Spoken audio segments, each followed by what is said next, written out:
Hey there, internet friends. Welcome to another episode of That Nerdy Site Show, a weekly podcast where the team members from That Nerdy Site get together to talk about our lives and all of the nerdy things we love about them. I'm your host, Trevor Starkey, and joining me for a special live episode this week, we have Cameron Abbott. How you doing, Cameron?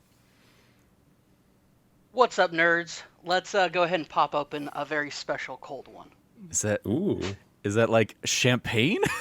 That was a huge bottle, yeah. What do you got there, Cam? No, it is. As a reminder, I live in a dry house, Okay. so I don't have alcohol here. This is actually Martinelli's sparkling cider. Okay. So I was like in the right ballpark. Oh, 100%. Yeah, no, this is a like I grew up in a teetotaler family. Like my parents don't drink, like none of my siblings drink. And so, yeah, this is, so, like, I'm notoriously hard to shop for Christmas and birthdays. And, since I'm living with my sister and she has 3 kids, they're all young, they wanted to make sure that I had a stocking out for Santa. And Santa packed mine with, like, toiletries and, like, adult stuff. And then also just like a bottle of Martinelli's. All right. Hell yeah. Well, welcome. Glad you were able to pop open that cold one. Also joining us, we have Frank Bazzani. How you doing, Frank? Good. How are you guys doing? Doing good. You are hardwired in, so fingers crossed that that makes this a little stable. Although we had a fun little, like, right before we went live, just crash. So, if the framing gets messed up in the episode, so be it. Sorry, Twitch. It'll readjust when whoever drops off comes back. We just have to hope I'm not the one that drops off, because then it's a whole mess. But yeah, how you doing, Frank? Doing good. I honestly just like don't even know why Discord and my PC just like have this fight all the time. They're constantly just like butting heads together now. Yeah, and rounding I out feel our like the moment you turn on Audacity, it like immediately flares up the problem. So. Sometimes. And rounding out our quartet, we have Logan Wilkinson. How you doing, Logan? I'm doing wonderful. How are y'all doing? Doing good. A little bit of housekeeping before we dive in. This is going to be probably a little bit of a lengthy episode, as we're going to have kind of our full top 10 as well as a couple honorable mentions. We're going to go around the table, each person's number 10, number 9, all that, and then we'll kind of wrap up the episode, kind of tabulating our results and coming up with the kind of collective team games of the year for That Nerdy Site as a result. If you like what you hear, please remember to like, subscribe, rate, review, share the podcast everywhere you can with your friends, all that fun stuff. And if you're feeling extra generous, you can always support us over at Patreon, patreon.com/thatnerdysite. Just like our newest patron, Official Prime 6. Welcome to our Patreon community. I got that notification this morning saying like, you have a £1 patron. And I was like, yeah, sweet. We have somebody who's donating, who's giving pounds. Hooray for somebody Shout out to the theoretically UK over here. in the UK. Folks, Thank you. Official Prime 6. Welcome. Top of the morning. Welcome to the community. We're international now. We've We're been international for a baby. while because I Amy know. Gills Yeah. is wonderful and has supported us for quite some time. Yeah. Love you, Amy. Shout out! This is an old Naughty Gamers shout out, but shout out to the Dutch crew, Dutch Hype. There you go. Yep, I remember that from the lost episode of Naughty Gamers. That's right. Yeah, let's dive into our topic of the show. So, real quick, I guess a little bit of kind of our guidelines for the conversation are effectively any games kind of go. If you wanted to bring a game to the table, I don't think anybody really did, but if you wanted to bring a game to the table from a prior year that like you really got into in 2020, that was fair game. I was basically playing it by kind of Game Awards rules. We saw like Among Us, obviously a 2018 game, kind of really make some waves this last year. And then in terms of just kind of the framework of the episode, so that we're not like, so we're giving time to a game when its time really is probably more properly due. If one of us has a game on the list, but then somebody else has the game higher on the list, that person is kind of, enabled to just kind of chime in and be like, I also have that game on my list. We can talk about it when we get there. So like if I have a game at number 9, but Logan has it at number 3 or something, when I bring the game up, Logan can kind of just chime in and be like, hey, we'll talk about that later because I have it on my list. So that keeps us from, discussing the same game 4 times if it ends up showing up on everybody's list, just in different places. So I think without further ado, I think that's all set. Any questions from the panel before we start? Or are we good to kick off with some honorable mentions? I think we're good to start off with some honorable mentions. Let's hop right on in, man. Let's do it. All right. Honorable mentions. Let me kick it over to you first, Cam. Do you have any honorable mentions you want to include and share for 2020? I do. Sorry, I'm also sending out like a tweet and stuff to be like, "Hey, come watch us." But yeah, I do. Some an honorable mention straight up for me is going to be Persona 5 Royale. I have a personal hard fast rule that unless there is unless it is an actual remake or an actual I don't count remasters, I don't count expansions, and I don't count DLC as something that qualifies a game to bring it forward into the new year. Otherwise, my list would be dominated by Final Fantasy XIV and Destiny 2 and all the other live service games that I play. It's just in order to make sure that's a level playing field overall, that is something that I decided I wanted to get into. Persona 5 Royale, even though it is a new release, it is the definitive edition with way more additional content, streamlined battle system. They've done an amazing job. It really is the truly best way to play Persona 5. But yeah, I have it as one of my honorable mentions as well, and it worked. I've got B-roll playing, hooray! So yay for the episode. I hope actually people can still hear us. I did not double check that. So yay. We can still be heard while B-roll is playing, hooray! Cool. But yeah, and Persona 5 Royal, yeah. Great game, easily the definitive way to play Persona 5. Just it was also on my game of the year for 3 years ago, so I didn't really feel the need to include it again here. Same. I went the opposite. Oh, you did hey, include it? That's fair, dude. That's totally fair. I I said, this is my personal hard fast rule because I know if I bend it, even for something like Persona 5 Royale, I'm gonna make every excuse I can do to bring in Final Fantasy Shadowbringers update this year has been phenomenal. We joked that if we did stuff like if Frank included Devil May Cry on his list again, I joked that before you hopped on the call, I was like, well then Cam's just going to bring Tetris Effect into every Game of the Year conversation for all time. That's true. But if you have it on your list, Frank, we can circle back to it when the time comes there. So that sounds good. Cam, any other honorable mentions you want to include? Yeah, I did want to include a couple other games. One of them definitely being Legends of Runeterra. So Legends of Runeterra is the Riot League of Legends based card game. It is. I play it on mobile device and PC when my PC was running, and it is I have always dabbled in the Hearthstone and the other games, and they've all been fine. But I've never really been drawn into a game like this. The way I have Legends of Runeterra, the way that they've been able to kind of mimic the back and forth. Kind of pivoting motion that you see professional players play, where they move it, the subtle movements of how they're maneuvering in. They mimic that in how they set up how turns are set up, where on a turn only one side gets to attack, but both players get to play cards to set up things, and the way that it's done is just really well done. It's really smart. There's an ability to store additional mana for spells and stuff. It's so really well balanced and really well done. But it didn't crack my top 10. It's a fantastic game. So. Okay. Anything else?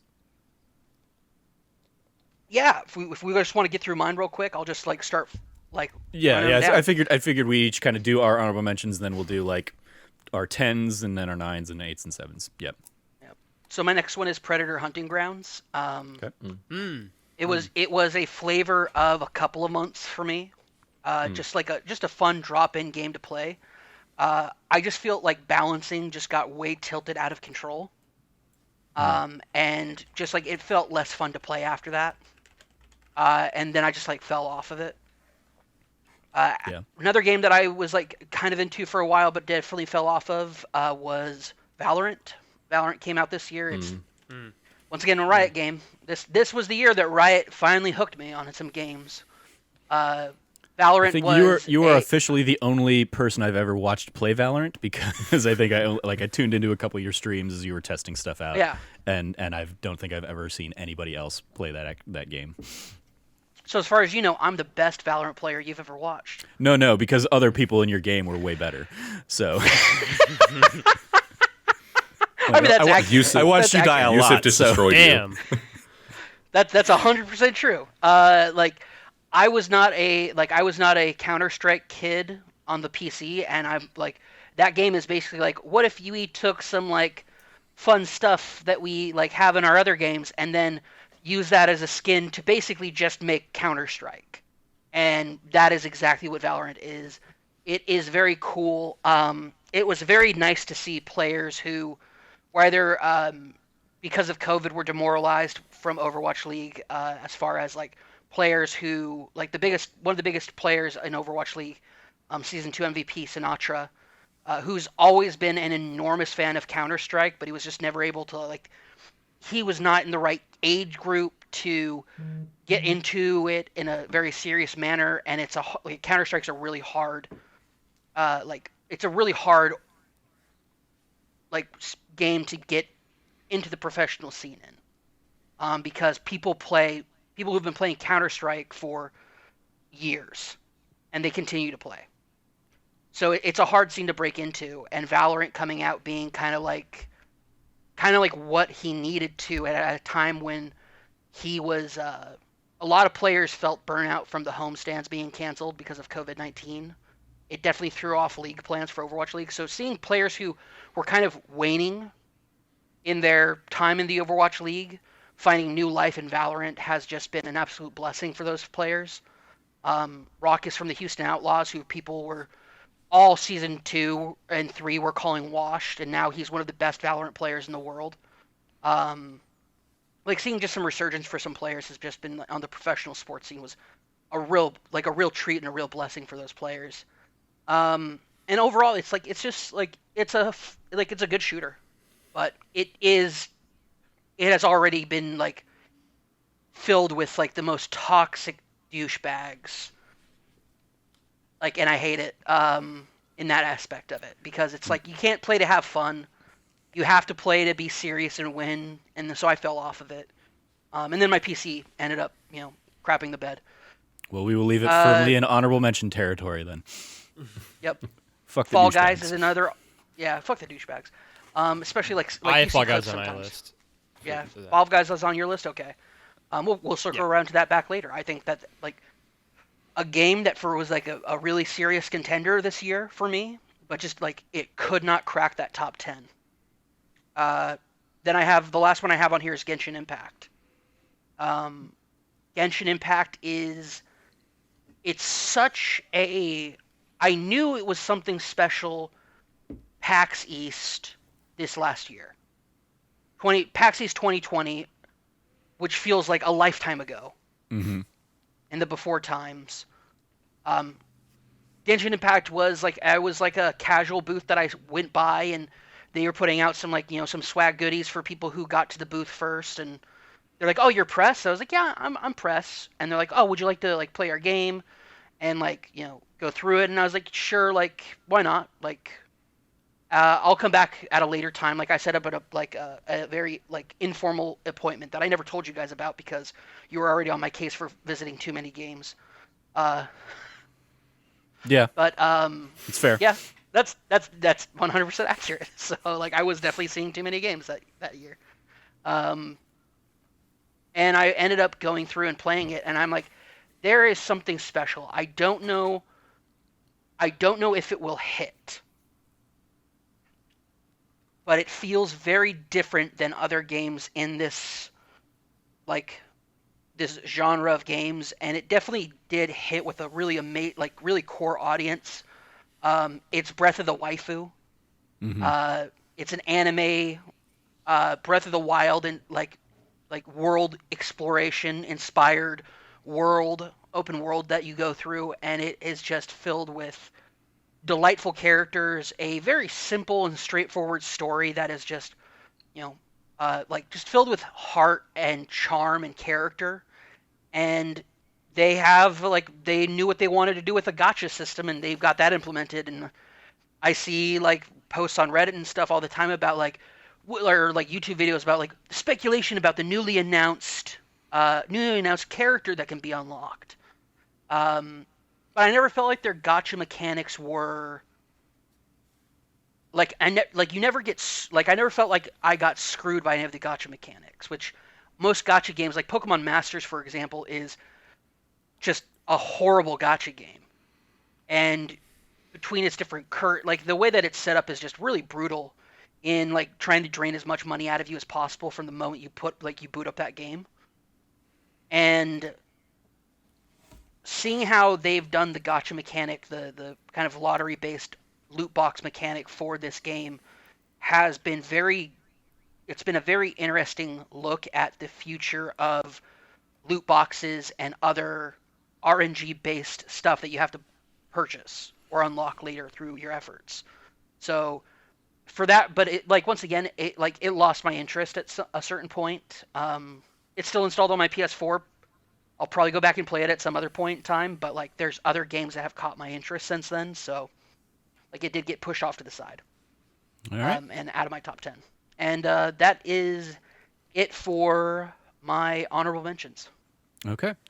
Logan, let's throw it over to you for honorable mentions. I just have the one that I really want to kind of dive into. There are other games I played, but I'm not going to talk about them. They're not worth it. But the big one that in any other year, if it had come out this year, it would be in my top 10 list. It would be my top 5, probably top 3. Is Assassin's Creed Odyssey, which I know that I've spoken a lot with Trevor about. Mm-hmm. It's kind of the Assassin's Creed game for me that kind of finally made me really appreciate the series. I think, as someone who should be such an easy mark for Assassin's Creed, these like dope ass action adventure like game set in history where you're interacting with all these like famous men and women from throughout kind of the ages, in beautiful locations. Like I'm here for that. But of course they never played like myself or others wanted them to. And I think Odyssey went a long way towards reconciling that for me. Cassandra, who is the only protagonist I know of, is amazing and a badass and strong and such a great example of the kind of protagonist we need more of in video games, and such a great champion, I think, of what Assassin's Creed Odyssey is all about. The cast of characters all around her, I think, are really, really cool and fun. And I will acknowledge the fact that, like, as someone who loves kind of Greek mythology and, like, ancient kind of classical Greek history, there's so much to work with. There's so much to kind of explore and do. I think it's easily one of the most beautiful games and worlds I've ever kind of interacted with in a video game. I mean, it's just absolutely gorgeous all across kind of the Greek landscape there. And then the combat itself, I really enjoyed. I think it really did kind of evolve from the earlier kind of PS3, early PS4 Assassin's Creed games into something that I really found myself enjoying. The game definitely still, I think, mostly wants you to take it kind of stealthy. Like, once you get into kind of like combat situations and you have more than 3 or 4 people, it can get kind of hairy, especially early in the game before you kind of upgrade a lot of the stuff. And so I thought that balance was nice. But yeah, I mean, the upgrade tree worked for me. The world worked for me. The characters worked for me. It was dope to kind of see Greece in this kind of its golden age. And then the final thing that I'll kind of say is something that both Origins and Odyssey had, which is, I'm going to forget the name of it, but like it's Explore mode. It's a discovery mode, I think. Mm-hmm. We basically just, it's like a classroom tour of these settings and sites and everything. I think is genuinely an incredible gameplay feature that I wish more games that are set in kind of the past would incorporate. I mean, I think it's such a brilliant way to kind of give kids in actual classrooms access into kind of a living, breathing world and make them see that history is kind of an actual thing and not just kind of dusty books and like an old library, but like actual real people who made the decisions, and you can kind of see the world a bit better and you can kind of learn about it. And I think its incorporation in Origins and Odyssey is brilliant both times. Cool. Then we will throw it over to you, Frank. What honorable mentions do you have for the panel? Yeah, just a couple quick shout outs from this last year. This kind of goes into Cam's thing, and that's why I'm just kind of giving it a shout out. Where Persona 4 Golden came to PC this year. Yep. I just want to give a shout out. Like, that's open to a whole new audience now. It's kind of it had a mini renaissance when it came out. Like, there was a ton of people. That's fair. Yeah. That's fair.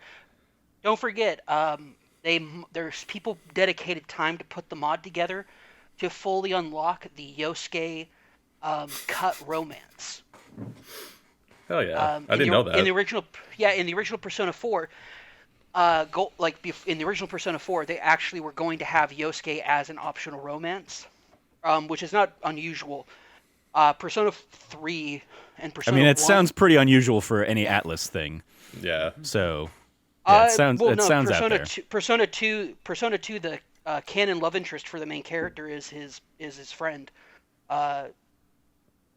June, I believe, is the friend's name. Okay. So, yeah. So I know it's been a big topic lately with 4 and 5. Like, why are there no same-sex love interests? And for real, like, they've had them before. So Yosuke was originally planned to have it. They cut it, but there's still recorded dialogue by both Japanese and English voice actors for that romance dialogue. So they've modded it to put it back into the game. Well, there you go. Thank you, PC Gaming. PC Gaming, man.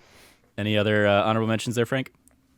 Yeah, just another shout out to this is another game that sort of got a re-release this year that I just spent some time with and enjoyed, and we talked about it beforehand, but that was Star Wars Episode 1 Racer.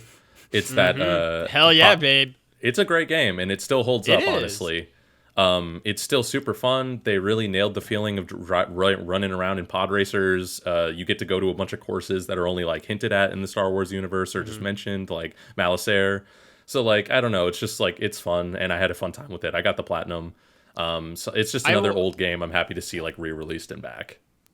If I can comment on that too, I will say that I'm genuinely, as someone who also played it this year, and I think last year a little bit too, I'm genuinely surprised at how well that game holds up. It's got to be like 19 years old. I mean, the game's got to be old, like, genuinely surprised at how well that game is aged and how well it holds up and how fun just pod racing is. I mean, it is probably one of the best parts of the movie, and it remains one of the best Star Wars games just by nature of just how fun and addictive it is. Yeah. And it's actually kind of surprisingly deep too, with kind of one of my main frustrations is like... Weirdly, yeah. Yeah, like, because it kind of like some of the systems get weird with like buying parts and stuff, but like it's kind of amazing they put all that in there anyways. It's way deeper than it has any reason to be.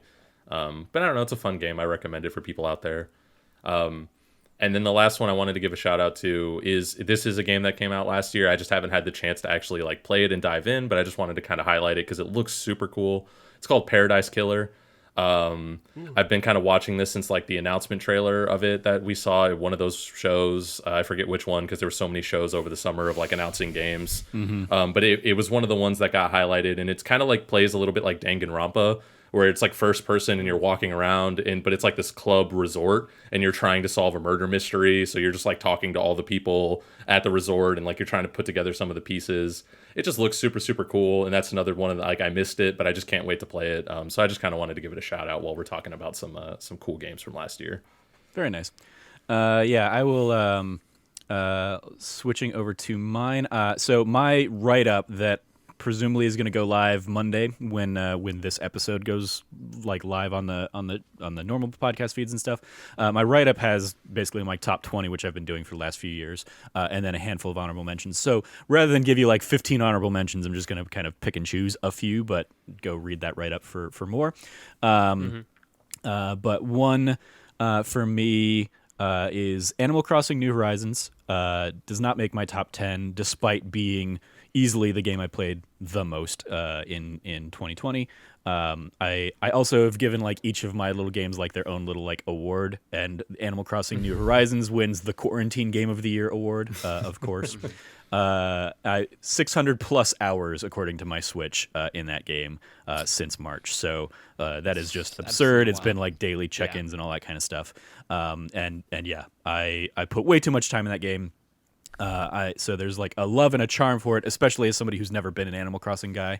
But I also have like way too many problems with that game that that are just like accentuated when you put 600 hours into it, of just how much repetition there is in it that doesn't need to be in there. It does those Nintendo things you hate, of like you get the same flavor text over and over and over again, when like the first time you got it, you didn't need it again after that. And then also its online infrastructure for a game that, you know, is ostensibly intended to be a social game is just terrible, as all Nintendo things are. But shout out to it nonetheless. Marvel's Avengers is another one I put a ton of time into that does not crack my top 10. It is the winner of my Best Mindless Podcast game, because, yeah, according to my PS5, I put 260 hours into this one as well. Jesus. And I would say 220 of them at least were just mindlessly grinding the same levels over and over again to get trophies, or to level up characters, or to unlock all the challenge cards. I unlocked the Kate Bishop challenge card, like the last level of that, just yesterday as we're recording this. And so it's a game I will continue to hop back into, at least, you know, for the time being, with each kind of new character. But yeah, it also has a lot of problems, just like Destiny before it and stuff. Cyberpunk 2077 gets my unintentionally baldest character of the year award, because my V, whenever she looked into the mirror, her hair would not load. So that is a game that, you know, I don't know if anybody else has it on their list, but obviously it's a game we've talked about extensively on the channel, both on this show as well as That News You Care About. It's on my list with all the stuff. So we can dive into it a little bit later then when Cam brings it up. But yeah, it was on my top 10 at one point. But then I played a lot of, you know, smaller experiences kind of at the end of the year here that ended up kind of pushing it out of the list. But it was up there at one point. Two more. Eichenfell is the last game I played in 2020, and technically I finished it on January 1st, but I'm still going to count it here.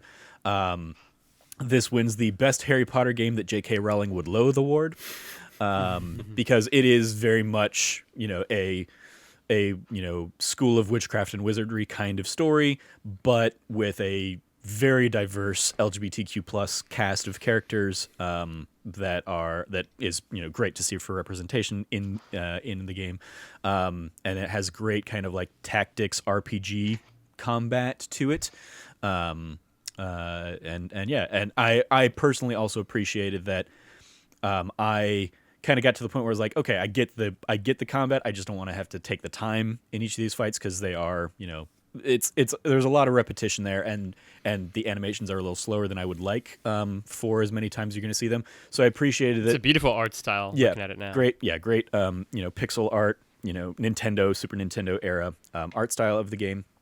But one of the cool things they have for like accessibility in there is they give you options. There's like a timing mechanic to the combat, just like your Super Mario RPG games. So like if you hit the enemy at the right time, you'll get like a boost in damage, or if you block at the right time, you'll take less damage. Accessibility wise, they give you kind of the option to have that automatically just trigger every time you're going to get a great, you know, thing, or like there's a semi-auto mode where like every time it'll default to nice, and if you do the timing right, you'll get great, but you'll never get like the bad timing like penalty. So that was great. And then even on top of that, there's like a like instant victory mode where it's like, hey, if you just want to see the story of this game, you don't really care about the combat, or you've seen enough of the combat, as was in my case, and you just kind of want to see the story through to the end. They basically give you the option in the menu for like each fight to basically just say, yep, I just want to skip to the end of this fight, and boom, you automatically win, and you can kind of progress through the game. So shout out to like that is a thing that I there are elements that I love RPG games that are doing in recent years. A lot of the Final Fantasy re-releases do this too, where it's like, we get that there's a lot of grind to this game, so here are quicker ways to get through it, be it like a fast forward mode or these kinds of options. I love seeing that kind of stuff. So definitely check out Iconfell. It's really cool little game, and a great fun story to it as well that, scratches that Harry Potter itch, and is, as I said, kind of a cast of characters that JK would not probably support. And then lastly, my last honorable mention here is Immortals: Phoenix Rising, that wins my best Breath of the Wild game, including Breath of the Wild. I am, long on record, going back to the Irrational Passions Extra Life years ago that we all that three of us attended, of not really liking Breath of the Wild. That was 2017. Yeah, 2017. Yeah, I had some serious issues with the game, and Phoenix Rising resolves pretty much all of them. It removes the destructible weapons that I hated. It has a more, at least for me, engaging story and cast of characters. I really enjoyed that. The world doesn't feel nearly as empty as Breath of the Wild's world felt to me. So yeah, this is a lot of fun. I very much look forward to seeing where Ubisoft kind of takes this story, more so than where they take Assassin's Creed or Watch Dogs or any of their other massive open world franchises. Far Cry, this is the open world game I am most excited to see more from Ubisoft, and admittedly that might just because it's the first one out, so they haven't torn me down yet, but I had a great time with that, and especially compared to the 120 hours I put into Assassin's Creed Valhalla, which also would be an honorable mention somewhere. I finished and did pretty much everything in Immortals: Phoenix Rising in 45 hours. So, as somebody who's constantly looking for smaller experiences, despite obviously putting 600 hours into Animal Crossing and 200, I clearly still do the long games, but the 45-hour experience of this one was a breath of fresh air, as are a lot of the other smaller experiences I got this year. So that's going to do it for my honorable mentions. So top 10. Yeah, let's kick it back over to you, Cam. What is your number 10 game of the year? Let's do it. My number 10 game of the year, The Last of Us Part 2. I have that on mine. Part 2. All right, yeah, that is on my list as well, a little bit higher. So we can circle back to that when we get there, and I guess we'll circle around to why it was your number 10 when we get there. But yeah. It's interesting because I think I already know, based on our conversation throughout the year and stuff. I don't think it's any of our personal game of the years or anything kind of thing, because I think we all had a lot of issues with it. But it's cool, it's cool seeing just how diverse games were this year. That a game that is a lot of sites game of the year, a lot of people's personal game of the year here. Shout out to that game, and we'll discuss it a little bit more in depth. But yeah, I think it's a fun, bold kickoff of our top 10s. All right, number 10. Everybody else's game of the year is Cameron's number 10. Yeah.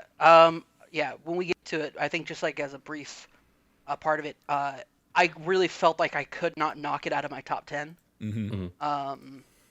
It is when we get more into it, I'll definitely go into more detail. But it is a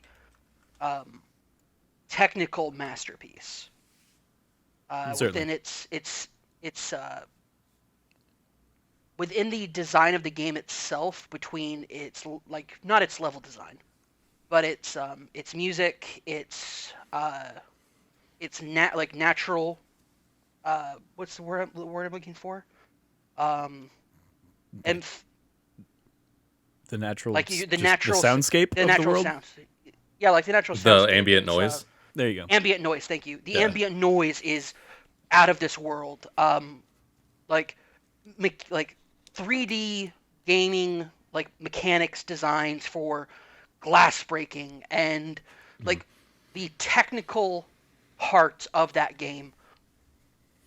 Not the systems, not the combat, not the actual technical aspect of The Last of Us Part 10 is by far and large the best of Part 2. Sorry, yeah, The Last of Us Part 2, by far and large the best this year, and I can't not give it a spot on my top 10 when I will, like, my memories of that game are in those moment-to-moment times when I am sneaking through the grass and as Ellie, and I have these people just surrounding me. They have the dogs, and like these moments of like I need to use the ambient noise around me. I need to use like the natural things going around me, the glass. I know if I throw the brick this way, it'll shatter the glass into the like away from me, so they'll think that I've run off that way or like I'm breaking into that part of it. That level of design is masterful in this game. So cool. We'll get more into the rest of the game later on, but that's why it did not get knocked out of my top 10 of the year. Mm-hmm. Just that alone, I can't not. It's also a good point to interject. I think we're gonna try and be as spoiler free as possible on these because there were a lot of games in 2020. So if we do need to dive into spoilers to discuss why this game is so important or something like that, we will try and I will definitely try and like make a point of it in the show notes and stuff, and we will highlight it here as best we can. But I don't think we need to, especially for like just kind of like the general ranking of these kinds of things. But if you do want there's a at length Last of Us Part 2 spoiler cast out there with me, Cam, Frank, and is that the one Brandon joined us for? Or did he joined us for? Maybe he joined us for that. He joined us for Final Fantasy. I know he joined us for Final Fantasy. No, did he join? I don't know. The years of blur. For remake. It's been a long year. It is. It's been a very long year. Yeah, there we go. But okay, so Frank, how about your number 10? Yeah. So my number 10, I think, is going to show up on some of y'all's list, probably. But I have Fall Guys at my number 10. Mm-hmm. Okay, it's on my list higher. Yeah. Cool. So we will dive into Fall Guys there. And we'll talk about it more, I guess, when we get to Logan, since Cam already mentioned it as an honorable mention. It was another like Assassin's Creed Valhalla. Fall Guys and Assassin's Creed Valhalla are deliberately honorable mentions on my list. I booted them out of my top 20 because of my anger at some of those games and elements of those games. But yeah, we will discuss it when we get around to it. So Logan, hit us with your number 10. Yes, my number 10, let me make sure, double check, is going to be, it's going to be Call of Duty Black Ops Cold War, which as I told Trevor, is not that great, from a single player narrative perspective. I think you're gonna indulge me while I rag on the single player before I get to the parts that's actually good. Yeah, I mean, it's just a mess of a single-player campaign. I mean, it's like if someone had gotten... that's even too nice. It's like if someone had overheard someone give an elevator pitch of what the original Black Ops was, and then was like, let's do my own version of that, but, make it like a fan film version of that. It's just a mess. It's ostensibly a sequel, but it's even within the game, there's a reference in the fact that it's they have Woods and Mason in the game very prominently, and even in there, they're called living legends, and they can't help but go back to Vietnam, in Black Ops, the original one.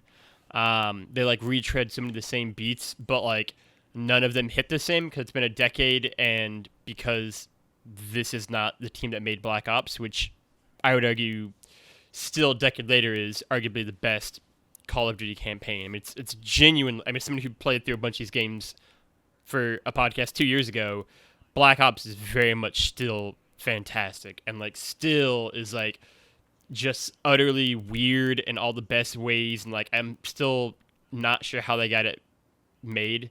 They should someone should have been you can't make this game. And they did, and it's fantastic all the way through. It's just genuinely brilliant video game, and Black Ops Cold War is not that. Its campaign is unoriginal, not creative, plodding, and it's a shame. And and it's the 10th best game of the year. No, exactly. What works about it though is what works in a lot of Call of Duty games, which is its gunplay is fantastic. I mean, they just refine that more and more every year, and it's just the best it's been yet. I think the weapon variety is great. I think and really taking this over to the multiplayer side of things. Like it's brilliant. I mean, like it's just well done. There's going to be another Call of Duty thing on my top 10 later on. Spoiler alert. But yeah, like the multiplayer is fantastic. It's some of the most fun multiplayer modes I've seen in years. They bring back a lot of like some of the older modes that I always really loved. And again, I'll never not be amused by the weird mythology and continuing story behind the zombies mode. And like they finally like concluded the story of zombies mode. I think it was in last year's Call of Duty. They finally brought it to a close, and this is like a brand new story now. And it's just ridiculous. It's dumb. It's stupid. It doesn't make any sense, and I love it because they built up until the end of a year ago a decade-long. Or no, because it started in World at War, so a 12-year-long arc of zombie modes across, whatever the 5 games there was in, because it wasn't in all of them. And it's wonderful. So it's the 10th best game of the year. I would firmly give it probably on the whole like a 7 or 7.5. But when it works, it's a lot of fun, and in particular, its incorporation of what it does with Warzone, which we'll get to later, is really, really clever and great as well. Then over to me. So yeah, I was prepping my like the video transition for mine, and then like I went to push play on that video, and then I just like Logan cut out, and I was like, oh crap, what happened? And I'm trying to look at 3 different things here, and did not see until like, oh, OBS is disconnected, blah blah blah. So lame there. Sorry. Welcome back, or welcome back to me. My number 10 game of the year is Bug Snacks. And this is maybe the first instance of like, hey, I, as the only one of us that has a PS5, there might be some like PS5-esque games that kind of make their way onto my list that don't make their way onto other people's, even though you could have played this on PS4. But Bug Snacks also wins my Gotta Catch 'Em All game of the year. I really enjoyed the puzzles, the charm and humor of this game.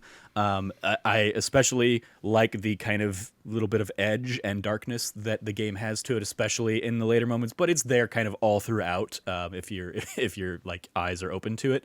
The character design of the Bug Snacks themselves, as well as the Grumpuses, is a lot of fun. And it was a great like.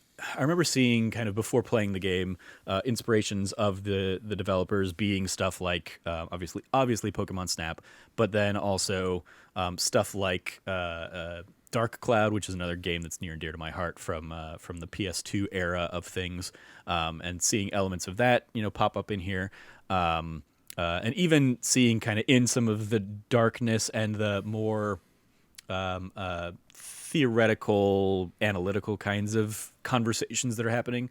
Some of the BioShock influences even in this game, are easily masked by games with giant sprinkled donuts that you can, eat and then turn part of your body into a big sprinkled donut and stuff like that. But yeah, it was just a ton of fun and a great puzzle game all around as well. I really enjoyed that and had a great time playing Bug Snacks. So it gets my number 10 game of the year here. Yeah. I will say whenever I get my PS5, that was canceled on me 2 days before the console launched. Damn. Not that I'm bitter about it still, but whenever I get my PS5, Bug Snacks is actually one of the games. It's one of the 2 games that I'm most excited to play, along with might be on list later on, Trevor, Astro's Playroom. That those are the 2 games I'm most eager to dive into, just hearing everything, and I just know what those games are.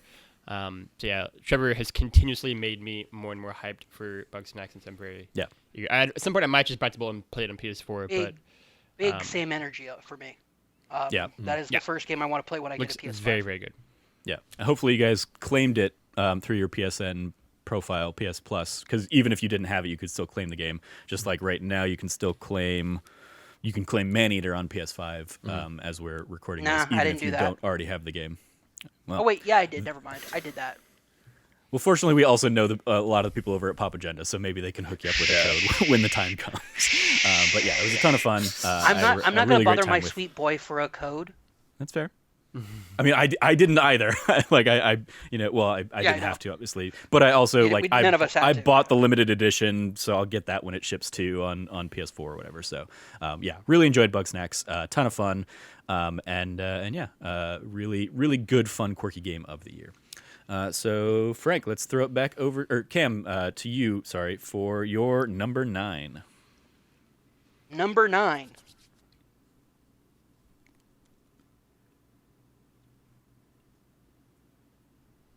And dramatic pause. Dramatic pause / we lost somebody. We lost Frank there. Okay. Oh, yeah, I stopped because Frank dropped, and I wanted to bring him back here. I mean, also you just have really long dramatic pauses, Cam. So I do. Sorry, I'm looking at my list. I had my list set out here, and it was not ranked. His list was not ranked. It seems like. No, my list is ranked. I'm missing a game. Oh, I'm so not you can't missing count. a game. No, I'm not missing a game. My number 9 game of the year is Genshin Impact. Okay, you just had it in honorable mentions, and or you thought it was an honorable mention. On my list of all the games that I played through this year, I starred each of the ones that I was putting on my list, and I forgot to star next to Genshin Impact. So when I came across it, I was like, "Oh, I thought I had that in my top 10. Must have gotten bumped out. That's fine." And I just went on what I was going to say about it in honorable mentions. There we go. So there we go. That's on me. I also I mentioned before we started, I haven't slept in over a day. So that's definitely on me. My badsies. We will go ahead and call that quick audible and be like, remember everything I said that was wonderful about Genshin Impact? How it was fun, I think I actually had a very similar experience where Genshin Impact satisfied and fixed a lot of the problems I had with Breath of the Wild. Mm-hmm. I didn't have many problems with the weapon durability, but the weapon customization and unlock and shareability between characters. I guess since I'm no longer an honorable mention, I'll go a little bit deeper on it. My apologies, everybody. That's definitely a big old fat L goof on me. But Genshin Impact, I think, actually has a tried and true, really heartfelt story about. You start off the game watching two twins, a set of twins, who are literal star beings, little star people, who encounter the god of a world. And this god traps one of them away from the other and casts the other one makes them fall down to earth as a shooting star. And you choose which one you want to play. It's either a male or female Lumen or Lumina. And it is or I think they're just both Luminae. Never mind, my apologies. But it's awesome. From character design, each of the characters has a really cool, unique design. The hang glider is better than it is in Breath of the Wild. Instead of using a wings-based system like Phoenix Rising does, instead of doing that, they stick with the tried and true hanger. But how the hang glide is introduced, this really awesome stuff that is going on in the overall story.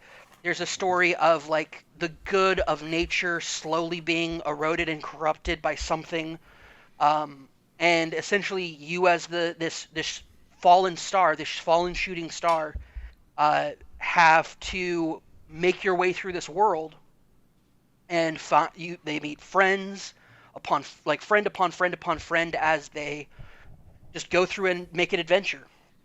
And it also has a side character, just a random NPC with one of the saddest lines of dialogue I've ever seen in a video game. And it is completely unintentional, I think. Okay. Because nobody would just do a one-shot, this terrible thing about a father leaving the family. It's brutal. It's absolutely cut you to the bone brutal thing for just a kid to blurt out to a stranger. All right. And it has it, yeah. And then it also has there's there's light, everything about it. I would say is also a light LITE version of a more epic game. that keeps it casual and fun and lighthearted, rather than taking it to some more darker places that it easily could go as a narrative. And on some levels, I was disappointed by that, and that's kind of like what eventually like I fell off of. Is that it didn't really explore. It spent most of its time based around essentially the exploration of the world and leveling up, and figuring out new combos and abilities between your different characters, rather than like really delving into like what really could be and might end up being, by the time you finish the game, a really like good, solid, awesome JRPG story. That I think it has a lot of the telltale signs of like a great one. But I never felt like it doesn't keep you going long enough for that. Obviously, because their main purpose is this gacha mechanic and whatnot, to give you more characters and more characters and more characters. But at the same time, it's beautiful. It's a beautiful, just open world game that's just simple and not simple, sorry, light. It's just a light game. I prefer my games a little bit heavier. Maybe not as heavy as Last of Us Part 2, because it's below this game. But Genshin Impact really did make an impact, I guess, on me this year. Which was why which is one of the reasons why I was surprised. I was like, I guess it got bumped out. I wonder what it bumped out of it. Because I couldn't recall for the life of me when I was going over my honorable mentions. But now that makes more sense that it was slotted in there at number 9. It did punch out Last of Us Part 2. Last of Us Part 2 actually started my list a lot higher, and then overall, as I started going through more and more games, it got pushed further and further down. Well, it didn't punch it out. It just punched it to number 10. Yep. Right. But yeah, no, Genshin Impact is phenomenal, and also it's free. Yep. Games can be free. Anyway. There you go. Frank, hit us with your number 9. Number 9. My number 9 is kind of like a surprise upset pick. Like, if going into this year, I don't even know if we knew this game existed, let alone the fact that I would have never thought I ever would have picked this and put it on here. But I went with Grounded. Okay. Yeah. I don't normally like survival games. Like, as you guys have probably known me, I've never played one. Rust. Frank, I don't even know if you've ever played Minecraft. Very light, like not a ton. I played the Pocket Edition, and I played the PC version a little bit. I played the Vita or PS4 version at some point too. But yeah, that's what I'm just not a survival guy. You're not a survival guy. That's not something I would ever take you for. And I normally need a lot more to like, kind of like even you were saying, like to push me forward or to keep me going, like story or like, just fun gameplay hooks, or just like if your gameplay is like perfect and just really fun, like that can carry me a long way. That's why I like Trials and like some of these other like Devil May Cry and stuff. But in this case, it's like I just kind of I played. I had that weekend when it came out. Me and a couple friends sat down. This is gonna sound like an ad for Game Pass. But it's basically just like, everybody get on Game Pass for free, or for like $1, they'll give you like 3 months. And we just sat down and played Grounded for like a weekend, and we just had a good time. And it was on the voice chat, everybody just going around. And the hook for me that kind of got me with Grounded is I just like the setup a lot. Like, it's just Honey, I Shrunk the Kids. And I think that's the best premise for a survival game I have ever heard in my entire life. Mm-hmm. And it's just so fun to me. Did anybody have sorry, go ahead. Keep going. No, go ahead. I was just gonna say, did any of your friends have to turn on arachnophobia mode? Not that I know of. I think that's cool they put that in there, because those spiders are also terrifying. Like, I don't have arachnophobia, but they just, like, if you get into a fight with them, that's not something you want to get into, especially early game. But nobody I know did that I'm aware of, but I think that's cool they put that in there. But I just thought when they announced it that they were doing that, I was like, that's odd. But then how many people came out and said, well, I actually have arachnophobia and whatnot. And I just thought, what an awesome accessibility feature just to like throw in at the last minute. Yeah. No, I think that's great, especially because that's like definitely the only thing that would like, I think, deter people, like especially with arachnophobia, because that's like the big terrifying enemy. Like even the ants and other stuff that's there isn't that scary to me, at least. But like that was like terrifying. But I don't know, like I just thought it was fun, because it's even fun where like normally in survival games, like you have to eat and like build your base and like you can get poisoned and stuff. But it was so fun, like if you get poisoned, you got to go find water, but the water is literally just like one drop of water on a blade of grass. And like, but it's because you're so small, that's like a bucket full of water. And like, I don't know, like just stuff like that was really fun to me. And it was also fun to hear someone on voice chat like get into a fight with a bunch of like spiders or something and then run by as like a horde of spiders are chasing them like through the grass. Like there was just some fun moments and some fun gameplay things, but then ultimately there's just not a ton there. And like I said, I don't like survival stuff a ton, so eventually you just kind of run out of stuff to do or reasons to keep going. You have to make that narrative yourself. And so after that weekend, we've never played it again, and I don't think we ever will, but I had a good time with it, so like, it's my number 9. That's a dope pick, yeah. Very cool. Logan, hit us with yours. Yeah, so mine, number 9 for a few reasons, but one of the big ones is just the fact that I simply haven't played enough of it yet. I just started playing it this week. And that is going to be Super Meat Boy Forever. As I would say, probably the site's biggest Super Meat Boy fan. As someone who really I'm really quite a loves fan. Super Meat Boy. Yeah, I don't love it as much as you, but I do really enjoy it. Yeah, and it's a great game, and I love Super Meat Boy, and I've just spent so much time with that game. I was obviously very excited at the idea of a sequel. I played this game a couple of different times at PAXs over the years, and I've always been, I'll say, curious about its kind of endless runner-esque, you never stop running kind of addition to the game. I will say, for the levels that I've gone through now, and this is like my 500th time playing the first level for starters, and then the whole first kind of world, I'm still not entirely sold on it. I still think that, for me at least, one of the big things that I kind of loved about Super Meat Boy is that it is in its own way almost like a platform and puzzle, and taking that time before you kind of make that first jump of kind of trying to connect all the pieces together, or stop in midway through and be like, all right, cool, I made it through that far. Let me take a deep breath real quick and figure out how to tackle this next challenge kind of thing. And kind of taking a breath of fresh air after each jump, basically, in some of the later levels. You don't get that at all. I feel like, and maybe it just doesn't click yet, but I feel like I'm never doing the best I can do because I never get a moment to react to what's happening. I have to just kind of do it again and again and again, and not in what feels like an organic way.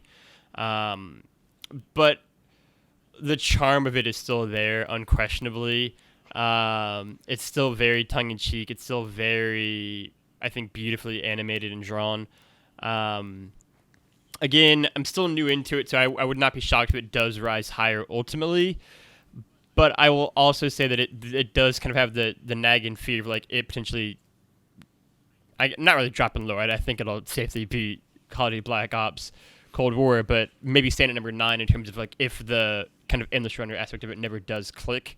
But it is great. It's just nice to have new levels, even if they're not the way I would kind of want them to be in terms of how I'm platforming around them. It's still nice to have new Meat Boy levels, to have kind of this new take on these characters again after so long. And so yeah, Super Meat Boy Forever is my number 9 game so far. Very cool. Good pick. Boss fights hard as shit in an endless runner mode. I will say that. The final level, I'm only at the first world kind of quote unquote boss fight, but it's just making this runner hard as nails to do it like that. I bet. Yeah, those games will never grab me. Yeah. But I'm glad you got to spend some time with it. I'm glad it's potentially grabbing you. My number 9 is Tell Me Why from Don't Nod. This is yes. Okay, good. Anybody else have it on their list?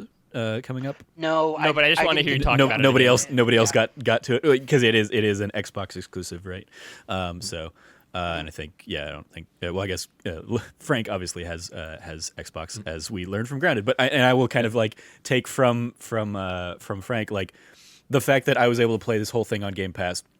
Another great selling point for Game Pass, really, for me, as well as I think at least one or two other games that I will dive into later. But Tell Me Why. So going back to 2019, I played Life is Strange 2 right at the end of the year. I want to say it was the 30th and 31st of December, and that game shot up to number 2 on my Game of the Year list for last year, I think. Tell Me Why is one that I didn't wait nearly as long. I played this maybe a month and a half ago at this point. Played it on my Series X though, and waited. I loved that I was able to play this that they fixed the release date issue that the Life is Strange games have, and that this one released like week after week after week for all 3 episodes. So I basically, when I dove into it, I was able to play through the whole thing, and didn't have to wait for months in between, like has been the problem with those games a lot in the past. This also wins the best putting me in someone else's shoes game, which is kind of like what Don't Not does. One of the reasons I really loved the story of Life is Strange 2 was because it put me, as somebody who's lived in Arizona my whole life, like putting me in the shoes of kind of a couple of Hispanic kids and kind of having to see firsthand the racism they're dealing with is something that like I had seen over the years, obviously living out here, but had never felt on that visceral of a level. And so putting me in the shoes of a trans person like Logan is in this game. I think is it Logan? No, crap. No, I'm forgetting the names because it's been a while. Oh, Tyler. Tyler and Allison are the siblings. And so kind of putting me in Tyler's shoes really helped kind of open up my eyes to a little bit more of what that experience is, especially the game is not built around his trauma, but it examines, elements of his trauma that he would have experienced over the years. The game kind of starting in the past, pre-transition for him, but like at a time realizing, that he was not a girl. And kind of like just experiencing that, the bond between Tyler and Allison, the siblings in this is wonderful, and it has kind of that Don't Nod, supernatural element in that they have the voice that allows them to hear each other's thoughts, and basically speak to one another when they're in close proximity and when they're kind of going on this mystery to uncover elements of their past. There's just a lot of really cool ideas there. In particular, I talked about when we talked about this on the show proper, the element that I like above and beyond anything else in the game really is the Book of Goblins that you're given. That is a book a la Nathan Drake's journal from the early Uncharted games that you can kind of pull up at any point in the game, and you can just kind of read through these little fairy tales that they created when they were kids with their mom. That's so cool. And many of the fairy tales will come into play in terms of solving puzzles throughout the game, but not all of it. Like, I would say half the fairy tales are just in there for extra color and kind of like to give you a greater glimpse into these characters. Because obviously, as fairy tales often do, they're all telling a story of something that happened to the kids or something that happened in the lives of that family, but through the lens of like mystical talking bears and stuff like that. And so yeah, it was a really cool like extra little feature of that game that in the first couple episodes in particular is used a little more sparingly, and then there's like a huge dump in episode 3, the final episode of the 3-part game that kind of like has you really examine a whole bunch of those stories kind of all in one batch. And I wish the game had actually just done more with those stories, because that was where I was having the most fun with the puzzle elements of this game. I mentioned this also, like even though it's only 3 episodes, it might be just in part because of like where I was in my headspace. I want to say I played this like after 100 hours of Valhalla or something like that. So diving from a very action focused game to a very more narrative driven game, it took me a lot longer than it should have to really sink my teeth into this game and really get through it. And a lot of that comes from the very slow and deliberate and methodical pacing of the game. The whole thing is set in like rural Alaska, and they really like showing that at points. You basically like your house that you kind of grew up in that you are like returning to after all these years is like right on the like it's basically lakefront property, and so you're kind of like often looking over this frozen lake at these beautiful snow-capped mountains and stuff, and like the game is gorgeous, but it takes so much time in kind of like sitting on a lot of those shots that I wanted the story to move along a little bit quicker than it did. That's kind of why I think maybe it doesn't rise as high as previous Life is Strange games, because this isn't Life is Strange, but previous games from Don't Nod in this style. did, but I really enjoyed it. Really glad I spent some time with it. It's a Game Pass game. It was Xbox published, so I don't expect it to come to other platforms. But but yeah, it was really great. And just like the things that Don't Nod does with kind of the choose your own adventure narrative structure that they do, just continually reminds me of like why I think I attach myself to those games more than I ever really did with Telltale. Like Telltale had a couple things that I was interested in, but I was almost always more interested in the IPs that they were doing compared to like the gameplay and the stories they were telling. Whereas the stories consistently in Life is Strange 1, 2, and now Tell Me Why have really just like all been great, and the worlds feel fleshed out. There's so much history to them, even if you're only seeing it in a in kind of a note on a fridge or something like that. And it's really cool. It was a really special game. So Tell Me Why is my number 9 game of the year. Definitely again, just like Grounded for Frank. Like if you have Game Pass, spend a weekend just kind of like enjoying this story and like experiencing life through Tyler and Allison's shoes. And their last name is Ronan, which is why I think Logan was in my head for it. But yeah, definitely worth checking out. I can't wait to check that out because I'm about to get back on Game Pass, and that's like one of the top things on my list to play is like that. And then we were talking before, I want to go through the Gears of Wars that I've kind of missed, like 4, 5, and Hive Busters. Mm-hmm. So like Game Pass is cool, man. I honestly give it a shout out after this year. Like it's a cool program. Yeah, it'll get a little bit more love later on my like Eichenfeld even that I talked about in my honorable mentions is a Game Pass game. You can go check it out on Game Pass. I didn't check it out there. I played it on PlayStation, but it is it's there on Game Pass as well. Cam. I was just gonna say Game Pass for me. When it came out for PC, I immediately picked it up, and I don't have access to my PC, which is why I didn't play it. Tell me why.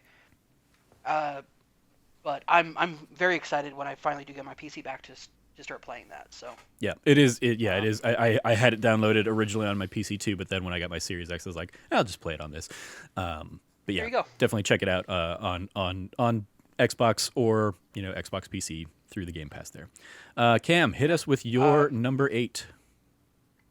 My number 8 is Animal Crossing: New Horizons. Cool. Anybody else's list? Yeah. Because I mentioned it's in my honorable mention. So is this where we're going to discuss it at length? Okay. I'm a big Animal Crossing fan, but it's not on my list. All right. I'll be admittative there. Cool. Then yeah, okay. Let's dive into it, Cam. All right. Animal Crossing: New Horizons is the first Animal Crossing I've ever played. I've never played any of the earlier ones. Like Trevor and I have often bonded over the fact like we were Harvest Moon kids. Mm-hmm. I was an Animal Crossing kid. We were on opposite side of the tracks. This is like east side, west side. Like But it's also like a generation in between, right? Because like the heyday I think of Harvest Moon was PlayStation 1 era and N64 era, versus Animal Crossing, of course, coming out on GameCube. So I've always seen my touchstone to Animal Crossing is actually a like 120-page comic, strip comic that somebody made of Animal Crossing being like a slave camp. Okay. And Tom, I didn't expect that to go that direction. I would say we can probably focus on New Horizons rather than that. I won't focus on that. I was just saying like that was my knowledge of who Tom Nook is not at all based off of who Tom Nook actually is in the game. I have a very different it got to like I'll summarize that by this. It ends in a very Apocalypse Now-esque way. Which is wild. I would love to go back and find it, but I've never been able to find it again. It might have just been a fever dream of mine. Who's to say? But New Horizons. Crazy. New Horizons. New Horizons starts off possibly leading to something like this, but it doesn't. It's this wonderful game of... Yeah, it's interesting because I loved the narrative that people were like, Tom Nook's a capitalist, like capitalist pig, bourgeois, and all this stuff. And then all of a sudden it's like people coming out and be like defending Tom Nook and whatnot about like what he's doing with New Horizons, and outside of that like meta narrative, one of the reasons I've really loved this game is because my nieces and nephew play it.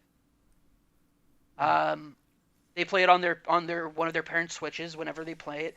My nieces and nephews have what's called screen days, where after school they can just play, like they can enjoy as much screen time as they want, whether it's on TV, their Kindle, or now the Switch.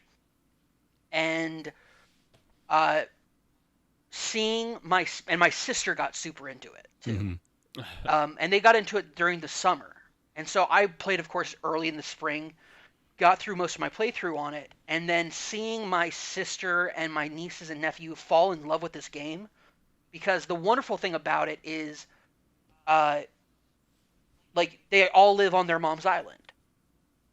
And so they all had their tents, and then later upgraded to houses. And Ginny, the youngest, is only 4, so she's really too young to really do much on her own. But she loves playing with her siblings while they're playing it on the tag along mode. And my sister, like they've done adventures on the island as a family, and it's been so fun to see my oldest niece out of this family, Addie. She's 7, and she has just gotten so into this game. And it's been so much fun, because I'll be like, what are you playing? She goes, oh, I'm playing Animal Crossing. I was like, oh, what are you doing? And she's like, I went ahead and like made my hair purple and got myself a haircut. And this is my new outfit. Do you like it, Uncle Cam? Oh, I love it. It's so cute. She goes, let me show you some other things that I've been doing in my house. I've redecorated. I love this kid. I love them all, but like, she definitely has like bonded into that game a lot. And like, nothing beats being up at like 11:30 at night working on something, getting a text from my sister asking me, hey, how do I get this from Tom Nook? I'm like, what? And she's playing it in her office in handheld mode, and like, that was great. Or she's like, yeah, when do I get a bridge, or when do I get a ladder? And like, these questions, I was like, yeah, like, and I gave her I looked it up, because I was like, I hadn't played it in I unlocked it so long ago, I don't remember. But then I also, when Animal Crossing was kind of in its heyday, going to friends' islands was awesome. I was able to get so many more fruits because I stole them from Trevor. At one point, I disappeared from his island, and or disappeared from like his view, and he was like, Cam, where are you? I'm like, oh, I'm just looking at your fruit trees, and he's like, okay. I was like, yep, And I left out of there with a rucksack full of fruit. Yep. My sister just got into the game herself. She got it as a gift for Christmas, and she kind of came and did the same thing. She hopped over to my island. I basically have like a whole bunch of duplicate DIY recipes on my beach that I was like, take them, like, knock yourself out. Here's a whole bunch of fossils. If you want, take any of the fruit from my little orchard of trees, so you have them all. And like, I was even like, here's bells if you want to just pay off all your debt to Tom Nook and just kind of like enjoy the game. And it was a fun kind of like reinvigoration of that game for me. It was like, hey, I can now help onboard you into this experience as well. I think that's one of the best parts about Animal Crossing, and then especially I think they really nailed that with New Horizons, as they've been able to kind of like build on the Animal Crossing formula. Like, I really love when like you get the veteran players kind of give back to the new players, even if you're new to the game yourself, like now you've put 100 hours in or whatever, you have everything, and then you can just kind of help onboard like new people, and they can just go have fun. And like, I think that's like a really collaborative, fun thing you don't get in like a ton of games. Yeah, like Joey Noel, I think, even gave me like fruit because she got to play the game obviously pre-release for review and stuff. And so like, I want to say like day one, she popped over on my island and gave me pears or something that I needed, and I was like, awesome. Yep, that's another fun thing too, is like going to visit a friend's island. My favorite thing to do on a friend's island is to bury a cursed doll. Sure. Yeah. Because eventually they're going to come across and be like, oh, a fossil. I'll dig it up. And it won't be a fossil. It'll be a cursed doll that I left on their island. Yep. You can definitely go and troll. That's my favorite thing to do. I would be remiss. Go ahead. No, I know exactly what you're about to say. I don't think you do. Oh, maybe not. If it was about everybody annoying Joey Noel by hitting her with their nets. No. That was fun. No, then there was no, it was like going to like other friends' islands and seeing like they're like because all the islands are like RNG'd and seeing like how people designed like worked around nature to design their island, going an island and it's like they have like regular roads and like industrial buildings and I'm like this is not my island. And this lights. is very different from my island. We got gas like lamps lights and everywhere. stuff, and you're like, how did you do this? Like you built a power I know grid? how they did it because like yeah, you built a power grid. Like how did you do that?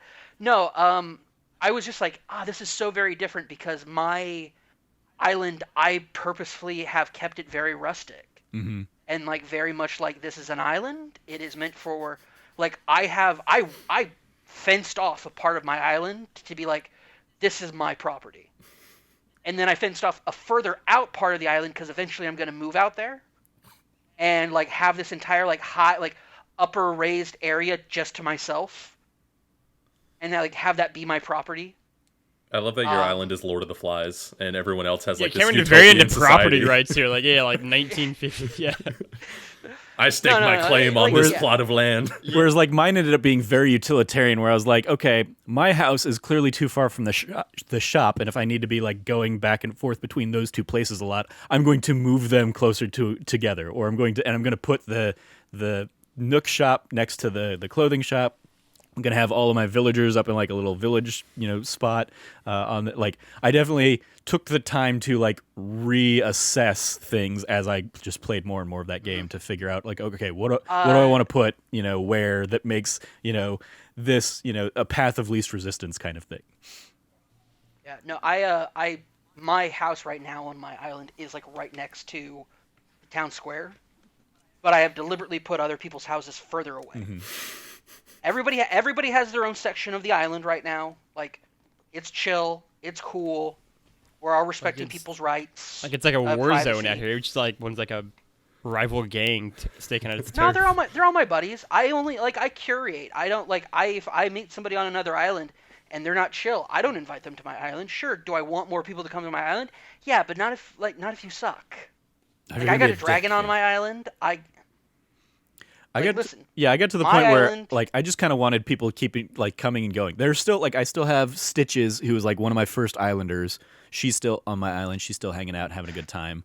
But like so many of my originals, I've been like, oh, you want to leave? Go sow your seeds elsewhere out in the world. Like, I know some of them are like at other friends, at this point, like they showed up on other friends' islands. How did I end up being like, this is everybody's like personal private island? We don't live near each other. Like this is all like we're all very much on our own. Oh, I'm still friendly. Like yeah, no, I love my villagers. Mm-hmm. They're awesome. I have a gerbil that wants to be a pop star, and he'll ask me, hey, can I sing you a song? And I'll be like, yeah, go ahead. Is Apples the greatest singer of all time? No, but they work hard and they're dedicated, and I appreciate that. I've had like 2 or 3 pop stars come through my island at this point. I've had the penguin. I have the penguin on my island. He's the first one. I have the pig gal. They're good friends of mine, and we have a wonderful time. The dragon one is character is a little aloof, but I respect that. He falls under the cool type. I respect that a lot. Yeah. They're just like they're chill, they're cool. They definitely had like the strangest aesthetic that they requested, but I found it very like interesting when they moved in.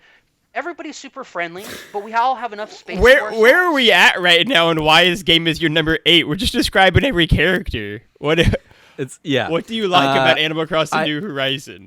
It's super fun. It's super fun building out this island. Digging for fossils, fishing, taking your time to go to a random island hoping that it's tarantulas, and then just finding out that it's a bunch of trees, and so you just chop down all the trees on that island, and or you dig them up actually. You dig them up and you deforest an entire island and then go back and sell all the trees to Tom Nook for money. Sure. Yeah. I love you have this wealthy island of private rich people, and you're doing tax evasion and setting up an industrial revolution where you're deforesting islands and making profit. Animal Crossing Listen, definitely I like have to sustain my lifestyle somehow. you can definitely kind of create your own story in Animal Crossing. That's definitely one of the joys of the game. For me, one of the easily one of the highlights of the year for me was and this will come up maybe in one of the other games as well. But I lost my grandmother this year, and she's the first person in my life that like I have lost. I've been very fortunate and blessed in that like she was the first person who was like a regular, consistent presence all through my life. Because I've lost other family members, but they live on the East Coast or something like that. They weren't regularly around. But my grandmother finally passed this year, back in February, and so when the game gave me like a DIY recipe for like a tomb, I was like, well, this is like morbid, but I have a use for it. And I created like a little memorial basically for my grandmother on my island.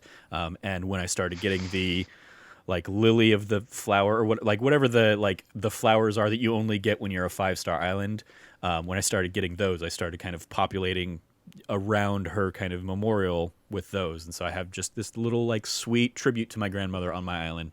And my mom and aunt came by early on in the pandemic or something, and we kind of did like a socially distanced. I brought my Switch out to them, and I set it up on a table, and they kind of like looked over, and I kind of gave them a tour of my island and showed them that, and they were both very touched by it because it was their mother.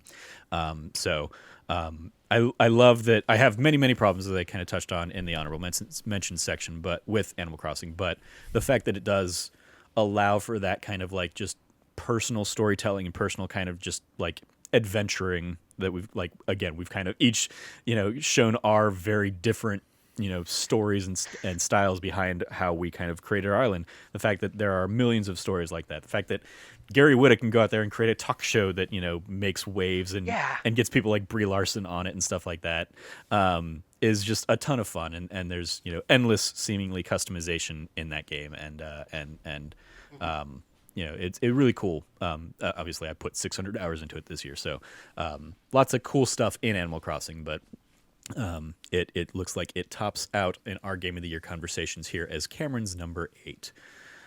Frank, let's throw. Oh, I do want to say I was able to build a personal Zen garden, and I love it. The most time-consuming thing I did in Animal Crossing was build a rock garden, because the rocks repopulate randomly on your island, unless you take away all of the other places they can spawn. And so I have a spot on my island that I basically littered my island for a week, but then I eventually have basically like 6 rocks all in one little spot overlooking kind of the back of my island, coastal little area. So and that definitely took a shit ton of time because I missed spots since they were spawning where they didn't want them to spawn. But lots of cool customization in that game. Frank, let's throw it over to you for your number 8. Yeah, so my number 8 is another kind of interesting pick, but this was I thought a really cool game, and it was a kind of something that went around in sort of some of my friend groups between people who like are like in production and do photography and stuff like that, and also like games. It's called Umurangi Generation. Are you guys familiar with this one? That. I have heard nothing about this. I've heard something. I've heard people talk about it. I haven't gotten into it myself. It's basically an entire game built around the premise of photo mode. Like, photo mode is the gameplay. Like, you're a photographer, and you have your cameras and like all your equipment, and it's actually really detailed. Like, it's super detailed. If anything, it even helps like kind of teach you a little bit about photography if you don't know that, because I'm kind of like entry level on some of that. So it kind of even helped get me a little bit deeper, because it's really deep photo mode, because it's the entire game is like photo mode. But they basically sort of put you in like certain scenarios. Like, I think the first level is like you're on like a high rise, and there's just people like listening to music, spray painting. There's just everybody's just doing their thing, and you're walking around with your camera, and you're trying to find like certain challenges, or like there's missions in that are, it's sort of like, hey, get a photograph of like the boombox, or like get a photograph of like an American flag, and like, but however you want to photograph it and however you get that is up to you, and what filters you want to do, how zoomed in do you want to be, like, do you want to go climb up high and take a photo looking down? Do you want to like climb up high and then jump off and like try to get the photo in like midair? Like, it's really just a deep, like, kind of, it's a lot deeper than you'd think it would be. But I really like that, especially because kind of even going based off what I said before from Grounded, I don't really particularly care about photo modes. Like, I really support the fact that devs put them in because I love seeing this cool stuff that people do, but I never touch them ever. And in fact, in Valhalla, I just turned it off because it kept activating while I was trying to sprint places. Yeah, I did that a ton too, where I accidentally clicked the photo mode. I was like, damn it. It happened to me all the time because like you're supposed to double click the sticks, but that's also sprint and search. Yeah. Like I would do the Odin pulse all the time. Yep. To try to pick up wherever it was in the world. So eventually I turned it off, but that's why even again the whole game built around it. Maybe it's because it goes a little bit deeper, or maybe it's just because I thought it was like a really cool, unique game. But it was something that was super fun. Again, kind of going back to earlier in the summer, it was just a fun game for me and some of the friends to kind of mess around with. I think I played it on like a friend's computer. We were just sort of going around trying to get, because you also get sort of ranked. It's kind of like Pokemon Snap a little bit too, where like you'll take your photo and then it kind of gives you points and like a ranking based off that. So like I don't know, I just thought it was a fun, cool game, and I hope to see like either more updates or even like a sequel from them, because like there's some more cool stuff I think they could do there. Yeah, very cool. I'd never heard of anything about it, but I had I pulled up the trailer and had that playing as kind of B-roll as you were talking about it, and I was like, oh, this looks pretty cool. It very much looks like photo mode the game. So yeah, cool. Like I love that Logan. I don't know if we were recording yet or whatever, but Logan definitely mentioned like he was most excited to hear about your list, Frank, because I think you have of the four of us, you have like the a little bit more of the most out there takes on some of these things. Like we kind of know what to expect from Cam, we know what to expect from Logan and me. But yeah, like so yeah, you bringing us you hitting us with Grounded and Umurangi Generations here. I was like, all right, yep. Yeah. Frank bringing the diversity to our list a little bit here. Logan, let's throw it over to you. What is your number 8 game of the year? Yeah, so my number 8 game of the year is the second game that I also started this week, which is also why it's solo. This is a game that, even by the time my written piece goes live next week, will almost certainly be higher, but I just have not played enough to make any sort of statement. And it's going to be Hades, which nice. I know is on other people's list. Yeah, it's definitely. It'll make an appearance later. And so again, that's what I said, like even on my written list, when that goes live next week, I imagine it'll be higher, but I just haven't had any sort of real time to sink into it yet. But it is very good. Like multiple of us have said, it'll be on the list later on, so we can talk more about it there. But that is my number 8 as of right now. Cool. My number 8, which I think Frank probably will still have higher, so we'll probably talk about it when we get to it on Frank's list, is The Last of Us Part 2. So I will just. I do have it a bit higher. Yeah, so I will put that out there. And again, like I to kind of echo what Cam said earlier in terms of like where it's placed on his list. Like I definitely think there is a masterpiece of a game in Last of Us Part 2, and really the like there's a great narrative, there's great character and like performances, all that stuff is phenomenal. But for me, like really the pacing of that game really kind of was a drawback in a lot of elements, and so I ended up just liking a lot of other experiences I had throughout the year a little bit better than that. But Last of Us Part 2 is my number 8 game of the year, which brings us up to our number 7s. So let's throw it back over to you, Cam. What is your number 7 game of the year? My number 7 game of the year is Tony Hawk Pro Skater 1 and 2. Hell yeah! It'll be higher on my list. It's higher on my list too. Yeah, oh, for sure. It was almost number 1 for me. That's fair, dude. That's totally fair. What I'll say about this game right now is this was a hard knock year. By far some of the most fun I've had this year. It is so enjoyable. We'll get to it when we talk about it just a little bit later. But goddamn, what a great game. Mm-hmm. Cool. Absolutely. Frank, hit us with your number 7. I guess we're going to keep this train rolling because this is one that's low on my list. I think it's going to be higher on some of y'all's. Kind of like what Logan was saying, the only reason this is so low on my list is because I'm just barely at the beginning of the game. I've only had to be able to play a few hours. I don't even know if I'm out of the tutorial yet. I'm loving it so far, but that's Ghost of Tsushima. Okay. Yeah, we'll definitely talk about it later on. Yeah, no, I know it's going to be higher on everybody's, and I admit that I think if I had finished it beforehand, I think I'm excited to hear your thoughts. I think it would be way higher on mine because I'm still loving it, even in the full, 4 hours I put in the last week or a couple days. I just got to it super late, but I can't wait to dive in and kind of fully get through the entire game. Very cool. I will love to have a conversation with you when you finish. Yeah, it. very cool. I'm glad you're getting around to it, especially because it sounds like it is higher on all three of our other lists, which makes that the first game I think that we have a sense is a game like our game of the year last year, Borderlands 3, that all four of us played and like ranked. So it's very cool to see kind of Ghost of Tsushima, also here being the first potential game that all four of us really are either got to spend some time with or are continuing to spend some time with. So cool. Yeah, we will obviously touch on that one a little bit later. Logan, your number 7. My number 7 is going to be my game of the show from PAX East this year, which is going to be Raji and Ancient Epic. It's a cool game. Yeah. I think that's maybe my favorite way to kind of describe it. It's a really cool game. It's a really neat game. I convinced Trevor to play it.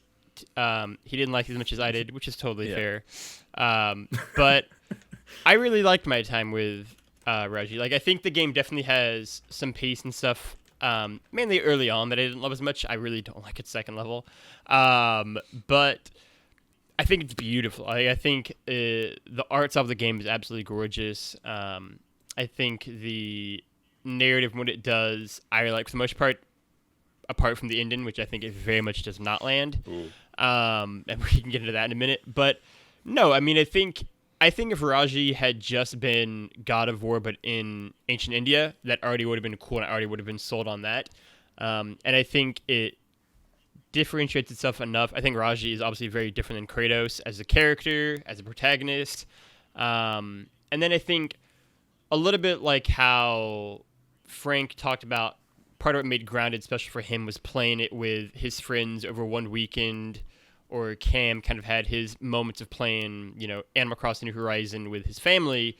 A big part for me for Raji was playing that with Shravya, who's my girlfriend, and playing that with her, right, and getting her thoughts on just the game and its depiction of India and its depiction of just kind of that culture and mythology and characters. Like, there's a scene early-ish on in the game. I mean, the whole game, you're just getting basically vignettes into, like, Hindu mythology.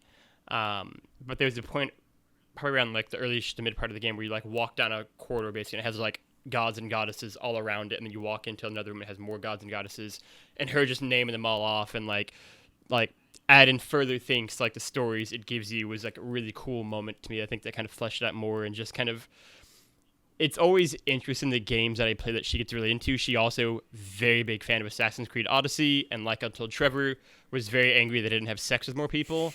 That's like half of what I did in that game, bro. That's like half and then the game. here, dude. Yeah, she's very upset, and so yeah, and so here once again, here, she's putting you to task, dude. Yeah, you're here Greek. Raji You're supposed to be was having sex with so many people.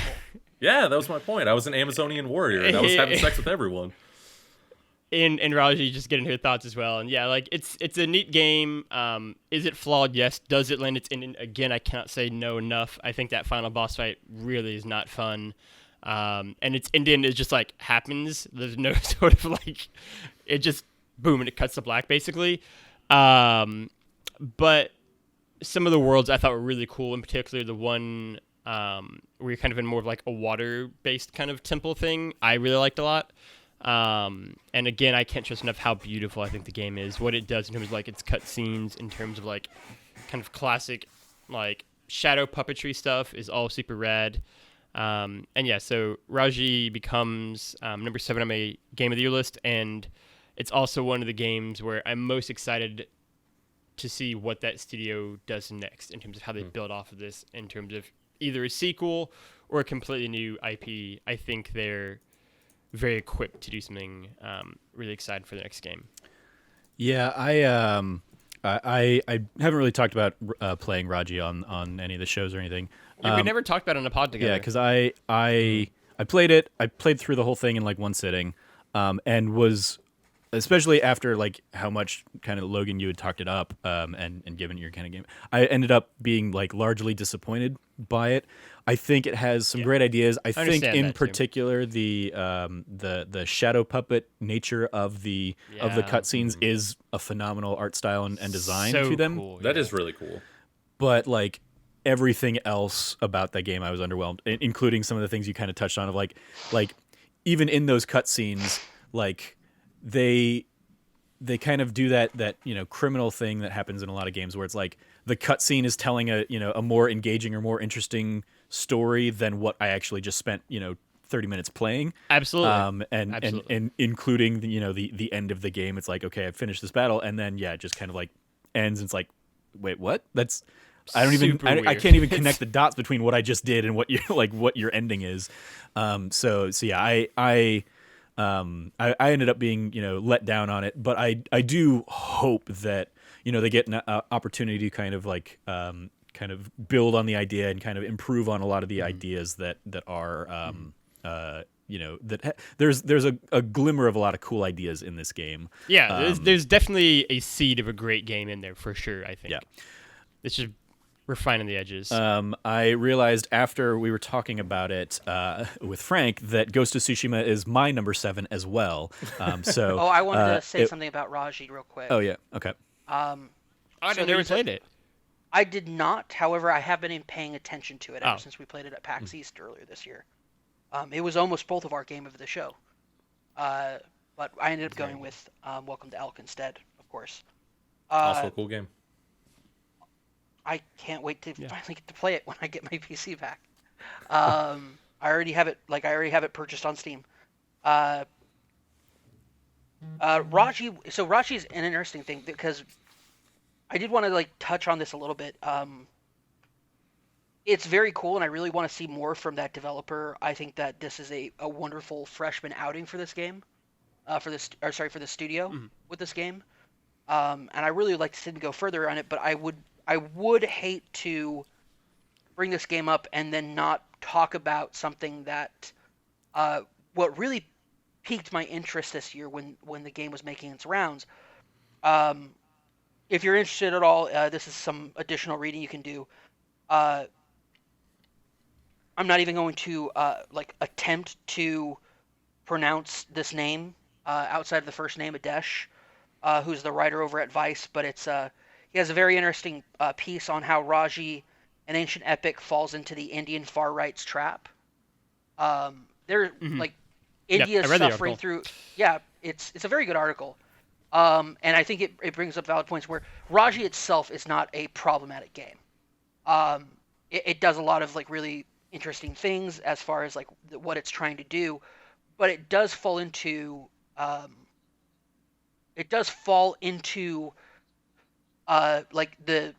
think the author put it perfectly. It isn't immune from the eddies of discourse that are going on around it.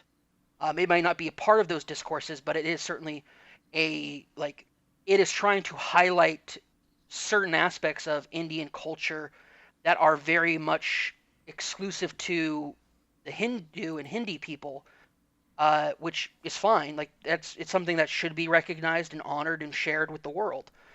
But it's also it's coming out at during a time when India is facing something that we've been facing in America, which is a nationalistic take with a certain a certain class put first, the Hindu first kind of movement going on there that's kind of in power right now. We're dealing with things like Kashmir, and it's the intensity between China and Pakistan. So I go read the article. I'm interested in playing Raji later this year. I'm looking forward to it, but I think that I wanted to make sure that got mentioned because that is something I have had my finger on the pulse of this game. I was really excited if this was going to make an appearance on your list, Logan. I'm glad it did. Because I did. I truly enjoyed my time, not just playing the game, but also speaking to the developers when we were there at PAX. Yeah, the devs are super cool. Yeah, they were.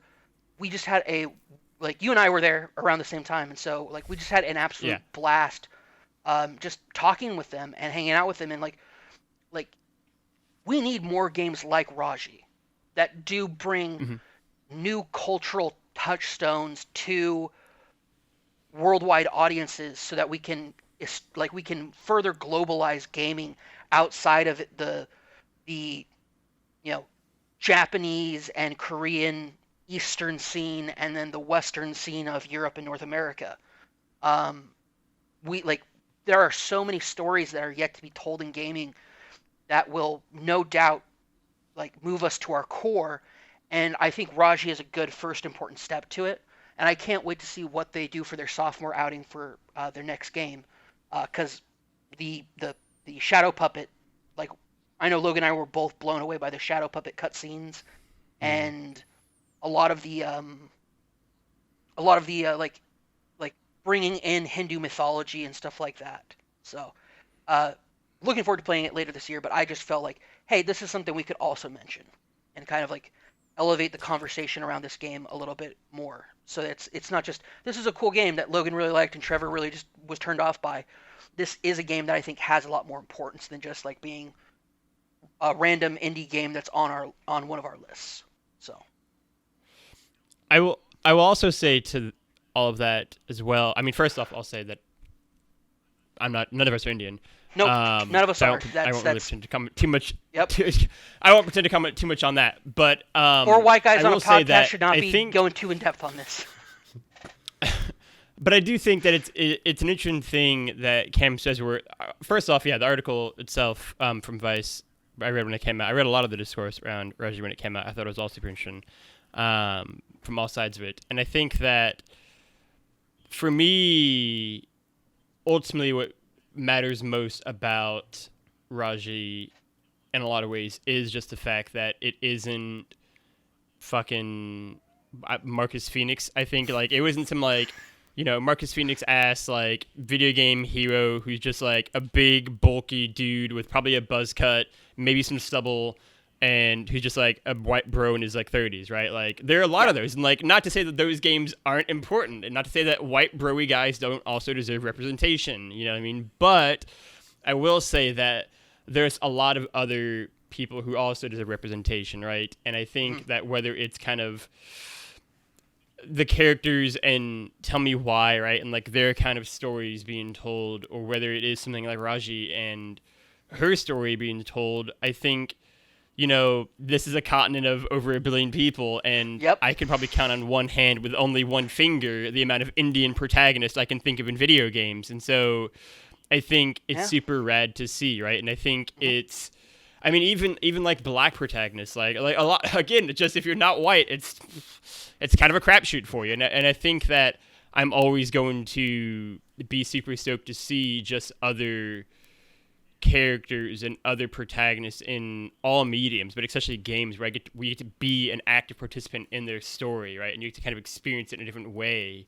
I think is always exciting to me, right? And I think that, I said before, Raji's flawed in a lot of ways, but I think one of the ways that it unquestionably isn't to me is giving us this different lens, right? And giving us a lens that isn't, Eurocentric in terms of its mythology. Again, ancient Greece is great. I gave a shout to Assassin's Creed Odyssey for 5 minutes earlier, and I love it. And I have another Greek mythology game like God of War, or now Scandinavian and Norse mythology, and the newer ones. But it is also exciting to kind of move beyond that, and I think a lot of people tapped into that with Assassin's Creed Origins. And I think Raji does something really similar, and it's a beautiful world, if nothing else, just kind of see through her eyes. That's awesome. Yeah. But I will pass it to Trevor for his game. Mine, as I said, was my number 7 was Ghost of Tsushima. So we will dive into that again later down the line. Yes. But let's throw it over to Cam again for your number 6. Number 6. My number 6, man. I thought this game, before it came out, was going to be, fighting for that number 1 spot. I thought it was going to, be dominating, my mind and my heart. And in a lot of ways, there's a lot of heartbreak when I put it here at this part of the list. And I talked about, its faults. We had a very, in-depth conversation about this game and about how it is a very shallow representation of a really deep and great genre of literature and film, and heavily underrepresented in the genre that, or in the overall science fiction genre that it normally gets skewed from, and that's Cyberpunk 2077. Cyberpunk 2077 was a game I was so stoked for since they announced it. I've been waiting since 2013. I've been waiting since 2013 for this game that was supposed to like bring a real cyberpunk experience to you, and on a very surface level, it succeeds. Night City is 100% a cyberpunk world. The mechanics that exist in that game are great when they are executed properly by the game. But man, oh man, not even from a bug problem standpoint. Even if the bugs in this game weren't there, the surface level, the very surface level, very shallow level of getting into this genre, you get ankle deep. And there are certain quests and certain storylines that do get you further into it, but it's so disheartening to, we talked about it because we want to talk also about the reality of the cyberpunk genre is that exploitation is a massive theme in cyberpunk genre, where exploitation is the norm, to the point where everybody and everything is exploited for capitalistic gain. From the bottom of society to the top, everything is exploited, and we went into that, and the game had such an opportunity to tell a really awesome first-person narrative storytelling of V and dealing with a cyberpunk world and in doing that, but the character's so passive in this world that it's hard to feel compelled at several points of the game, and you get lost in an almost GTA-like experience, which is fine, but the lack of the ambition of this game was 100% focused on making this world feel massive and larger than life, and I think they succeed in that. But it's filled with people and characters that rarely ever get anywhere under the surface of very shallow storytelling, which I did not expect that from the people who put together the game version of the Witcher universe. That being said, mechanically, what they pulled from the tabletop game, because this is based off of a tabletop game, and what they were able to do story-wise and with a lot of the actual mechanics of the game, of the tabletop game being brought into the actual video game, were awesome. From anywhere from the mantis blades to the gorilla knuckles to these very specific guns that were pulled from the manuals themselves and brought into this game and given a real breath of life and a very real and visceral experience that is allowed to be there. But I cannot forgive just this for focusing on the shallow aspect of what cyberpunk is versus the deeper connotations and narrative themes of what cyberpunk is supposed to be as a genre. Simply put, the story in cyberpunk is a weak-ass cyberpunk story. And that's really what it comes down to. That's why it's my number 6 game.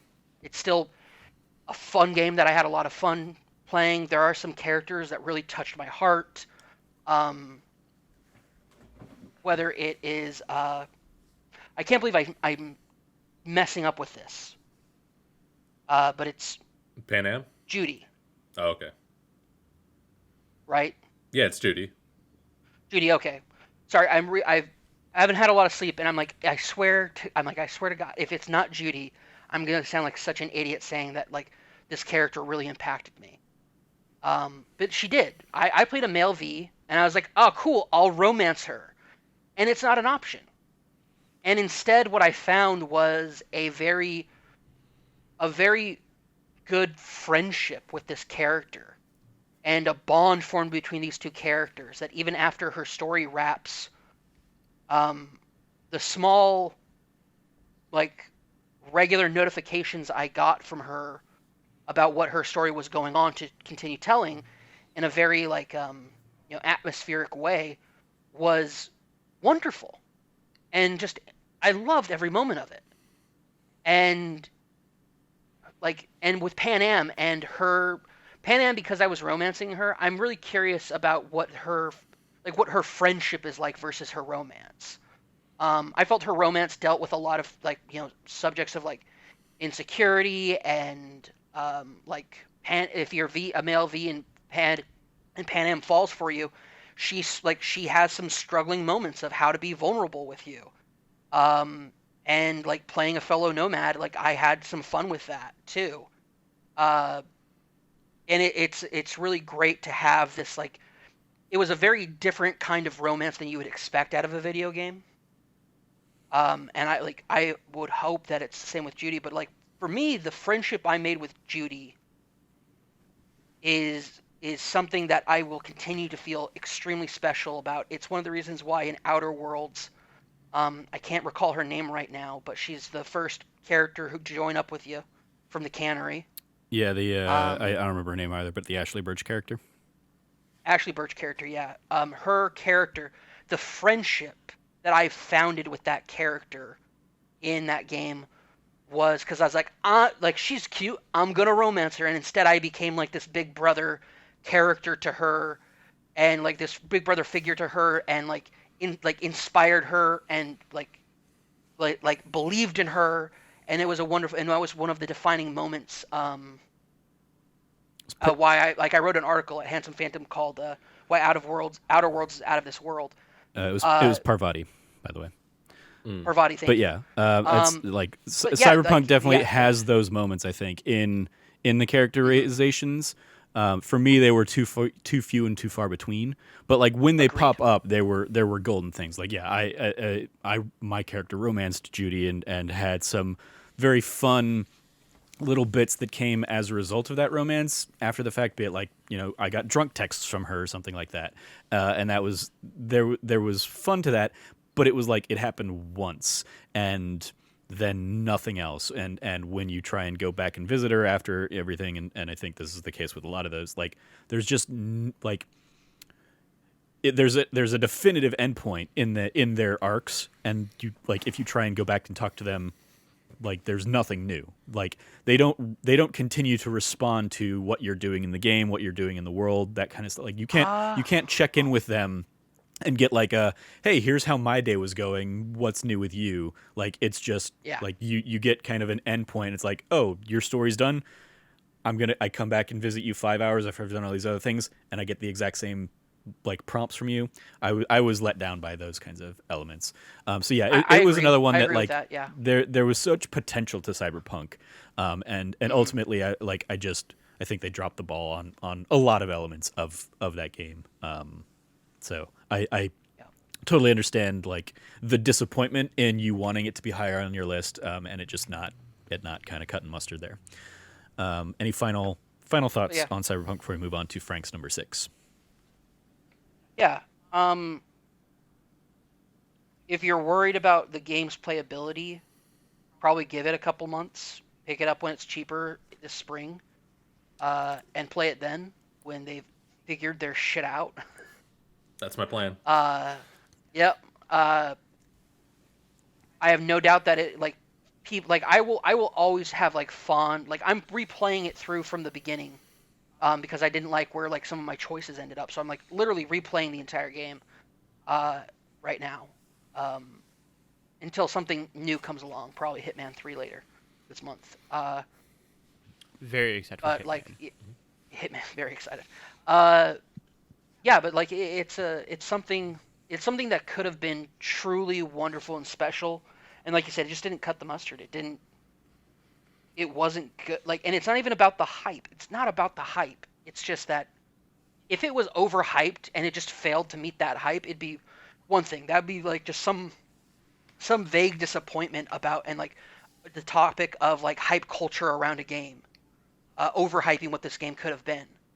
And instead, it's just like the great potential that this game had and still somewhat has, and where it can go from here could be so much better. And that is like what really kills me. So that's my last thought on it. Yep. Frank, your number 6. Mine is kind of a funny juxtaposition based off that, because mine, I think, is the best Cyberpunk game that came out last year, and my number 6 is Ghost Runner. Yeah, I knew exactly where you're going when you said that. So, yeah, tell us about Ghost Runner.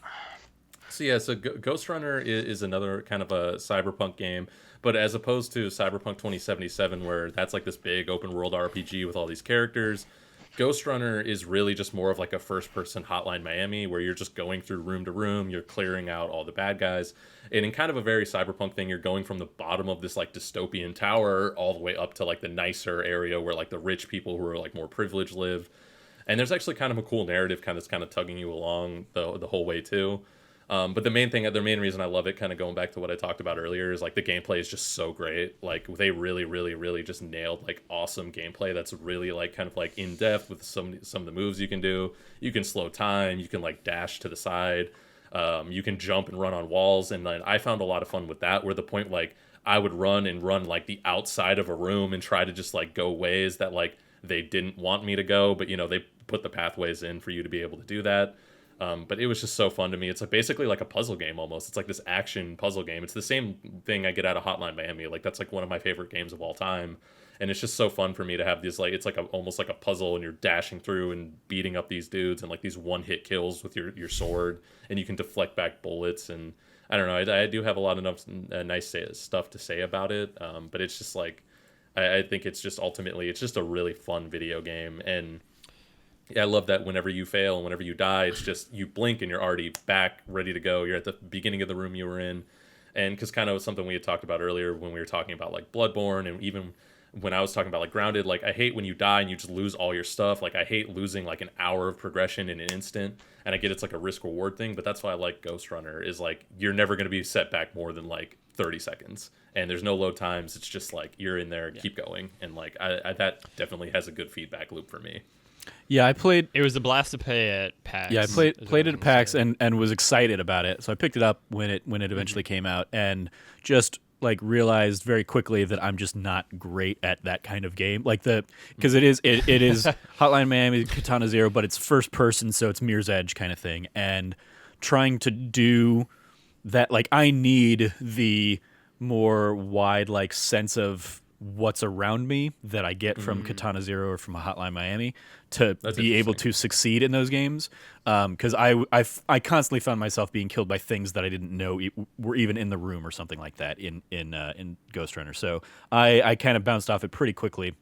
I gave it a second shot, like later down the line, and progressed through a little bit more. And once you start unlocking those power-ups, it does become way more manageable in that regard. Mm-hmm. It was just like a little too late for me to really sink its teeth in me. But yeah, it was just like, that was one of those games where I was like, I love what it's doing. This is just not gonna be my cup of tea. But I'm really glad it connected with you. I'm glad you had a great time with it. And yeah, I thought in terms of like the aesthetic and everything that they're doing with it, I thought it was, you know, a stellar game. It's just the gameplay loop of it is just too difficult for me to really be able to kind of keep up with at my advanced age.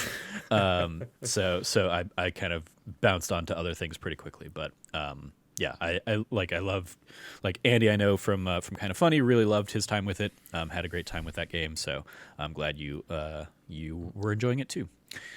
Logan, hit us with your number 6. Yes, so my number 6 is going to be another kind of interesting one, which is going to be the Alto Collection. Oh, nice.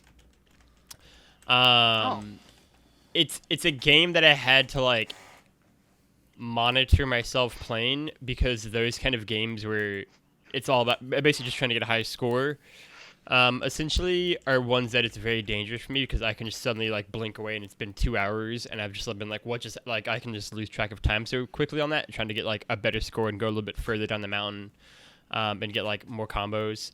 Again, like another game coming up on the list soon. But no, the Alto Collection, it's great. Like it is to me, like I don't have like podcast video games. Like I can't multitask like that. Like I can't listen to podcast and also play a video game. But I do have games where I can just kind of, the world will like blank out and it's just like me just kind of casually just zoned out trying to go down a mountain, get a higher score kind of thing. And that's very much what the Alto Collection was. It was like, I think I started playing it in the summer, fall. And it's just like perfect. Like it was a perfect kind of summer-esque game, just like zone out everything on like a weekend day and just play the Alto Collection for a couple hours, or, you know, late on like Thursday or Friday night, just play it for 30 minutes to an hour, 20 minutes, 10 minutes. Like it's a great game to even just play if you have 15 minutes at a time. And it's so much fun. The second one in particular, I think, builds off the first game's kind of very simple template and adds more color and diversity to it. But the two of them combined are just absolute joys. I mean, it's very simple. There aren't a lot of buttons or anything to do, and but what it does really well. And I think just the charm of it and kind of the backgrounds and scenery that you're looking at makes it, a game that I really enjoyed. Every now and again, I'll still see it on my like PS4 dashboard and go back into it from like 15, 20 minutes at a time. It's endlessly replayable and always kind of retains that same charm and joy to it. So that is actually my number 6 because I just had a lot of fun playing it. Very joyful. Very cool. So cool, man. My number 6 is another one that you can get on Game Pass, and it is Haven, which I think actually may have shifted around based on like the last time I presented this top 10 list with our friend over at H-Bomb and Friends. But yeah, Haven is my number 6 game of the year. And also the award for best relationship between you and Kay. Those characters, I think the let me get the trailer going here. This is something I had on my radar from like a PAX. I think I've mentioned on the shows before. I think I saw it at in the Kind of Funny Game Showcase when they did it as like a PAX panel at PAX West 2019. I think that was like my first exposure to the game, and then I've seen it in in Xbox presentations and stuff after the fact. And what I was really blown away by was the relationship between your two central characters. It is the most relatable and like loving partnership I think I've seen in any game ever, and I really just enjoyed spending time with the two of them together. Be it they're cooking things, you can find little collectibles out in the world that will end up when you go back to your little ship and have your kind of like rest and recover. You get some sleep for the night. There will be little cutscenes based around these things that you find scattered around the world, and there's just like a ton of fun there. That like them trying to teach each other little like tabletop games or something like that are clearly like over one person's head. Just so many wonderful little beautiful moments between these two characters, let alone the fun that exists when you're skating around the world, floating around the world, kind of clearing rust from all these different islands, and kind of digging into the mystery of this world that you two have kind of like escaped to. What's the history there? What all has been kind of going on? What are you kind of uncovering? And then on top of all of that, there's a fun, interesting, dynamic combat when you kind of are facing off against kind of corrupted monsters around the world. In order to kind of pacify them and calm them down, you're controlling both characters at the same time in combat, where you're using like the left side of the gamepad for one of them and the right side for the other, and you kind of have them, you link them up to do a power charge attack between the two of them, or you can kind of offset the pacing and the timing, and so you can have like one character attack and then the other character is ready to pacify because the enemy is not going to be down for long. You're only going to have like a limited window of time to do it. So there was just a ton of just really cool elements of this game that I really enjoyed. Again, it's a Game Pass game, so if you have Xbox Game Pass, definitely give it a shot, check it out. give it an hour, see if it's something that like grabs onto you. It's a shorter experience. I probably beat the game in like 12, 13 hours, something like that, to see top to bottom. And yeah, I just had a really good time with it. Like it just has such endearing banter between kind of the central two characters that I want anybody to be able to experience them. I likened it at some point to if you are familiar with the graphic novel Saga. There are hints of Saga to it in that these characters very clearly from like different classes that they're not meant to be together, but they've run away together, a la Saga. And so there's, if you like that kind of narrative, there's an element of that to it as well. So yeah, definitely check out Haven on Xbox Game Pass. I think it has come to other things as well, but I played it through Game Pass.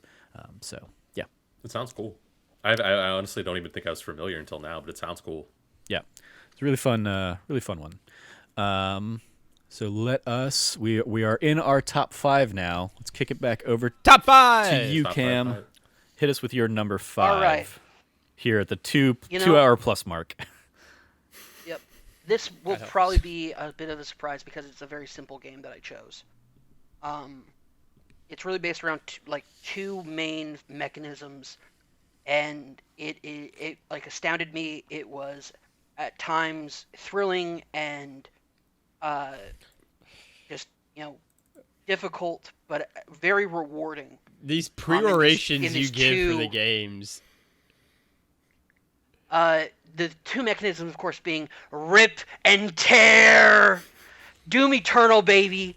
Doom Eternal was so fucking rad. It was so good. Oh my gosh.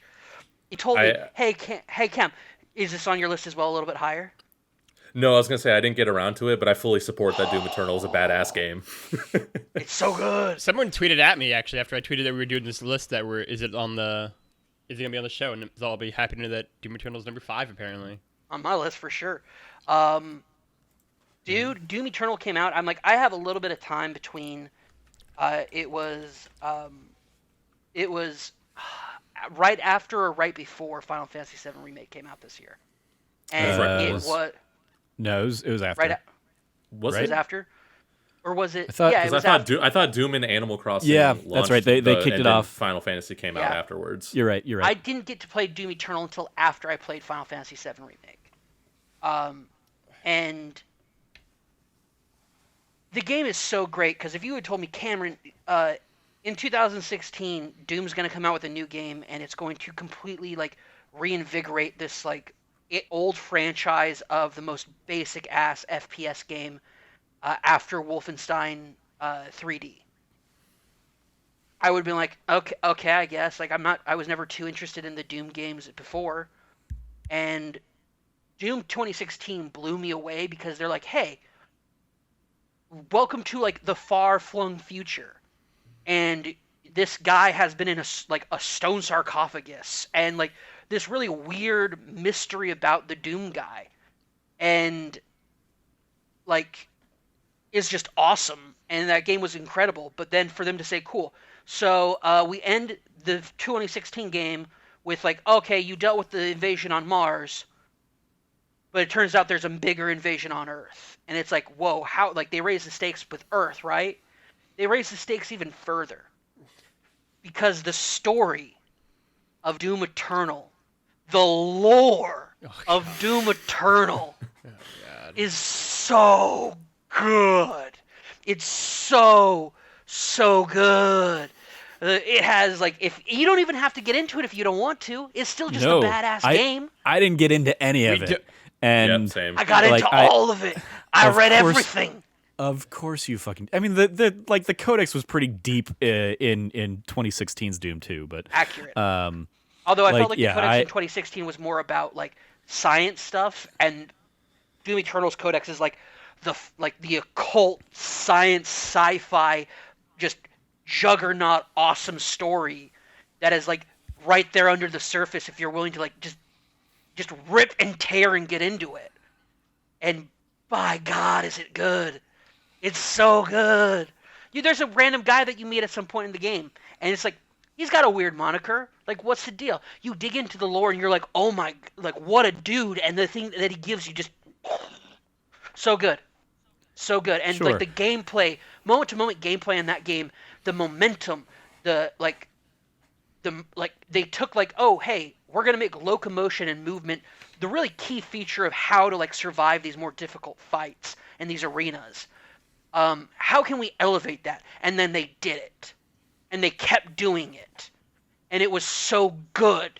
And did I die a lot? Yeah. Did I care? No. Yeah. It was so good. A little bit. Yeah, it was in my 11 to 20 range of games for the year. Yeah. Doom Eternal was for me. It won my best first-person shooter platformer game of the year because I do think the platforming elements that they added to the 2016 Doom here really did like introduce new ways to really kind of move around a combat arena, and you have to, as you kind of touched on, to in order to like survive. Like it is designed with you being moved. This is the opposite of a cover shooter. This is basically like spitting in the face of Gears games and stuff like that, because you have to be constantly moving, constantly killing things, and there's like really cool elements of that. That yeah, I did not dive into the lore at all. I did not give a shit about any of that stuff. But like when it started getting teased out that this has a shit, I was like, oh god, Cam's gonna never shut up about this. And so thank you, Cam, here for 7 months later, nine months later, kind of proving that. It's My been biggest my best problem kept with the secret game all year. It's been my best kept secret all year. Is my biggest issues with the game were that it like I hated the difficulty curve, like the difficulty spike that happens in the especially in the end game, and I felt. And I talk about this in my write-up, I felt every mission, every level is like at least 20% too big for That's what fair the game criticism. is doing. I felt that way too. Like I like there is a lot of and it's one of my criticisms that we'll get into when we talk about Last of Us Part 2 is there's so many areas where it's like, okay, I'm clearly just going from like one combat area to the next combat area, and there's just so much dead space between them that I was like, come on, just like shrink this map down a little bit and get me to the next fight quicker. Let me have fun with that. And yeah, even playing on like baby mode. Yeah. I just had I had a terrible time in the last couple missions of that game where I was just like, oh my god, why is this so damn difficult? Yeah. I will also tough. say that I never fully fell in love with the kind of sense of verticality and platform that the game brings into it. Like it definitely didn't click with me as much as the 2016 Doom did, and I think that was always kind of a big issue from when I first played it at PAX all the way through to actually playing it. Like I never quite clicked in terms of loving that as much as I think the game wanted me to. That's fair. Because it is such an integral part of the game, like you kind of alluded to, Trevor, where like they designed like areas for you to use that a lot, and I never felt as natural as I wanted it to. I think. Mm-hmm. Shout out to still a great game. Yeah, shout out to the scene from the trailer that plays even better in the game when because the Doom guy does like rarely ever talks if he ever does. And so he just grabs a lab dude with the clearance card that he needs and just drags him by it. And the guy's like, is he going to kill me? And instead he just swipes the card and like goes. And it's like, yeah. Just so it's like the character of the Doom guy and like a lot of the concepts of Doom are simple, but they're blown up in a bombastic, like just heavy metal, 80s metal cover kind of way. That is just like fucking awesome, and you get to see other people reacting to Doom Guy in this way more than you did in the last game, and that just adds to like in 2016 it was like, okay, the way he's just no nonsense and smashes a computer screen or just like grabs a shotgun and loads it or whatever, like that is giving you a characterization of this guy, but like it just is added tenfold when you're seeing how other people are reacting to him as well. Actually seeing Frank, actual human beings around him. Yeah. Yeah. Frank? Going off of your little kind of like extra awards, for me, I think Doom Eternal would get the award for like best game that would make like the best painting on the side of a van. Hells yeah. Yep. And like going off of Cam's like heavy metal Doom, like that's how I think that's the award, like the little extra award I would put on Doom Eternal. There you go. Perfect. Cool. Some of the level design is also like really, really, really cool. Like the way that you like the way that it like solves puzzles, because you're like, okay, I'm just gonna do like this very simple repetitive thing, and then it just kind of like slow, like in a very small scale, defies your expectations of how the level's gonna go forward. And it's like, huh. And like a lot of times when they're like, oh, the bad guy's got one over on the Doom guy, and he like doesn't react to it, just goes and does the thing, and then solves his problem, and like one of the characters or something will be like, oh, you were like ready for that. Like everybody expects him to be dumb, but he's actually smart. He's insane. Like it's the story is great. I love that game on a whole nother level.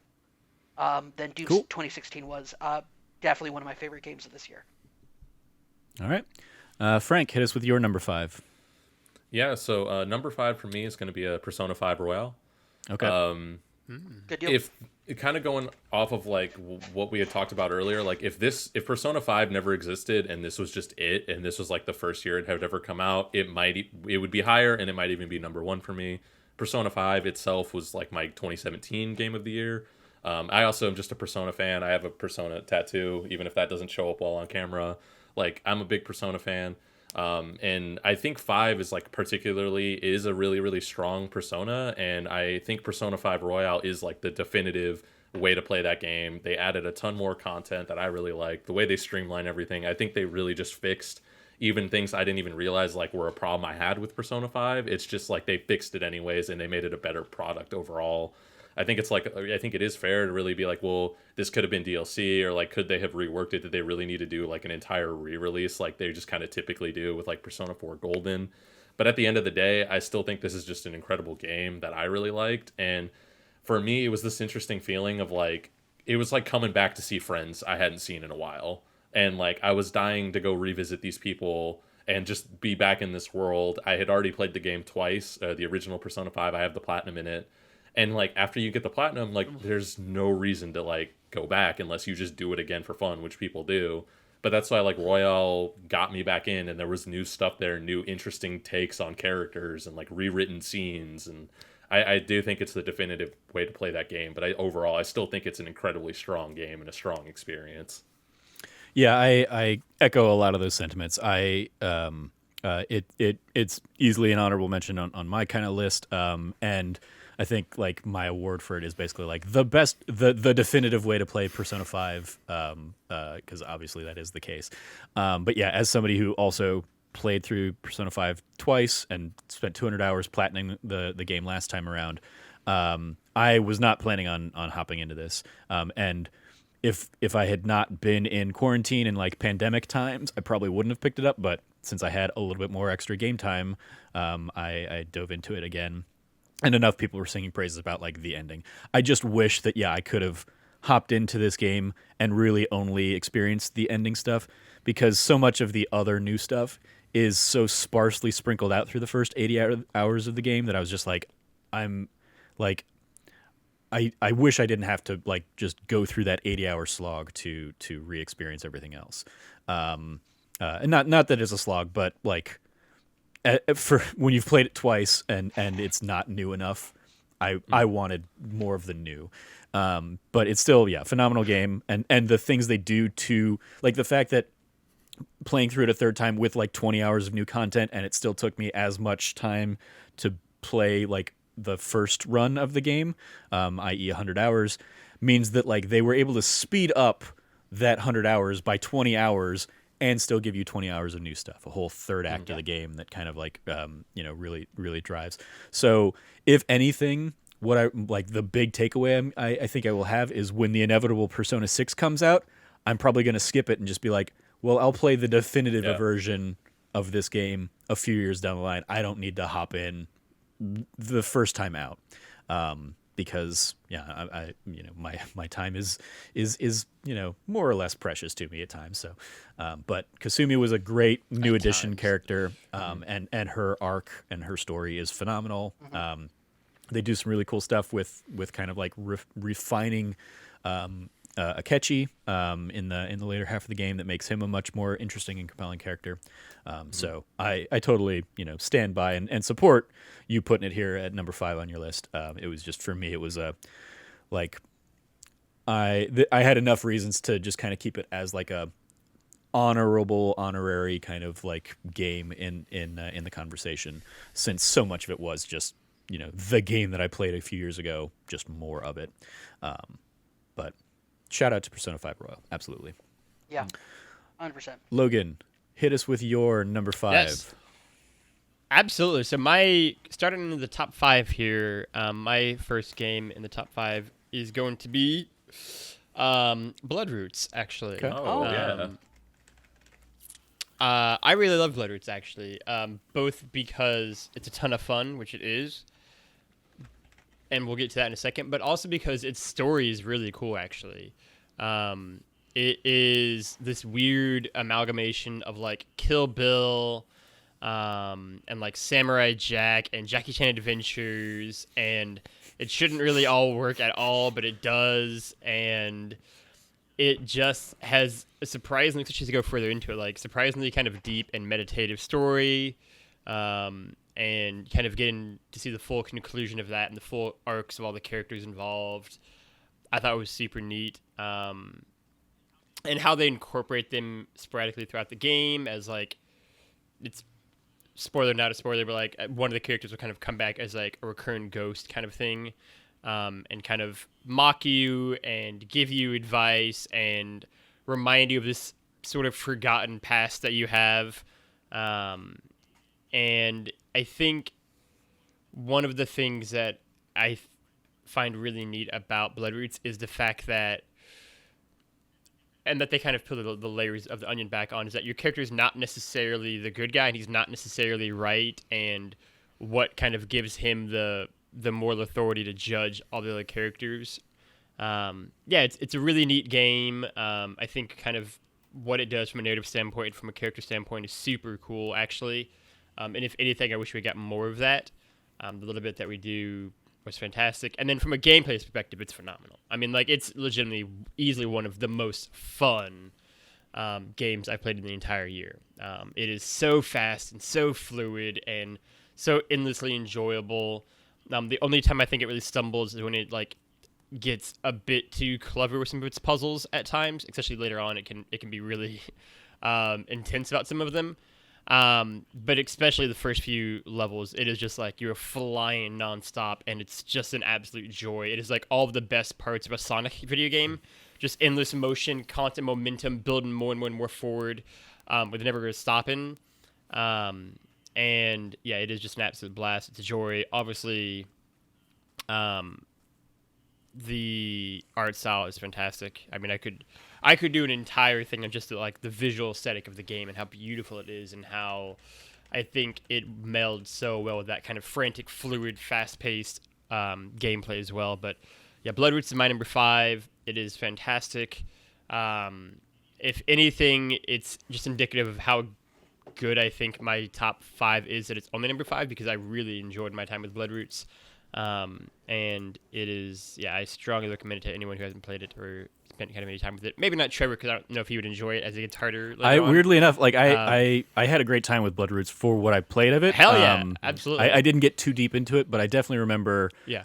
There was a fun like night where I was going back and forth with Mario Not Bros, Mario Piaquadio, like he posted a high score on one of his missions, and that he was like ranked number 1 in the world or something like that, and I hopped in and pretty quickly like beat his time, and that was where I learned, like, I was playing on PlayStation, he was playing on PC or something, so our leaderboards weren't synced up, but I was sharing like my score beating his, and he was like, how did you do that? And I kind of like recorded my run and uploaded that and showed him kind of how it was, and so we kind of like did a little tit for tat kind of race back and forth for a little while, and there was a lot of fun to do that. And that's not the kind of game I usually attach onto. I'm not usually like a leaderboard chaser, but since I was able to kind of like top the scoreboard on that one in terms of like the the fastest completion of a level or something like that, I was like, oh, this is really cool.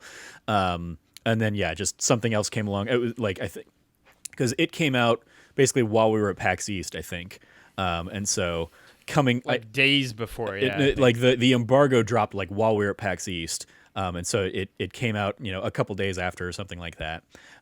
So while I came back and I was playing it, but then I like almost immediately got sucked into Doom Eternal and Animal Crossing and stuff like that later there in March. But I had a good time with it for what it was. It's again going back to like Hotline Miami, having the bigger, like being able to see my surroundings and understand like where the enemies are at. Let me do a better job of saying, okay, I'm going to go pick up that wagon wheel. I'm going to take out these guys. I'm going to hop on this barrel. I'm going to like ram the barrel into this other guy, twist it over here, jump off it. So I'm going to kick the barrel off and take that guy out. And then I'm going to grab his sword. And then I'm going to, do like coming up with that kind of like game plan for, the most efficient way through an arena, through an area of bad guys was a lot of fun. I shout out to, I didn't play enough of it to really like include it in my considerations, but otherwise it probably like it's an honorable mention for me for what I did play of it. I also anybody played it else? This year. Yep. Yeah, I played it. I have to say, what I really enjoyed about the game was, what you kind of go through in the earlier levels, and even some. I got like halfway through the game. I beat three of the bosses. And that's actually where my problem with That's the game... more than halfway of the game, I would probably say. Okay, cool. I almost beat the game. The bosses is where I kind of like ended up stopping. The boss fights I never felt were as interesting, fun, or they were just really frustrating. Especially that first boss fight. It was just so unbelievably frustrating. Because it totally changes up what you're doing in the game, and it makes it like a boss mode, and that's fine.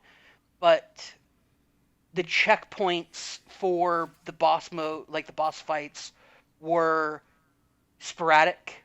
Some checkpoints were really close together. Some were like extreme, like really long lengths of the level, and it was just very frustrating to deal with that when I felt the rest of the game was so greatly balanced.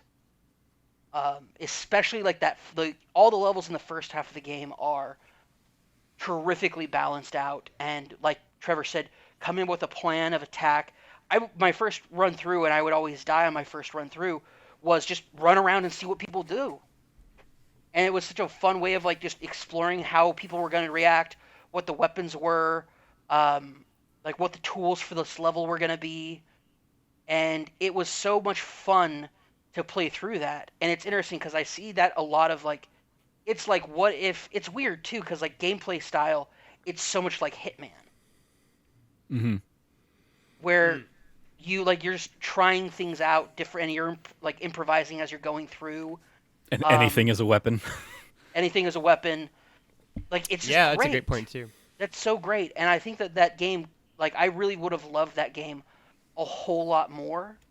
And it definitely would have been more impactful, and, like, I would have put it on my list and whatnot.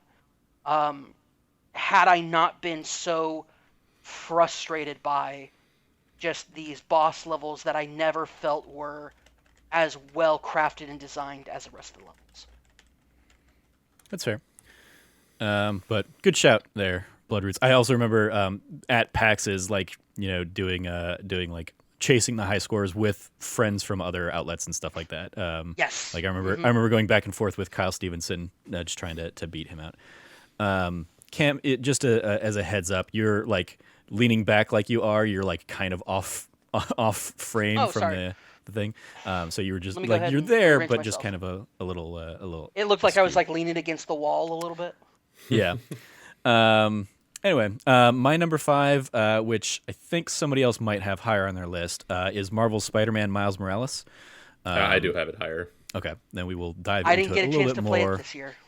There, yeah, I I also haven't played it yet, but I'm sure I would. It's like You could have played it on the PS4. It's more Spider. But yeah, it's I want to play great. it on the PS5. I don't want to play it on PS4. It's great on the PS4. I get it, but it's great on the PS4. I played the entire game twice. I have the platinum. It's great. Yeah, we will dive into it when we get to where it is on Frank's list. Then, but yeah, I had a great time with it, and it was a great kind of like welcome to the PS5 kind of game.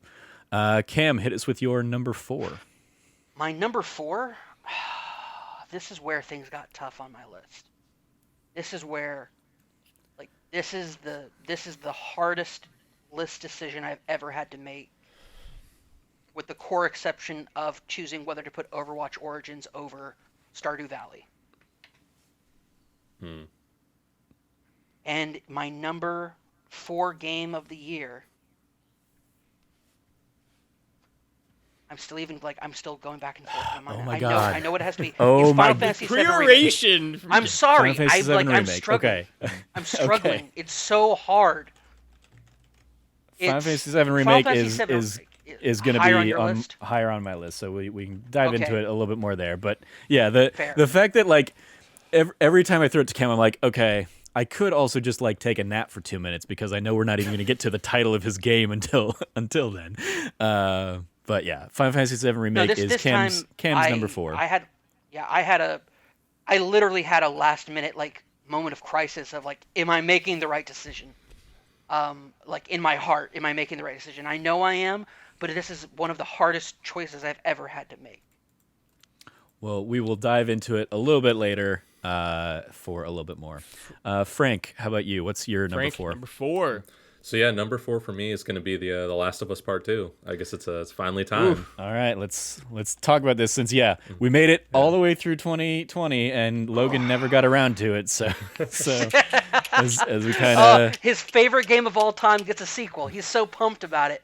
Doesn't even like pop it in the PS4. Yeah. Own it, bought it. I don't know if you guys heard one of my joke predictions on our That News You Care About is that we'll make it through 2021 and Logan still won't have played Last of Us Part 2. I second that. I would not take you up. I would not go against you on that bet, Trevor. Yeah. Well, tell us why it ranks here as your number 4 game of the year, Frank, and then Cam and I will share some of our thoughts on it as well. I think there's a couple things that really it's an incredible game, and for me, when I think about not only 2020 and just like games that all the recent games I've played, like to me, The Last of Us Part 2 is pushing things forward more than anyone else. And it's just in terms of like we talked about already with like the ambient noise and like the physics and the fact that you can just go around breaking any windows. I thought it was also amazing that like the environmental hazards and the way they sort of craft the world is like I was constantly like crawling under stuff and climbing on top of things. And in like one of my main examples is there's a point where you're in like a warehouse and you're actually climbing through like those big tall like storage shelves that have stuff on them. And in any other game, that would just be an invisible wall. But you can just climb all over that, and you're meant to, and you can crawl under it and then walk across the platform. And it's weird to point out sometimes because it's just kind of like weird basic stuff, but no one else is doing that in their games. Like they have this immaculate attention to detail that somebody like me just like really appreciates. And I always love going through the world and like, man, when in The Last of Us Part 2, there's a point where there's like those flappy plastic doors in kind of the warehouse too. And I was just running back and forth, and I'm like, it sounds exactly like how that would sound in real life. Like, and there was a point where I was even talking to my roommate about the physics on the power cords for like when you're doing the generator stuff. As I was like, do you know how many times I've fixed a generator or rerouted electricity to a generator that I needed? 1,000,000 times. But I was like, but this was different. Like, this cord had physics. This was a real cord. I could wrap it around the building and tie a knot with it if I wanted to. Like this, it was like real, and that takes a lot of work in games. Like you can't just like have it be a cord, you know? Yeah, I remember like somebody at Kotaku, I think, did like a dedicated article to like the cable physics of The Last of Us Part 2, kind of really touching on some of those same like the attention to detail on that is, you know, otherwise a throwaway puzzle. Like is a testament to the amount of work they put into those games. You know, obviously there's the conversation of like, is it worth it with all the crunch around it? But yeah, like they clearly are putting a lot of time and attention to those kinds of details in something like that. But that's kind of like when I say like it's like pushing things forward. That's what, obviously I don't want people to crunch and have to do like have terrible work environments. But that's kind of the stuff I want to see more out of games in this next gen. Like to me, that's next gen. Like that's The Last of Us 2 is like I feel like the most real world I've ever walked around in a game and interacted with. And that's what I want more out of some of these games. And even kind of going into, it's on my list further up, but like Valhalla doesn't have a ton of that. And it's kind of an interesting juxtaposition kind of going back and forth between the two. But then again, to go into the bad side, like The Last of Us Part 2 is not a perfect game. And like it has many problems. I think we touched on some of them earlier. Like the pacing's not great. I do think it is a bit too big. It could have probably been shorter. Like there's problems with it. But on the other hand, it's like I just think they did a lot that was amazing. And for me, like it was also like it was thought provoking, and like we spent the most time even between us as like a group talking about that game than we have talked about any other game in the last year, or probably maybe even like ever. Like we did our spoiler cast that was like 4 hours long, and then we even just talked about it off mic. Like Trevor and I continued, we talked about that before, and I think we talked about it a bit after when I was doing my platinum run. But that doesn't necessarily mean it's like game of the year, which is why it was my number one. But I realized like, oh, it's my number one because I think it's an incredible game that did a lot new. But if we're talking my personal game of the year, I was like, there's more I liked more, so I kind of moved it back down. But overall, I still think it's an incredible video game, and I'm really excited to see again whatever Naughty Dog ever does going forward. Yeah, feel. Oh, sorry. Go ahead, Trevor. I was just saying, like we're far enough removed now that I will throw out one of my little pet peeves, because we've talked about at length like my biggest issues with this game are like the pacing of it, but I think it is really touching on a lot of the, it is the top of its class in kind of graphical fidelity, the world that they've built, the characters, all that stuff. But with all of that, it makes something like my biggest pet peeve of that game that we're far enough removed that I don't consider this a spoiler. But like one of the collectibles in that game is state quarters, and none of them are accurate. and it just like I'm like what like. Yes. That's like with as much attention to details you're putting in so many other elements of this game, why are not even the years that these quarters came out right? Some like the designs on a lot of them are different than the designs of the real quarter. I'm like just like if you're giving me this thing that you can like hold and like really like look at and examine, like why are they all from the exact same year? Not all of them, but like most of them. When like as and it's it's a dumb little thing, but like my mom collected coins. When those coins came out, it was like they did 5 every year for 10 years, and then they did like an 11th year of like the other like Puerto Rico and stuff like that. And it's like but like 30 of those coins. 30 of those coins all came out in like 2002 or something like that. It's just like that was wrong. That is just like and it was one of those things where it's just like I don't like I shouldn't be as mad about this. You can remake Seattle, but you can't. You can remake Seattle, but you can't remake these coins. With everything else that like that's the one question I would ask Neil is like why did this not get the same level of polish that everything else in your game is getting? But like so many other things about that game are great, and the fact that like that is one of the biggest things I nitpick about that game is a testament to how good that game is, even if it is my 8th best game of the year or something like that. I echo your sentiment of like I can't wait to see what they do next. I do hope as kind of we continue that I hope that they continue to just be mindful and better about crunch and kind of like not break their backs, because I don't think they need to. I think people would have waited another 5 years for this game if that's what it took to get the same level of polish without it breaking people. But yeah, ton of stuff, great stuff there. Cam. Yeah. My thing about it is that, and this actually goes to something that you really liked about that level in the warehouse.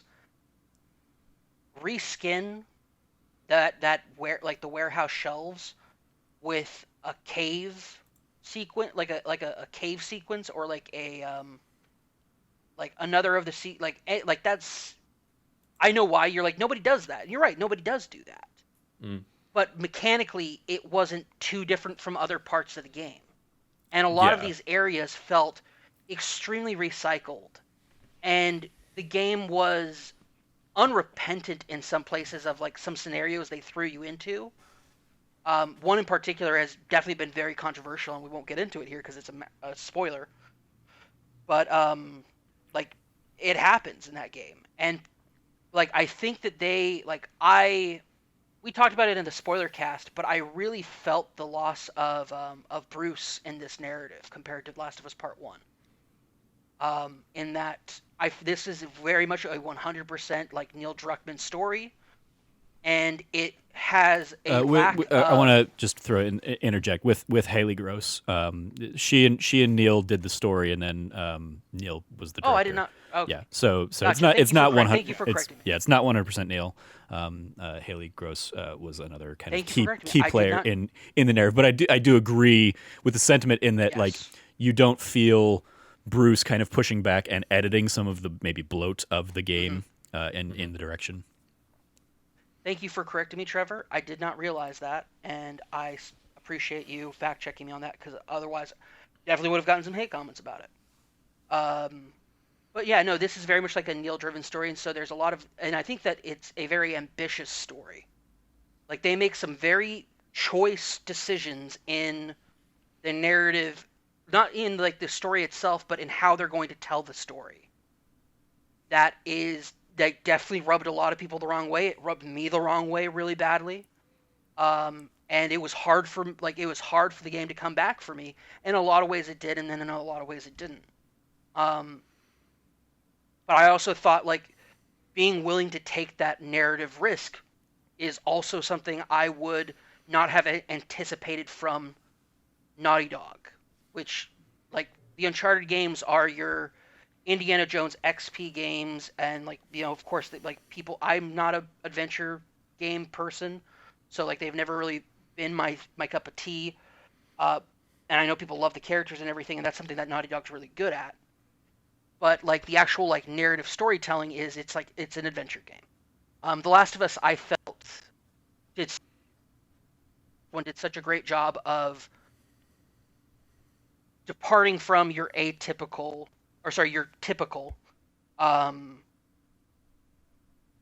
zombie stories.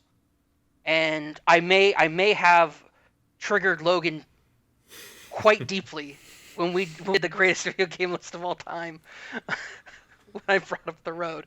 And it does, like, it's not the same, of course. I don't want to dig up old wounds on that one. But, he says digging up like, the old wound. No, I mean, like, the only thing to that, like, it's just like, because this argument, I mean, this is like, it was an argument I was not aware of at the time, but yeah.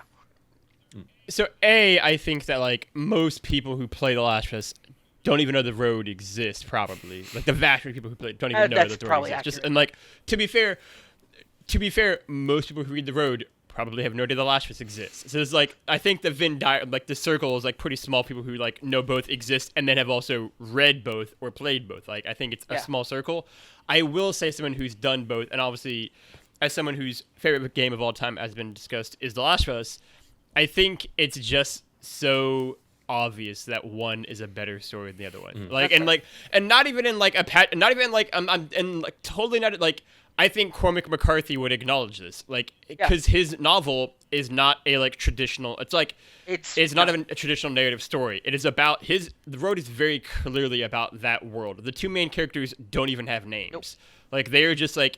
Basically, people see that you can observe what the world has become. Where The Last of Us is an actual story, and so like that's always what I say is like, whenever someone says The Road is better than The Last of Us, I'm like, they're very different. They're very different medium like things that are trying to be told to you. But B, one is a story, and one is kind of almost like a painting of a world, like what this world is. And so that's all I would say to that. Yeah. And that's totally fair. But I felt like they took a very ambitious narrative leap in this game. I don't think it pays off, but I admire them for doing that. I admire them for the character designs and for making very specific choices about certain characters' character designs. In regards to the character of Abby, and making Abby like they could have made another small waif-like character like Ellie, but they went against it. They went against the grain of what you'd find for like a body like your typical body type for female characters in a video game. And they embraced a much like a broad, like a wide-shouldered framed, very muscular, athletic person, and they put that in this game. And to the game's credit, playing like in combat scenarios as Abby is great. Oh shoot, that's a spoiler, isn't it? Nope, it's in the very beginning of the game. I won't count it then. Okay. I mean, it's whatever. The trailer they released like 6 months after the fact to like celebrate the game or whatever, like gives a shit ton of stuff away. So I told like the day it came out, I was like, don't watch that trailer, and because other people were sharing it around and stuff like that. Yeah. And I would say it has probably seeped out into consciousness that you play as Abby in that game. So it's a whatever it is.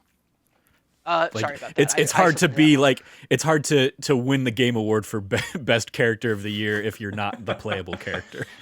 So and that's another thing. The acting... wasn't Hades nominated too though? Yeah, it was. It's true. Which is weird. But it didn't win. Anyway. Yeah, but no. But I will say the one thing I don't think we've really shined a light on is the acting. The acting is incredible. Do I like the story that they're telling all the time? But I've never felt like these characters weren't the characters. They were the actresses. Abby is not your typical Laura Bailey voiced character. And she went to places with that character that I was so impressed by. And Ashley Johnson's range with Ellie went so far, and went to places with Ellie emotionally that were just very, very good. And like outside of the story, just the acting alone, I was so impressed by the motion capture, the detail, the character, like just from hair to skin to clothing, top to bottom, like the technical aspect of these character designs and modeling are incredible. And like Frank said, pushed what you would see out of it, like games at high fidelity, even like in its it's out of the class of any games graphically that are coming out right now, outside of the cutting edge next gen. Even that, and even that. When there's inevitably like the PS5 remaster or whatever of Last of Us Part 2, the 4K, or like, because obviously it exists in 4K as kind of the PS4 Pro version, but the touched up version that they do, just like they did Last of Us Remastered, on the PS5 will be leaps and bounds above what Cyberpunk looks like now on the PS5. I'm sure. Agreed. So yeah. But yeah, that's where I really will. I'll put just like where it's at now. I know why it's Frank's number 4. I know why it's your number 8, and I know why it's my number 10. And I feel like all of our reasons are valid for what we got out of that game. And honestly, if we had done this list earlier in the year, I would probably put it higher. Yeah. But I have sat with this game, and it has, and we talked about it, I think off podcast, that this game had not soured, but it had sat and kind of gotten it had gotten stagnant in my mind, and going deeper into it and remembering this game, it doesn't bring fond memories. I mean, that's not what it's intended to do. Although I will kind of going off of that, I will to kind of end this entry on a better note, or a higher note, I would say. The award that I give it is the best musical moment of the year for me. And it's not Future Days, which is obviously the song that gets like so much praise and credit, and it's not When I Fooled Around with the guitar that you can play in game and learned to play the 4 chords song from Axes of Awesome, which is basically a joke parody song that's talking about how all songs use the same 4 chords. I learned those 4 chords and played it and kind of did just sang a little bit to myself.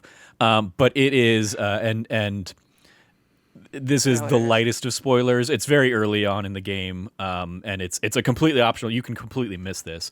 But when you go into a music store with Ellie and she picks up a guitar and starts playing and does a cover of a-ha's Take on Me, that is just a beautifully profound moment.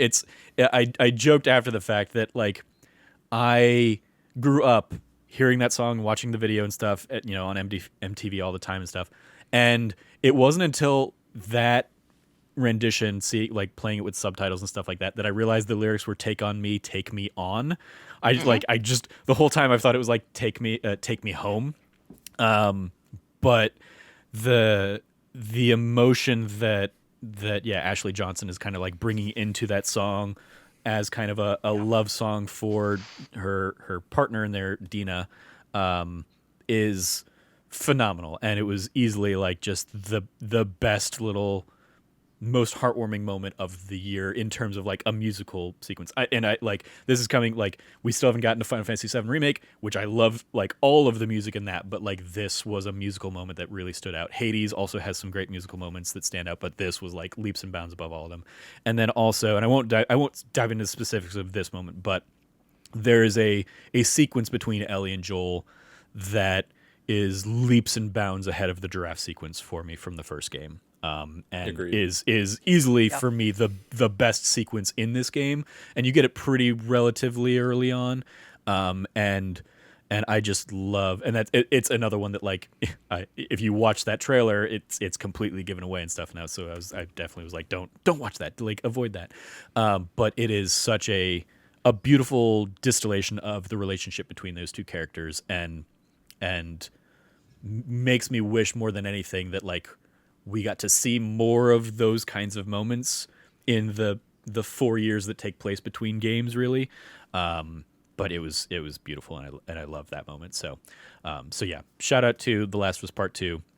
Has some incredibly high highs, and I do not at all fault it being this high on your list, or anybody's number one game of the year, because there is some beautiful stuff in it. Absolutely, just didn't quite hit for the rest of us. Logan, let's hit us with your number 4. Yes. So my number 4 game of the year is going to be Fall Guys. Fall Guys. Yeah. Okay. I really loved Fall Guys. I think it's a ton of fun. I feel like it was like, so I've never played a single second of Among Us. And this was kind of out of the two, like the big one I got into this year. I played with Trevor and with Cam. We all played together. I was thinking about it last night. I couldn't remember if Frank was there. It was all four of us, because I was lucky enough to get a win while we were all 4 playing together, because that was one of the other trophies in that game, is like win a game while you're playing with a full party of 4. And I blew mine. Yeah. I got mine when we all in that brief morning where we all played a few rounds together. I got that without getting the trophy at the most important time when it could have happened, at PAX East 2020. There you go. Yeah. Yep. That's true. I got a real life crown. You did. That's true. Yeah. But Fall Guys is my number 4. Part of this is like probably tied to just how I think fun and goofy and silly like its social media side of things is, and like the community side of things are. Like it's so good. It just felt like a really bright moment of like pure joy for like 2 weeks on the internet, and in the midst of 2020, that was awesome. It's just funny. It's goofy. I know Trevor doesn't like it much because it got more and more chaotic over time. Yeah, and that's not true at all.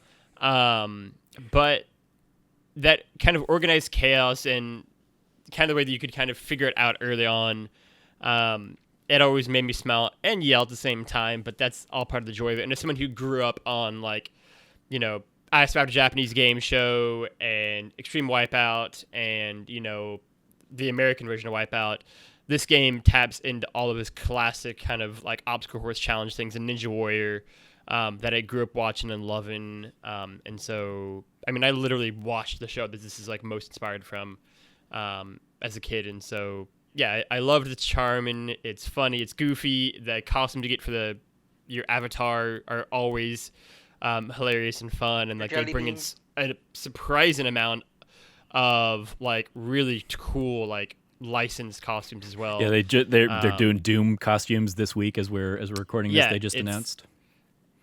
It's wild, and so yeah, it's a ton of like that. Again, speaking of like what is the most fun I've had playing a video game this year, this is easily kind of on like that top 2 or 3 of that list. And it just always kind of, I feel like, left me smiling and happier than when I started it, even though I would constantly get obliterated on the fucking team challenges. It's fascinating on the whole enjoy because I'm like so I'm playing the Summer of Gaming trailer from like basically like got to be shortly before the game launched, and just seeing like how even in that like last month or two how many design things changed on this game is fascinating because like you can still see like the bare bones, but like the aesthetic on a lot of these levels has changed, and has continued to kind of change and evolve as they've added a ton more elements into everything there. They fixed the hint in the wall break. Because it used to be there, like if you can kind of see like the line in between. That means you can go through.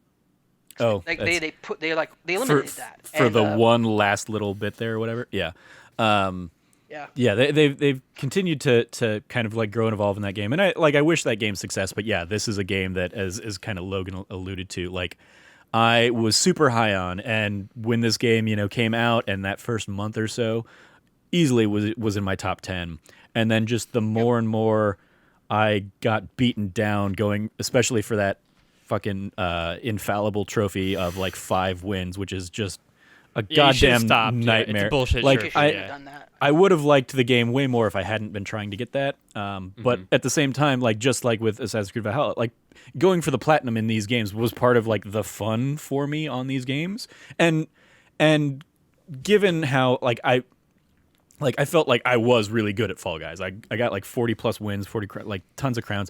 I would constantly, talking to the cosmetics, like I was constantly wearing my Rooster, which was like the Hotline Miami costume, because that was like 10 crowns to buy, and it was like only available in like that first week or something. So I was like, this is a status symbol. Like this is me doing that and being like, I'm like, this is how good I am at this game, is that I'm better. You are the alpha gamer.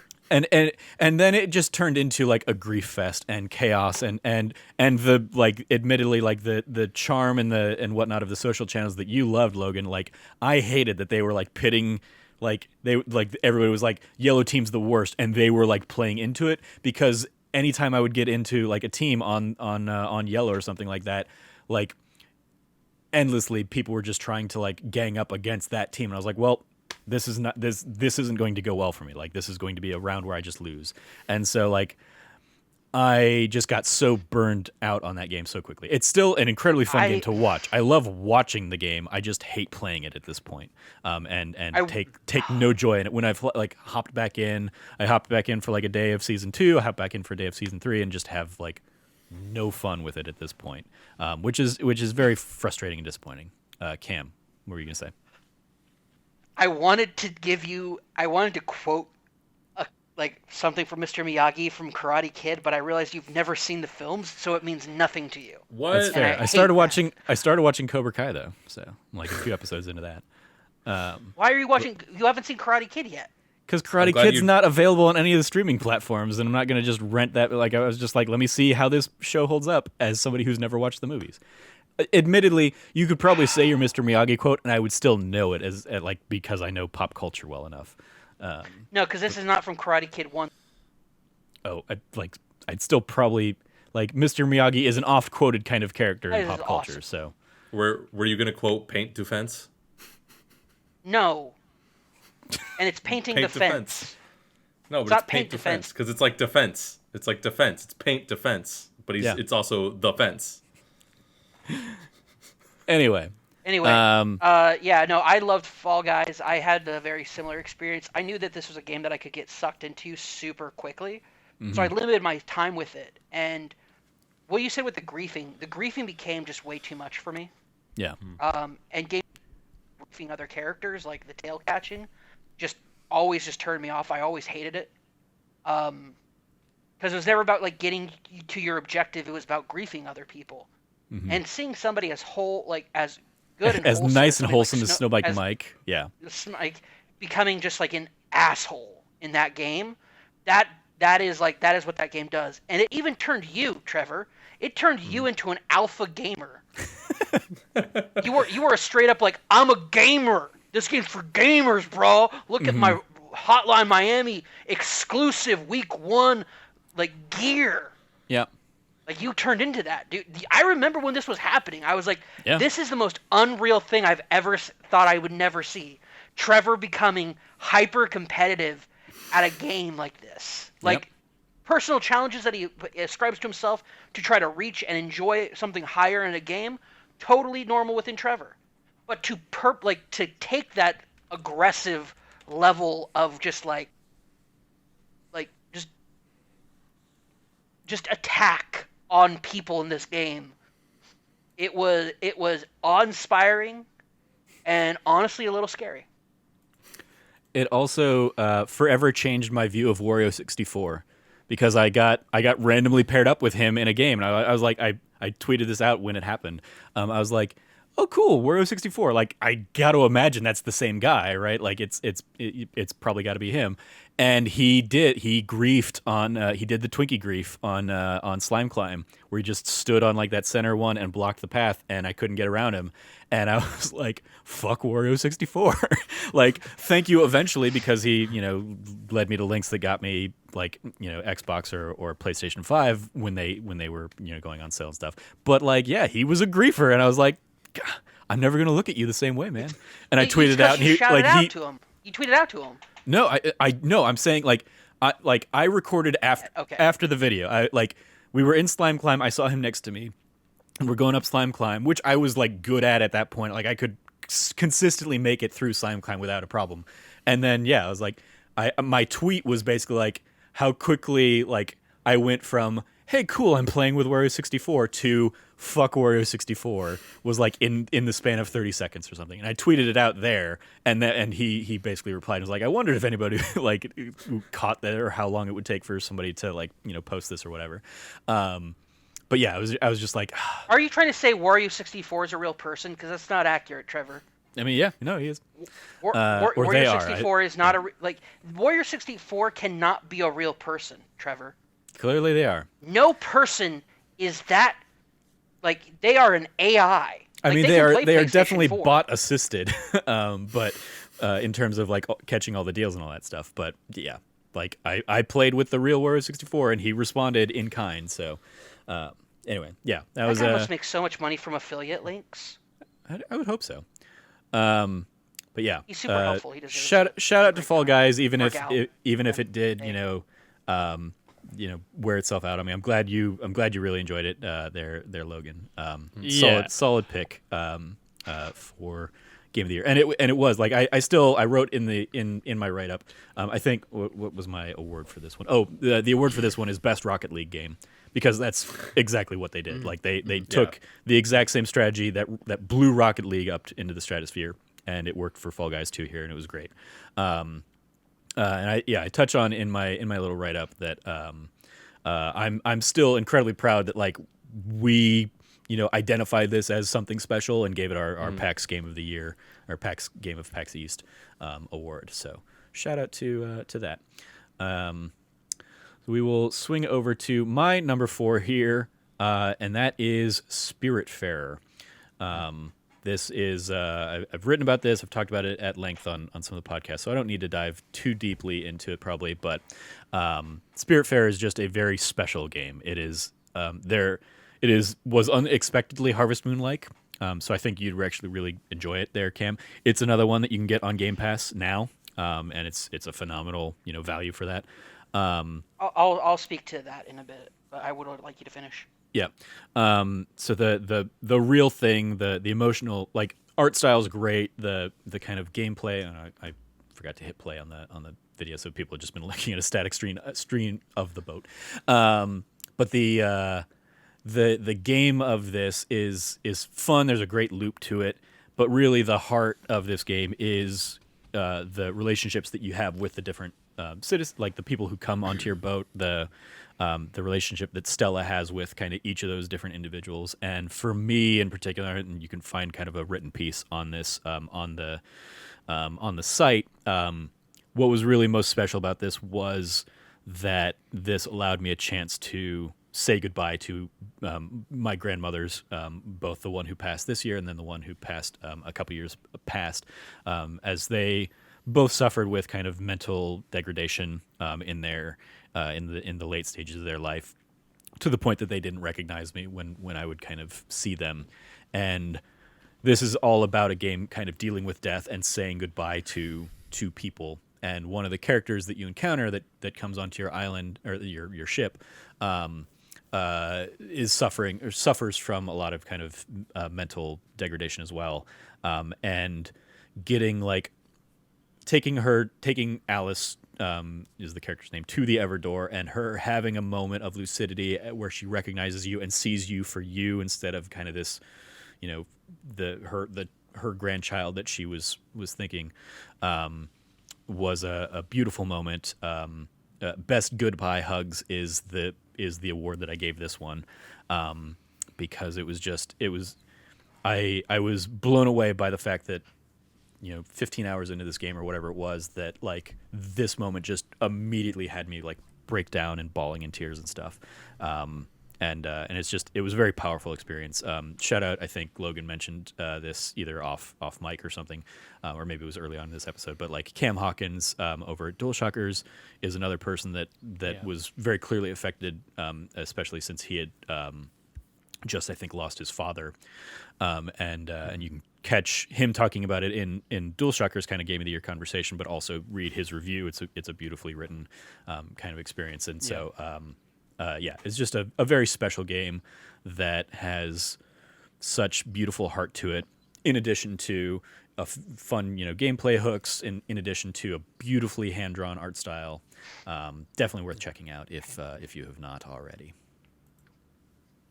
Cam, what were you going to say three? on Spiritfarer or Spiritfarer? Whatever else? Spiritfarer is the one game that I wanted to play this year, but I was too scared to. That's fair.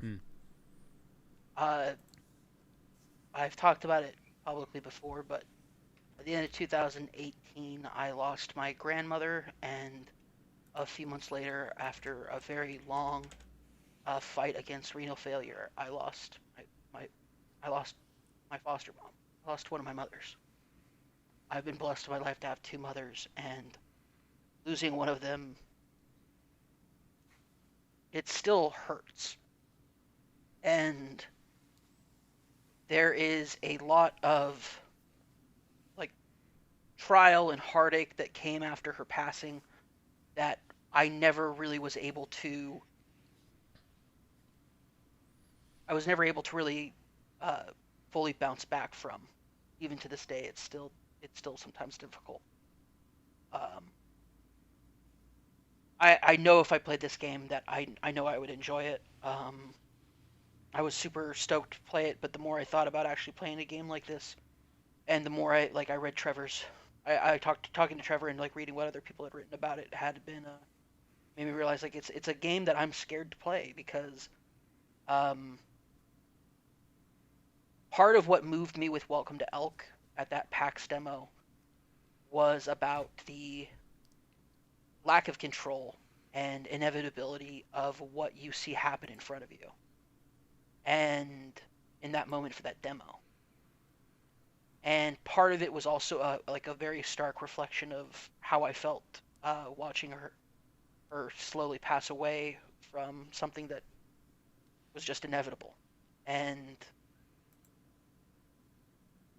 games like this are so very special because of that. Even though I'm afraid to play this game, even though I know I will end up enjoying it, and it'll probably be very cathartic. Because of my situation after college of not being able to find a job for such a long time, I missed the opportunity to take her ashes back to her home country and back to my family that live over in Mauritius. And it's on my list of things to do once COVID is over, is to go and properly pay my respects to both her and her family that I have been so welcome to be a part of, as well as spend time with my cousins who I've never been able to spend any time with, and visit again with my aunts and uncles over there. So I don't know I don't know when I'll be ready to play this game, but I know that I really am looking forward to it. And I think that a game, because watching people play it, and then I did the demo on my own time at PAX East, and just that demo that they had at their booth really shook me to my core. And it was a very, very simple thing, but the hug at the end, what this game I know has the capability of doing and being powerful, I think is, I know why it's that high for you, Trevor. In a year that is filled with all these amazing games, I know why that one ranks so high for you. And it was one that I was contemplating playing at the end of the year, but I didn't have it in me to kind of face these things right now. But because of that, I think that this game deserves that level of recognition, because this game does have this tender, loving care, and it's so obvious from just watching even gameplay demo, like playing the game demo, to watching like trailers for it, to everything else from what you've written and talked about, as well as what Kim Hawkins over at DualShockers has done. This game truly is special, and I've played 12 minutes of it. Mm-hmm. And it's that good. I think when you do get around to it eventually, I think there will be a beautiful moment of catharsis for you, in kind of some of those kinds of journeys and the stories that are told within. So I hope you give it a shot. Yeah, let us swing over back to you, Frank, or no, back to you, Cam, I guess, for your number 3. Yeah, my number 3. It's Ghost of Tsushima. Ghost of Tsushima. It'll be on my list later on. So we will still continue to circle back to that game. I'm surprised it's that low on Cam's, but we'll get to it later. You'll see. We will see indeed. I know at least one of them based on how much his list was shaken up. I think I can probably predict his next couple then. Don't know if I'll have the order right, but yeah. Frank, hit us with your number 3. Yeah, so my number 3, I feel like this top 3 was kind of hard to mess around with, especially after I bumped The Last of Us out of it. But my number 3, I'm going to go with Assassin's Creed Valhalla. Okay. Assassin's Creed Valhalla. Tell us. Hey, an AC game made our list. Let's go. There you go. Oh, and he dropped out as soon as the universe was sending a signal there. Jesus Christ. Yeah. Apparently, I need to pick a different game. Welcome back, Frank. So tell us about Assassin's Creed Valhalla, love. Yeah, so I mean, as I think some people may know, I'm a longtime Assassin's Creed fan. I've literally been playing since the first one. I played all of them, and I still think, especially after spending 100 hours with it, I do think Valhalla is one of the best entries in the series. I just kind of like how even Logan had alluded, or he talked about earlier, like Odyssey is an amazing game, and up until now, I would have said Odyssey is the number one. After playing Valhalla, I think Valhalla supersedes it, but you know, they're both two amazing games, and you can really kind of form your own opinions there. What I think Valhalla, like, with this sort of Assassin's Creed's in a renaissance right now between Origins, Odyssey, and Valhalla. They only keep getting better. They keep iterating on the things they've added and changed. And I think, like, I love the story in Valhalla. I love some of the characters. Still has that super fun gameplay loop. But and then on the other side, I do think it has some problems where, like, I do think the pacing of the ending kind of threw me off and left me just really unfulfilled. I still have questions that I want answered, but not in the good way of like, oh, I can't wait to see. It's like, why didn't they answer that? It's more of like a frustration than like I can't wait to see how some things pan out. But then I also think one of the biggest detriments to it is I think it's really bloated. I think it's too big. I think the map's a bit too big, but even just like there's a ton of stuff to do in the world, and I just think it's too much. I think they're getting into the same problem they had again, where like Unity was way too big. It was like Black Flag was big, Unity was bigger, and it was like they just get too big and they put too much on the map. And now I think they're getting back into that again, where like Odyssey was huge. And they kind of scaled like the map size down and made everything denser, which sounds amazing. But I don't want to do all this, like a ton of the shit that's in the world. And it's a terrible platinum. Just out the gate, I'll tell you, like it's a terrible platinum. As somebody who finally got it, the bug? I agree. Yeah, I echo all of what you just kind of touched on. Like, because one of the big things they tout is like, hey, we understood that people had like, map bloat in Odyssey, so this is a smaller map. And it's like, yeah, it doesn't matter if it's a smaller map. Odyssey, half of Odyssey's map was water, so you're just sailing from point to point.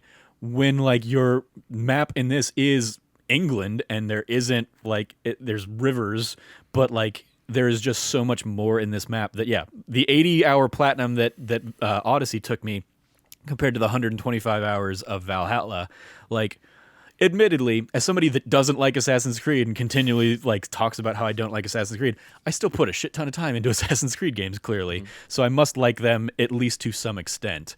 But yeah, I think it very much like Ubisoft is not trying to, does not care if you want to play other games. They are creating games that they want this to be the only game you're going to spend any time with.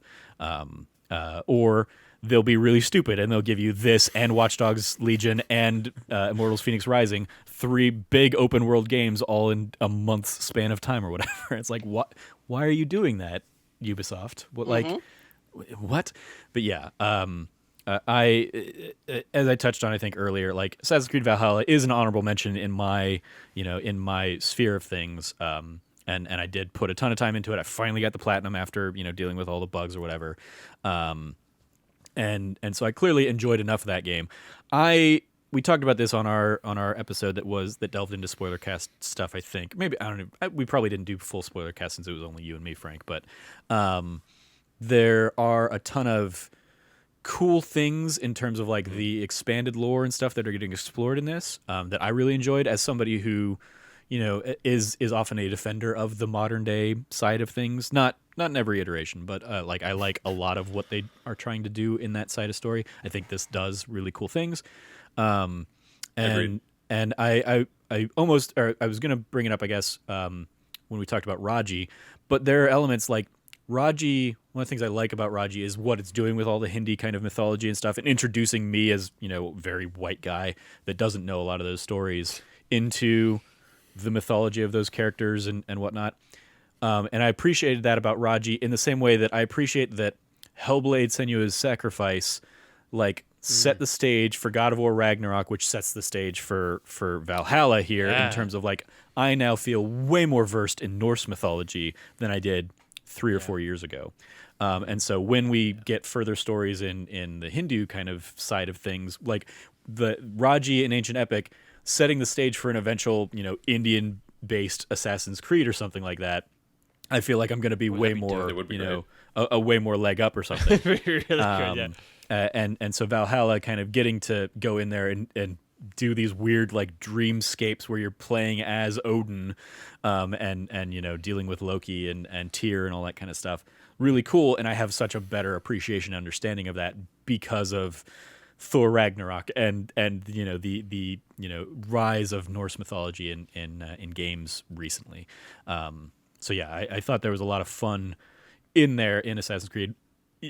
But yeah, it's way too bloated. There's way too much like to do in that game. Even if you're not trying to 100% the game like I did, like a crazy person, the fact that like you still have to, if you want to do the story of the game, it's all set like episodically, and you basically have to go into each different region and kind of do their little bit as a side quest, their hour or two of quests. And you have to do pretty much all of those still anyway. Not all of them, but most of them in order to kind of progress through the main story of the game. Is like you can't really critical path the game all that well, which is frustrating for a game if that's what people are looking to do. But yeah, there's a lot there and a lot of fun there. There's just also a lot of not fun there as well. So. And like I think I agree with a lot of what you said, and I think you touched on it too, and kind of even going into Cam's thing where he was talking about the lore from like Doom. I am totally one of those guys that's really up on the lore in Assassin's Creed from having played all of them, and this plays with it in a lot of really interesting ways, furthers like the story, and they're going back to threads they abandoned like a decade ago that I thought they were just done with. So I thought it was really cool that someone at Ubisoft was like, hey, we didn't forget we left these threads open, and now we're going back and picking some of them up. And like, to me, has me excited for the future of like what they're gonna do, and I'm excited to see what other mythology they tackle, because now in the last 3 they've done Egypt, Greece, and Norse. So I'm curious, like, where else they'll go and try to play with that, and I'm just really excited. I think everyone was saying Japan, but Ghost of Tsushima just came and ate their lunch, so I don't know what they're gonna do there. Yeah. You ready for this? No. Ready for where they're going? No. The moon. I'd play it. I'd play it. All right, Logan, hit us with your number 3. From the moon. He's the last survivor of the moon. Yeah. My number 3, I'm only going to say 2 words on because it's going to be on somebody else's list higher. But my number 3 is Tony Hawk Pro Skater 1 and 2. Yeah, it is still higher on my list. Yeah. I knew that was coming, Frank. Yeah. I will say, and we'll dive into this. Like, this is one that I played as well. Trevor I've even played a little bit of Tony Hawk Pro yeah. Skater. Just not nearly enough to like have it rank anywhere on my list, but you know, this was the time, especially after season 1 of that ultimate ultimate video game list show. I was like, all right, let's see what this thing is that everybody was going nuts for. But Tony Hawk Pro Skater 1, I love that you said that was like 2 words or whatever, and like even typing it out, I'm like, that's at least 5. Well, I mean about it.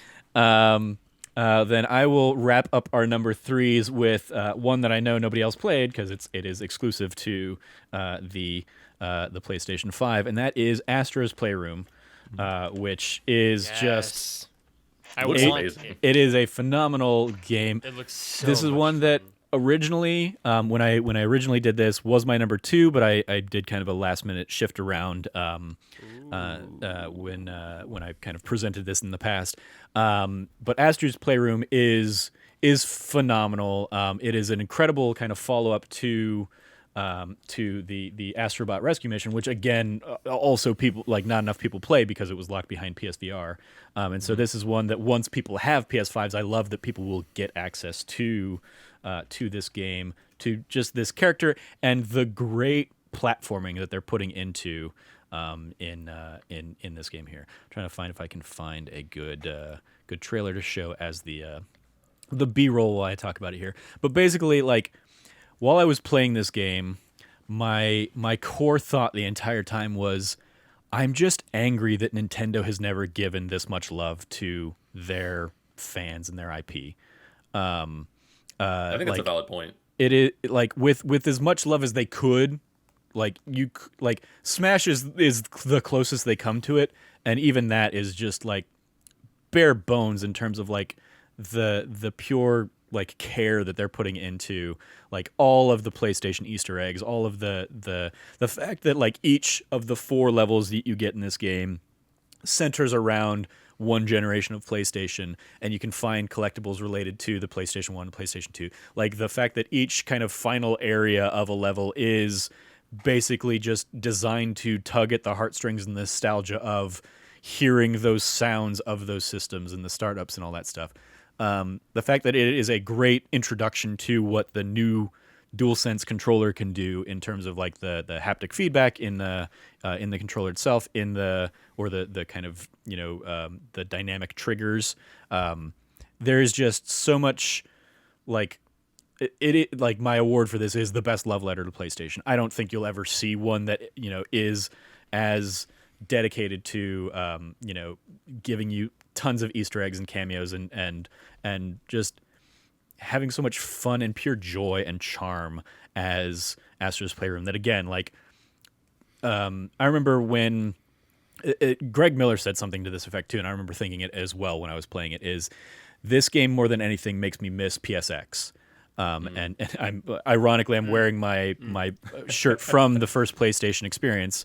It didn't even plan that. It's just like I was going through my wardrobe. I was like, I need a shirt to throw on for today, and going to that first PlayStation experience, and like getting to celebrate and realize that PlayStation at that point was 20 years old and had this, had reached this point where it has a legacy, where an All-Stars Battle Royale could work now. We talked about this on one of our episodes recently. Mm-hmm. Like the way that, especially in the PS4 generation, that has just even grown further and blown up, and you've got all these great new characters that are celebrated in this game. Even stuff like Helldivers gets a little nod and a cameo in like the trophy list and stuff like that. There's just so much like deep cuts that are wonderful. There's I remember going and looking afterwards because I admittedly have a lot of like, just completely like blind spots when it comes to PlayStation, because for like the first generation or two, PlayStation was basically my Final Fantasy system, and I didn't really dive into a whole bunch of the other games in that ecosystem.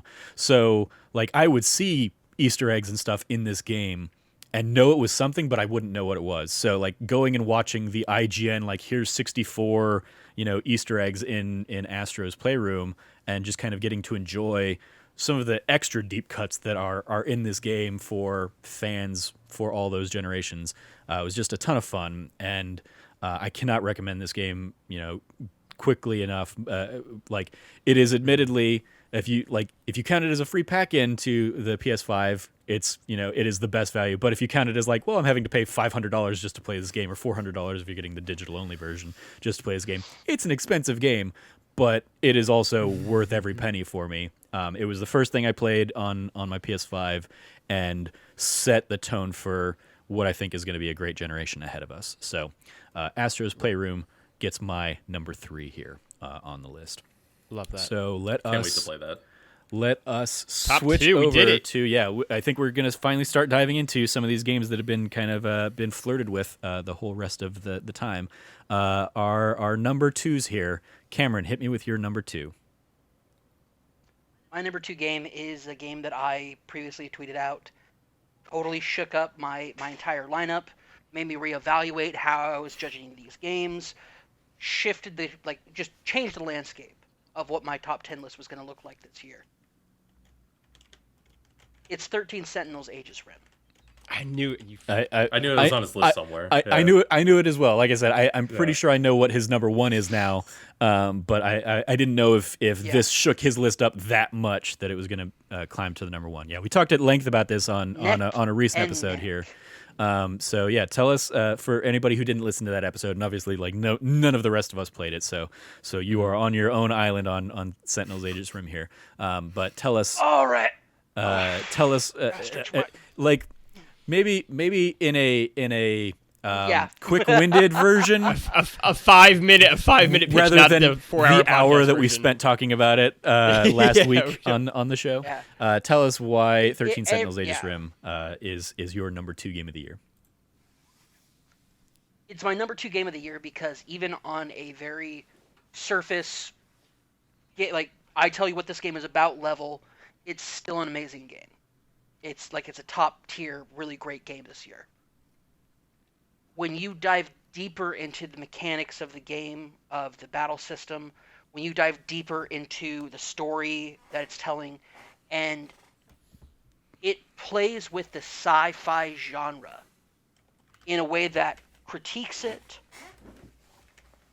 like pays homage to it, and also has fun and makes jokes about it, all in the same game. It has levels of parody and odd synchronicity between like different kind of sci-fi genres in a way that honestly, if I wrote down like each of the things that this game has in it, and I said this is all in this game, you'd go, that's gonna be a terrible game. Like there's no way this could work, and it works. And it works on not even just like a convoluted level. It's streamlined beginning to end. There's a part of the game menu where you can literally go in and see a like timeline of like events, and it's like it all makes sense. Like it plays with it in the most awesome way. And on the surface level, this is a game about Tokyo, 1985, an invasion by alien monster kaiju, and the only defenders are 13 giant robots piloted by high school teens. And they are the you have some quote unquote stereotypical characters like a delinquent or and they play with the genres of sci-fi and anime in a way that are like fun and engaging, and even the least my least favorite individual storyline because you play the characters start out on a wheel and you have 5 to start out with, and then it expands to the full cast of 13 characters over the course of time as you unlock things. And if you listen to the podcast, I go into more detail about it there. I don't want to go into that level of minutia here. Mm-hmm. But even my least favorite characters had wonderful, terrific moments in their story that engaged me and carried my interest all the way through to the end. And on top of while its greatest weakness is its minimalistic battle mode, that battle mode is still fun and engaging and fast enough while it's still being tactical enough to engage you and keep you hooked in. And it is just awesome. Top to bottom. It's such a great game. It's from Vanillaware. Mm-hmm. They've made games like Odin Sphere, Dragon's Crown, and a lot of other games that the art has that it is an odd fusion of anime and the kind of storybook design. So this is an anime story, but they're using their storybook designs that they're known for in crafting these characters. And I have to say, I found out that when it launched earlier this year, it didn't have an English VA track. The English VA track is incredible. The voice acting, there is not a bad voice actor in this game. There is not a bad performance. On every level, it works wonderfully. And the Japanese works just as well.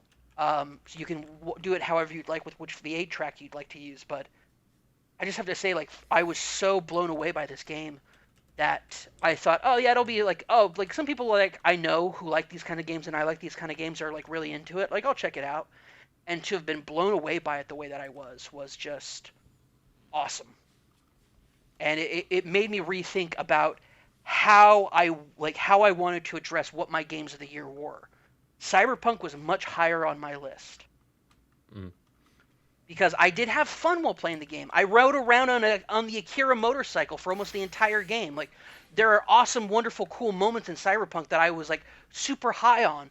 But after playing 13 Sentinels, I looked back at my experience and I thought about while I had fun, it was the GTA level of fun. It was I'm going around this massive cityscape and enjoying my time in it. But it's not, like I mentioned, it's shallow cyberpunk storytelling. And this game gets into just such a deep level of like I said, it hits all these levels of sci-fi in a way that is done so well and hits so deep. And you compare these two games and their budget and their looks and their reception, and 13 Sentinels Aegis Rim coming out to very little fanfare, and then have it kind of be this sleeper hit with some serious critics, has just been a very it's definitely hit at me this way as well. I really hope people give it a chance. If it's not for you, that's fine, but I really think that when you start playing this game and you engage with it and you fall into it, it's so great. Patrick Klepek from Vice right now is playing it, and I'm loving every bit of it. To the point where I recently just joke tweeted a line from the game because he made a vague reference to it, and I joke tweeted a line in relation to it, and all of a sudden I got hit up. It wasn't a massive blow up post, but to see so many people from across the spectrum of interests, whether it's gaming or outside of gaming, who clearly follow Patrick, seeing that and be oh, I like that. I'm this is how this game is going to find its success, and I think next year this will probably be a game that a lot of people say was the best game of 2020 that nobody played. So I think people are already saying that I'm pretty sure that's exactly a Polygon that article was the name of read or that was a Polygon article. Yeah. I might have ripped that from a Polygon article that literally said that. Yeah. So well, very cool. Let us kick it over then to you, Frank, for your number 2 game of the year. I'm pretty sure I've got like my master document here, and I'm pretty sure I have everybody else laid out for like what I think are their number ones and number twos. But like the 1 or 2 for you, Frank, is the one I'm most questionable on. So what's your number 2? Hit us. Yeah, and it was even tough for me, especially because I even kind of flip-flopped it around a little bit. But my number 2, I'm going to definitively go with Spider-Man Miles Morales. Oh, okay. I did not have that on here at all, so I'm completely missing the boat. So I know what your number 1 is then, and that shakes up what some of this is. So Spider-Man Miles Morales. Okay, so yeah, that was my number 5. So hit us with why it makes it all the way up to number 2 for you. Yeah, so because even my thing to start off with, like, I love Spider-Man, and I have for a really long time. I loved the 2018 Spider-Man, and that extends to Miles Morales. Like, I just love the whole universe and everything going on with it. And as we've kind of talked about, I specifically even love the little Insomniac universe that they've built out here, and the way that they do some of their characters. And I specifically think like Miles Morales kind of is just like a great iteration and a step up from Spider-Man 2018.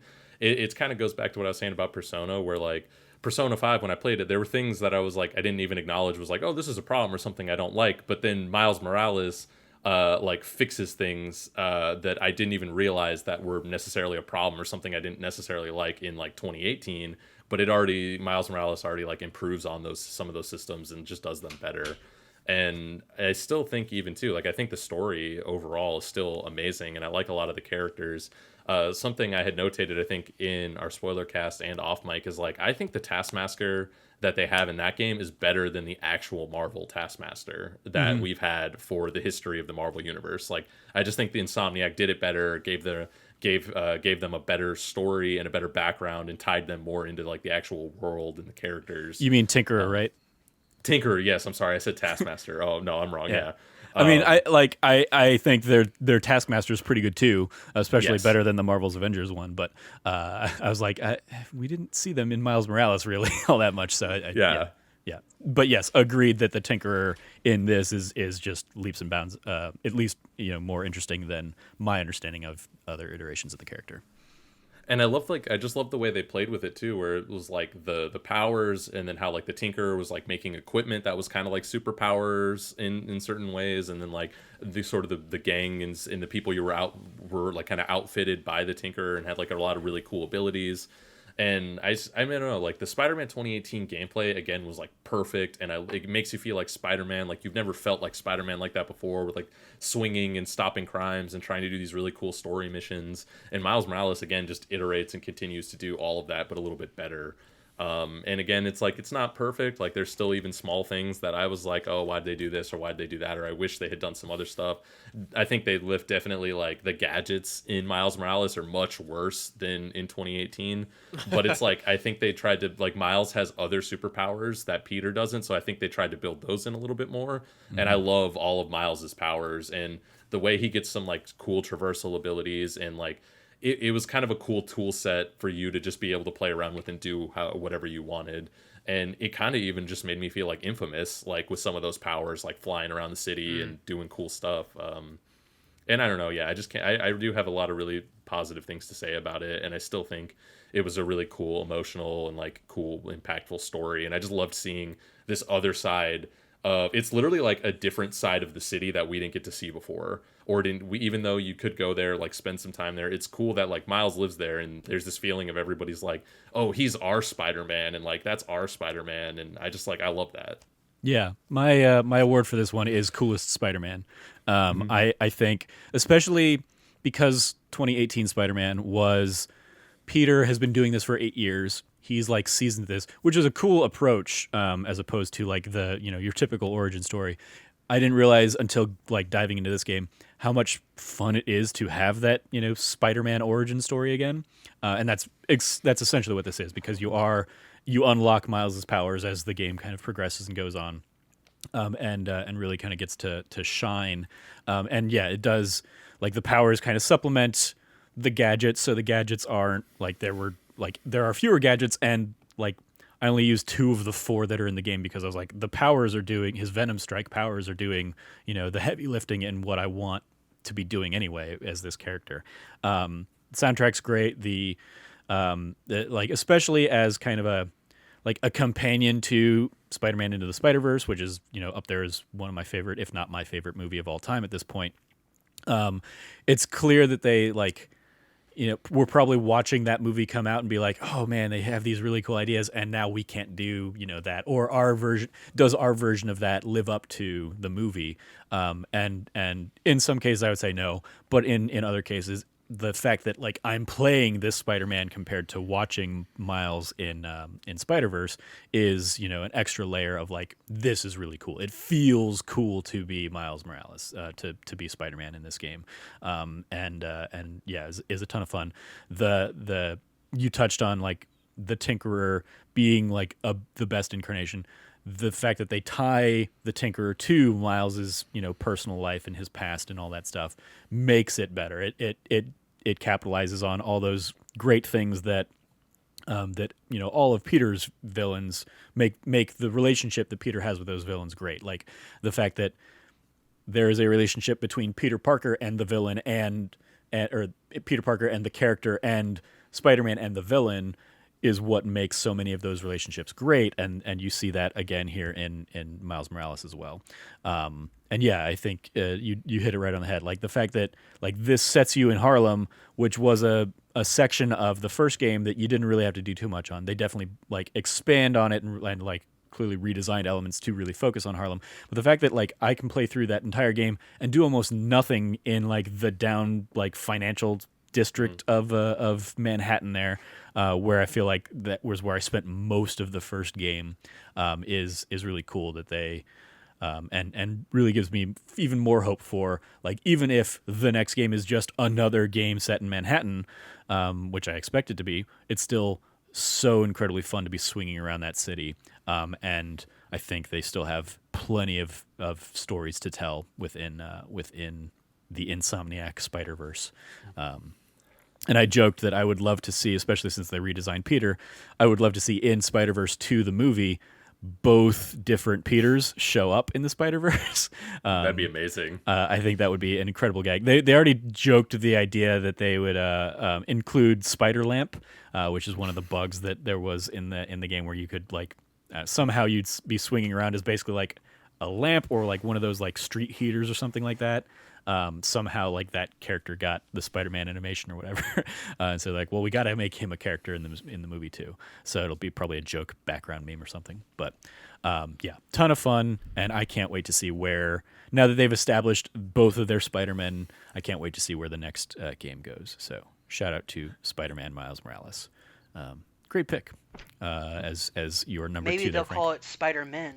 I mean, like my hope and the pitch that I put out there after playing this is, I would love if Spider-Man 2 sets up Gwen Stacy, introduces Gwen Stacy as a character, also getting powers, and then the interstitial game that we get, like Miles Morales, is a Gwen Stacy game. Like I would love that to be basically like end of the PS5 generation, we're playing as Gwen Stacy to set up, a proper Spider-Verse game or something for the like the Spider-Man 3 of this Insomniac, series. The PS. Can we avoid pointless stealth sections as them? Yes. I mean, like sure, but also like, I get the frustration. I get the and admittedly, like Miles Morales cuts those out pretty much entirely. But at the same time, like you don't sneak around as his friend. No, I don't think you play as Genki at all. Better game already. But I think for the pacing of Spider-Man 2018, like those moments where you do play as Mary Jane, and I loved Spider-Man Miles Morales so much that I dove in and replayed the remastered version on the PS5, and I did it all before they like gave you the option to just like sync your trophies over from the PS4 version. So I got the platinum in the PS5 version naturally, because I was just so eager to play through that again. And I had I appreciated playing as not only playing as Mary Jane, but also playing as Miles in that first game and doing the stealth section and stuff. Like it's even more fun to see how that character has grown in between games, like where you are helpless in the first game, and then you, by the end of the Miles Morales game, you have all these crazy powers and incredible powers. It was really cool. So, but I get the criticism about the stealth mode and stuff. Anyway. Yeah, I was mostly just making jokes about it. I know. Frank, last words? And like, no spoilers, but going based off those stealth sections in the first game, I think they actually kind of played with some cool stuff with like Miles and the Rhino in this, where Miles gets to like encounter the Rhino, but he's not like a powerless human anymore. So like you go from like in 2018, he's like hiding and like scurrying around under grates and stuff, to the point where you're just full on fighting the Rhino as Miles with superpowers. And like, that's really cool. I just think that's like a cool setup. Like, he gets to fight back like he couldn't before. And like, that's really cool. Yeah, absolutely. Great. Let's kick it over to you, Logan, for your number 2 game of the year. My number 2 game of the year for 2020, kids, it's Call of Duty Warzone. Hell yeah. Where are we dropping? I think that... Fair. Absolutely. I think Warzone is a fantastic video game experience just all around. Wait, did it only drop in 2020, or did it come out last year? Yeah. It came out in 20... At least the thing I read said 2020. Yeah, the official trailer I'm looking at here is March 9th, 2020. I definitely also thought it was like a 2019, but I guess it's what was the Infinite Warfare, the Battle Royale before Warzone. Oh, that's what I'm thinking. That was Blackout. Yeah. That was Blackout. There you go. So yeah. Oh shoot, my list is wrong. Warzone should have been on there. I've made mistakes. Mistakes were made. Too bad. Too late. Haha. Cyberpunk off the list. I think Warzone's incredible. Like, Warzone's incredible. Last of Us Part 2 is off my list now.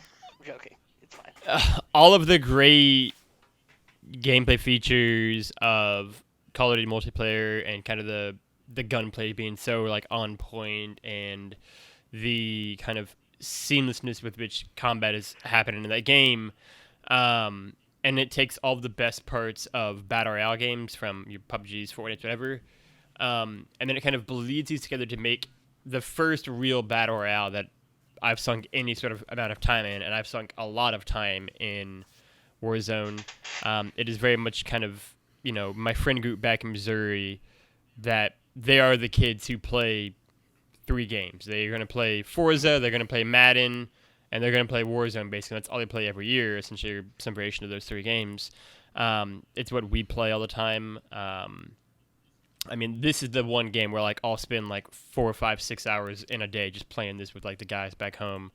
I think it's just such a finely tuned and crafted battle royale experience. I think the slower, methodical nature of it, as opposed to Call of Duty's traditional team deathmatch multiplayer, or just multiplayer in general, and even something, I think, to the effect of, like, haven't played only like a small T-drop of it, but like even something like a Fortnite or like Apex in particular, which I think are much faster battle royale modes. I think Warzone kind of slows it down a bit more, especially if you're doing like a duos or trios. It's way slower paced. You have to kind of scurry through the map. The map is huge.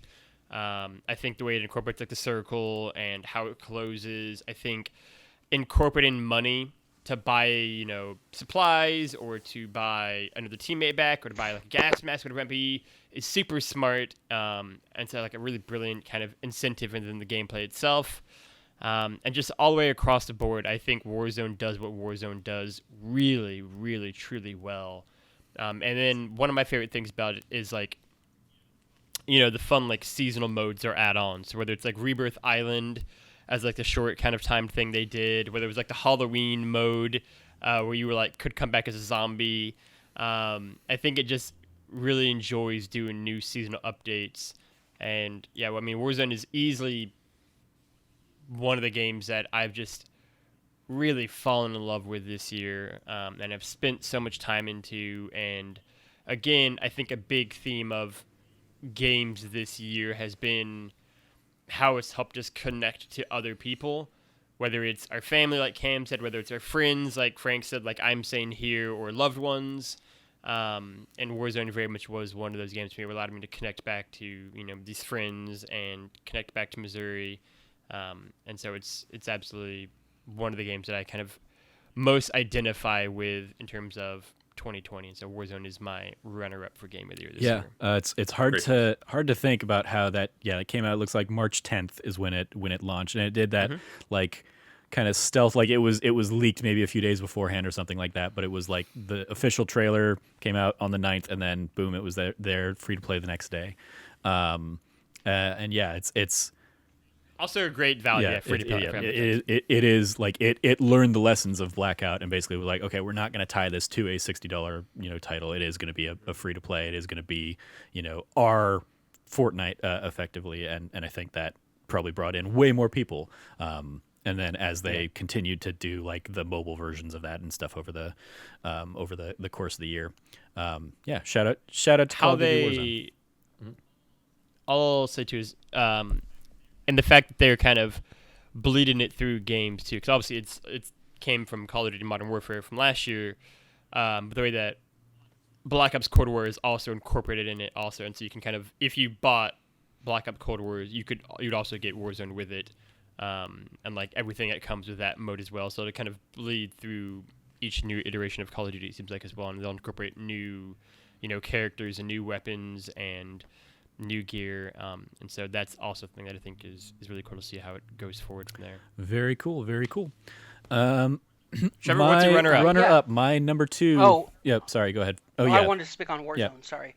I goofed. I forgot Warzone came out this year. It felt like it came out last year for some reason. And I'm thinking it's because when we were halfway through the year, we said what were our games of the year so far. And I put Warzone on my list, and it's just totally spaced. I play Warzone all the time. I'm a solo player in Warzone. My experience is not social. Oh, that's I forgot. That's crazy. Yeah. Yeah. Solo is the wildest of. Okay, I'm gathering stuff. I got hit. Okay. Where I've shuffled or where the cameras moved since I got hit tells me the direction.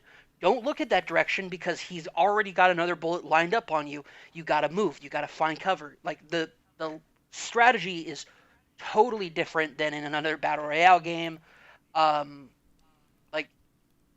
There are times when you just get crept up from behind and it's over, and it happens, and then you go to the gulag, or you already came back from the gulag, or you lose in the gulag and that's it for the match. It's tough being out there by yourself, and it's dangerous, but you know that they're also by themselves. And I love getting into Mexican standoffs in solo mode. It's one of my favorite things to do. Is I got 2 guys going at each other, or 3 guys are already in a Mexican standoff, and I'm gonna go in there, and I'm gonna go ahead and take that up a notch. I'm gonna throw some grenades. I'm gonna plant a proximity mine. This guy's clearly trying to exit to get into the vehicle. I'll plant a proximity mine underneath, so when he pulls back, he's gonna go over it and blow up. There's so many things that could happen in a solo mode that. I recently played in squads in Snowbike Bike's tournament that he was doing. Oh, not tournament, so to speak, but open lobby games, private lobby games, which unfortunately are abysmal. The interface and the setup on it and how often they work is just god awful, and it's such a shame. Because if those private lobbies worked better, there could be some really good private online stuff with this game. Just such a good game. And my experience is totally different. And that is the entire point of the game, is that you can play it however you want. They have so many different modes, the seasonal modes that come out. You have different regular standard modes of that are both solo, duo, trio, quad. It's so good. It is by far the best battle royale game I've ever played. The gameplay is the gunplay is so tight because it's Call of Duty, and even the introduction of Cold War weapons into the Warzone has been done really well.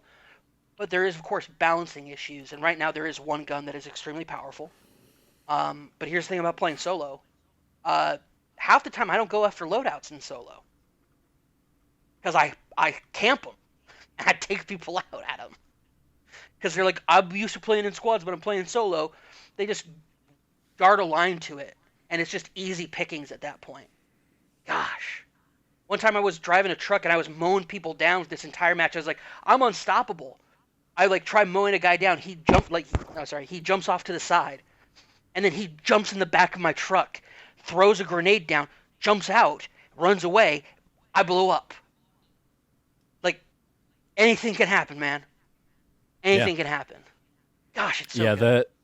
The handful of clips I've seen of great, Warzone from like Andy or Snowbike Mike or something like that, I'm like, I mean, this definitely looks like the Call of Duty version of a Fortnite.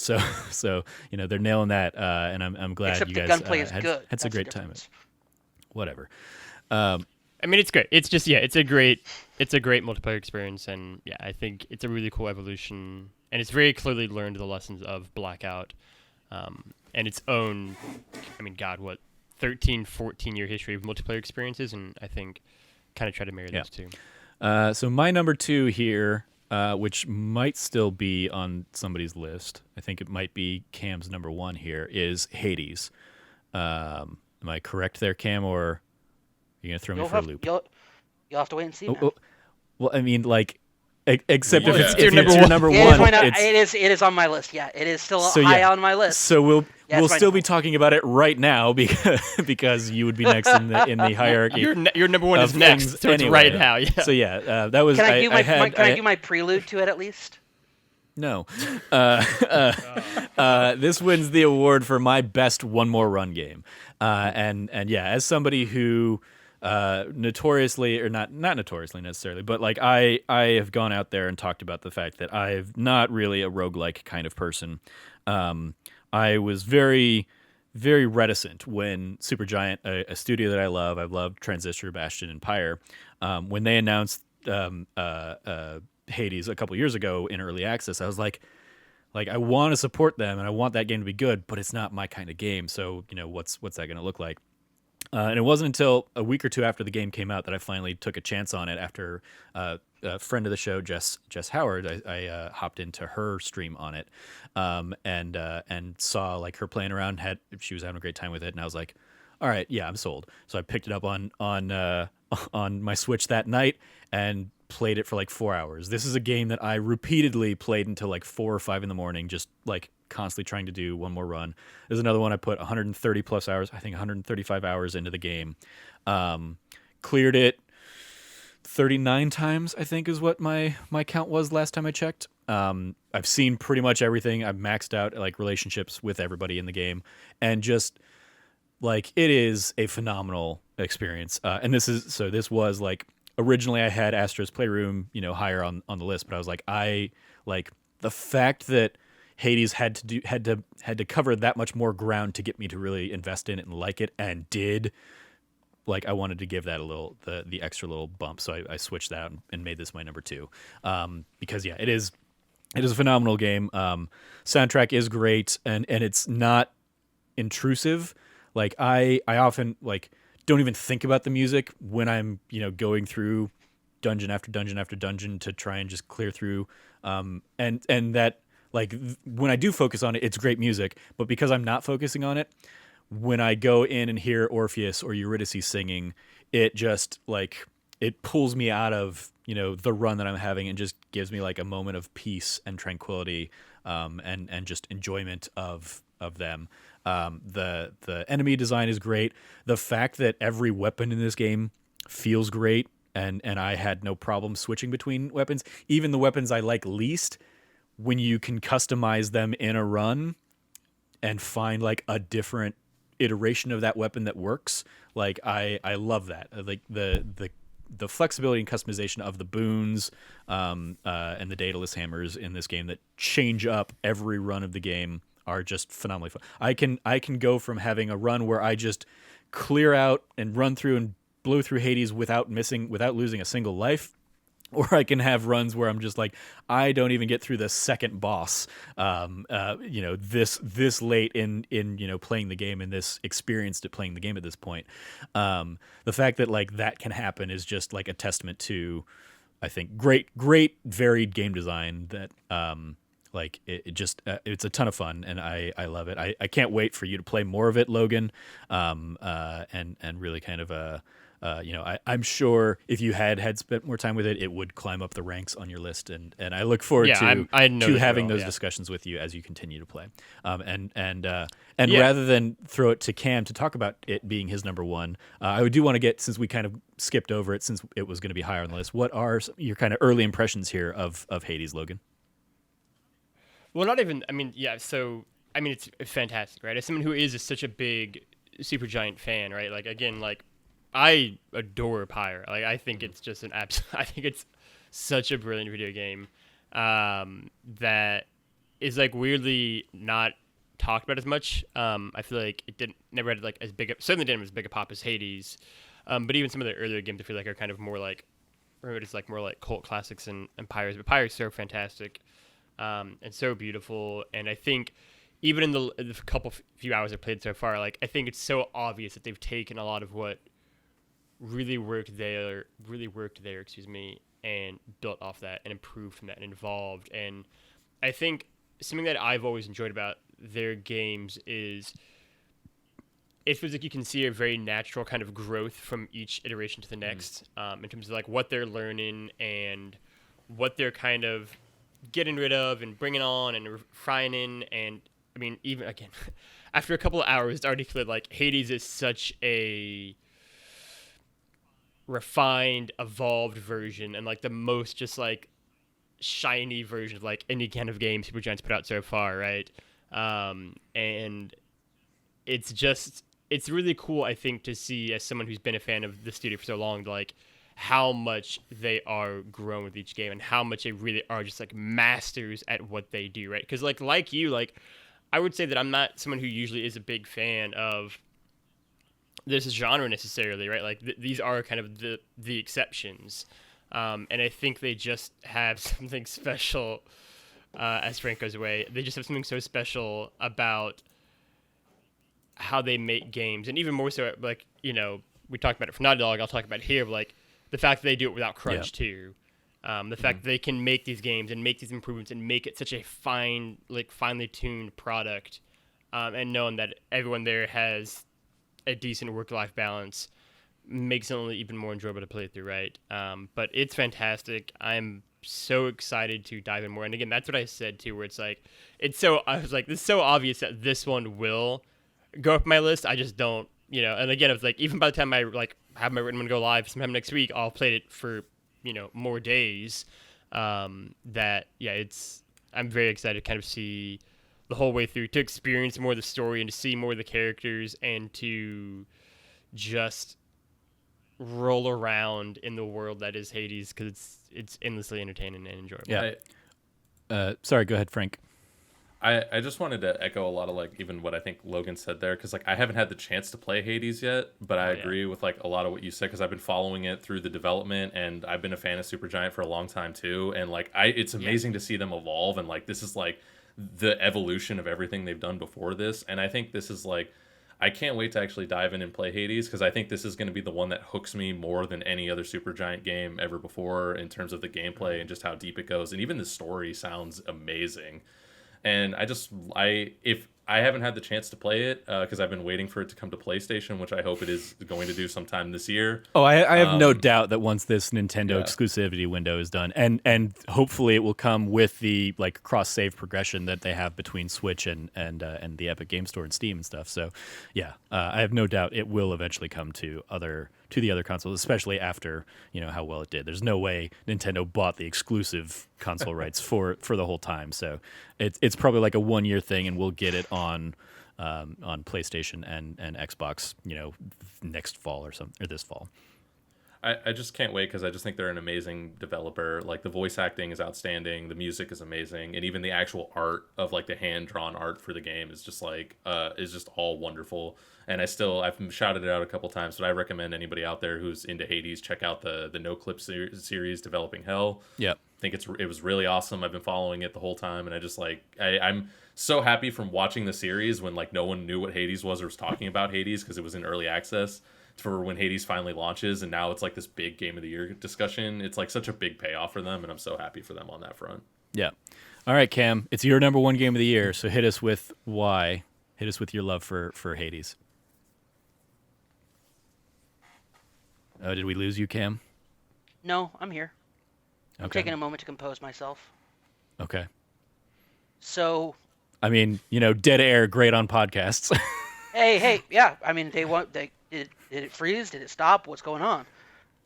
This is Cam's game of the year. Like, what's going on here? This is a game that was always looking at being a top contention for me. Hades is a game that I played like when it came out in early access for the first time.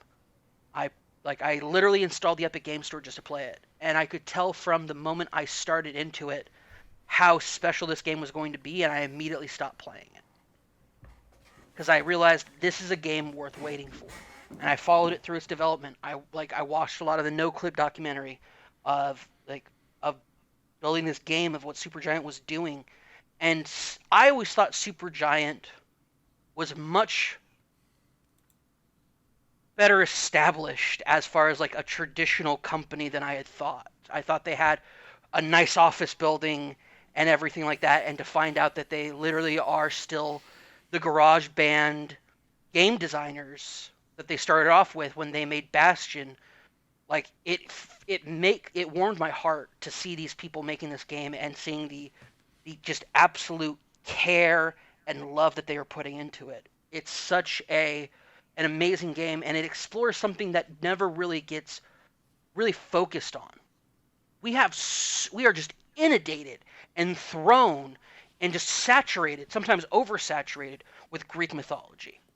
It's the classic Western mythology, but its always focuses on Olympus, or these great heroes on like living heroes, and due to like Western theology and Catholicism, we have aligned with a underworld underground with hell, with the Christian hell.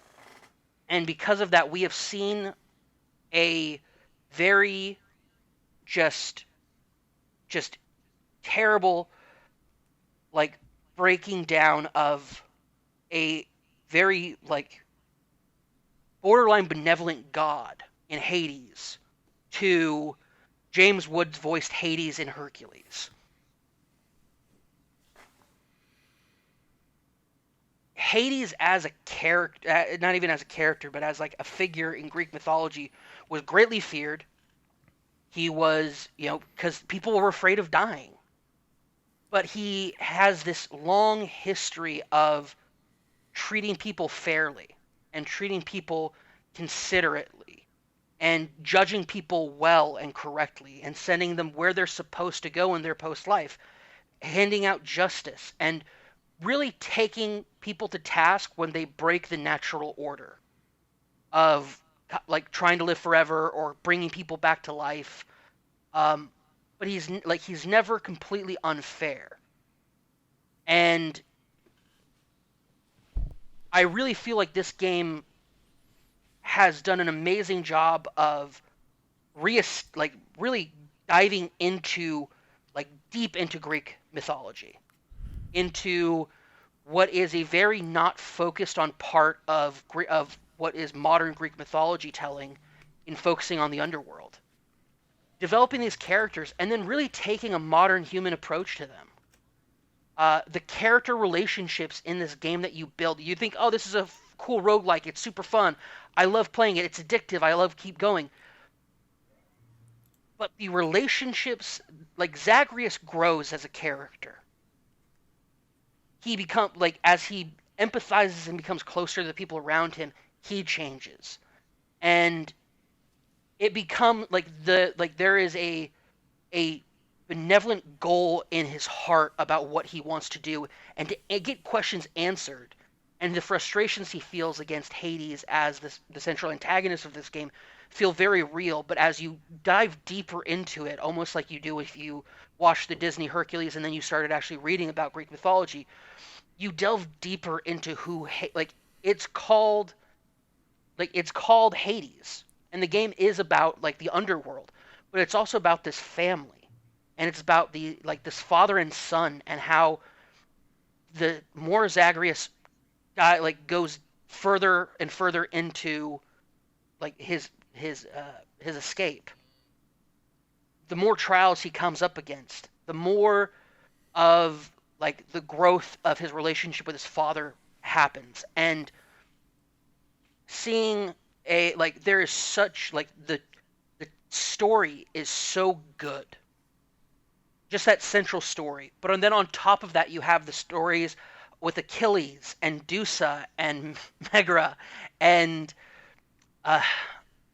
just Orpheus and Eurydice and these really awesome characters. And you just see it grow throughout your time with them as you just do these very basic gameplay things to go through it, but it ends up evolving into, and it's interesting that I'm about to say this, it evolves into a tapestry. A beautiful tapestry of a story, and it has phenomenal gameplay that you expect from a Supergiant game. And it's beyond knocking it out of the park. I really think that they have really set a new bar for themselves. I've always adored Bastion, and I've always felt it was their best game. It's my favorite of their games. I love Bastion to death. Transistor was great. Pyre, these are all phenomenal games, but they didn't hit me on the same emotional core level that Bastion did for some reason, which Transistor is a beautiful game. Don't get me wrong, and it has a beautiful story, but it didn't strike me to the core the way Bastion did in a weird way too, because I don't know, Bastion just changed something for me. And Hades goes above and beyond it on a really incredible level. And I am just so happy that this game has gotten the recognition that it's gotten. I'm so happy that it's gone above and beyond what I thought it could achieve in its first telling, or rather, when I first played it after its Game Awards announcement, that I installed the Epic Game Store onto my computer for, to see what it's become and being more than I could have ever possibly.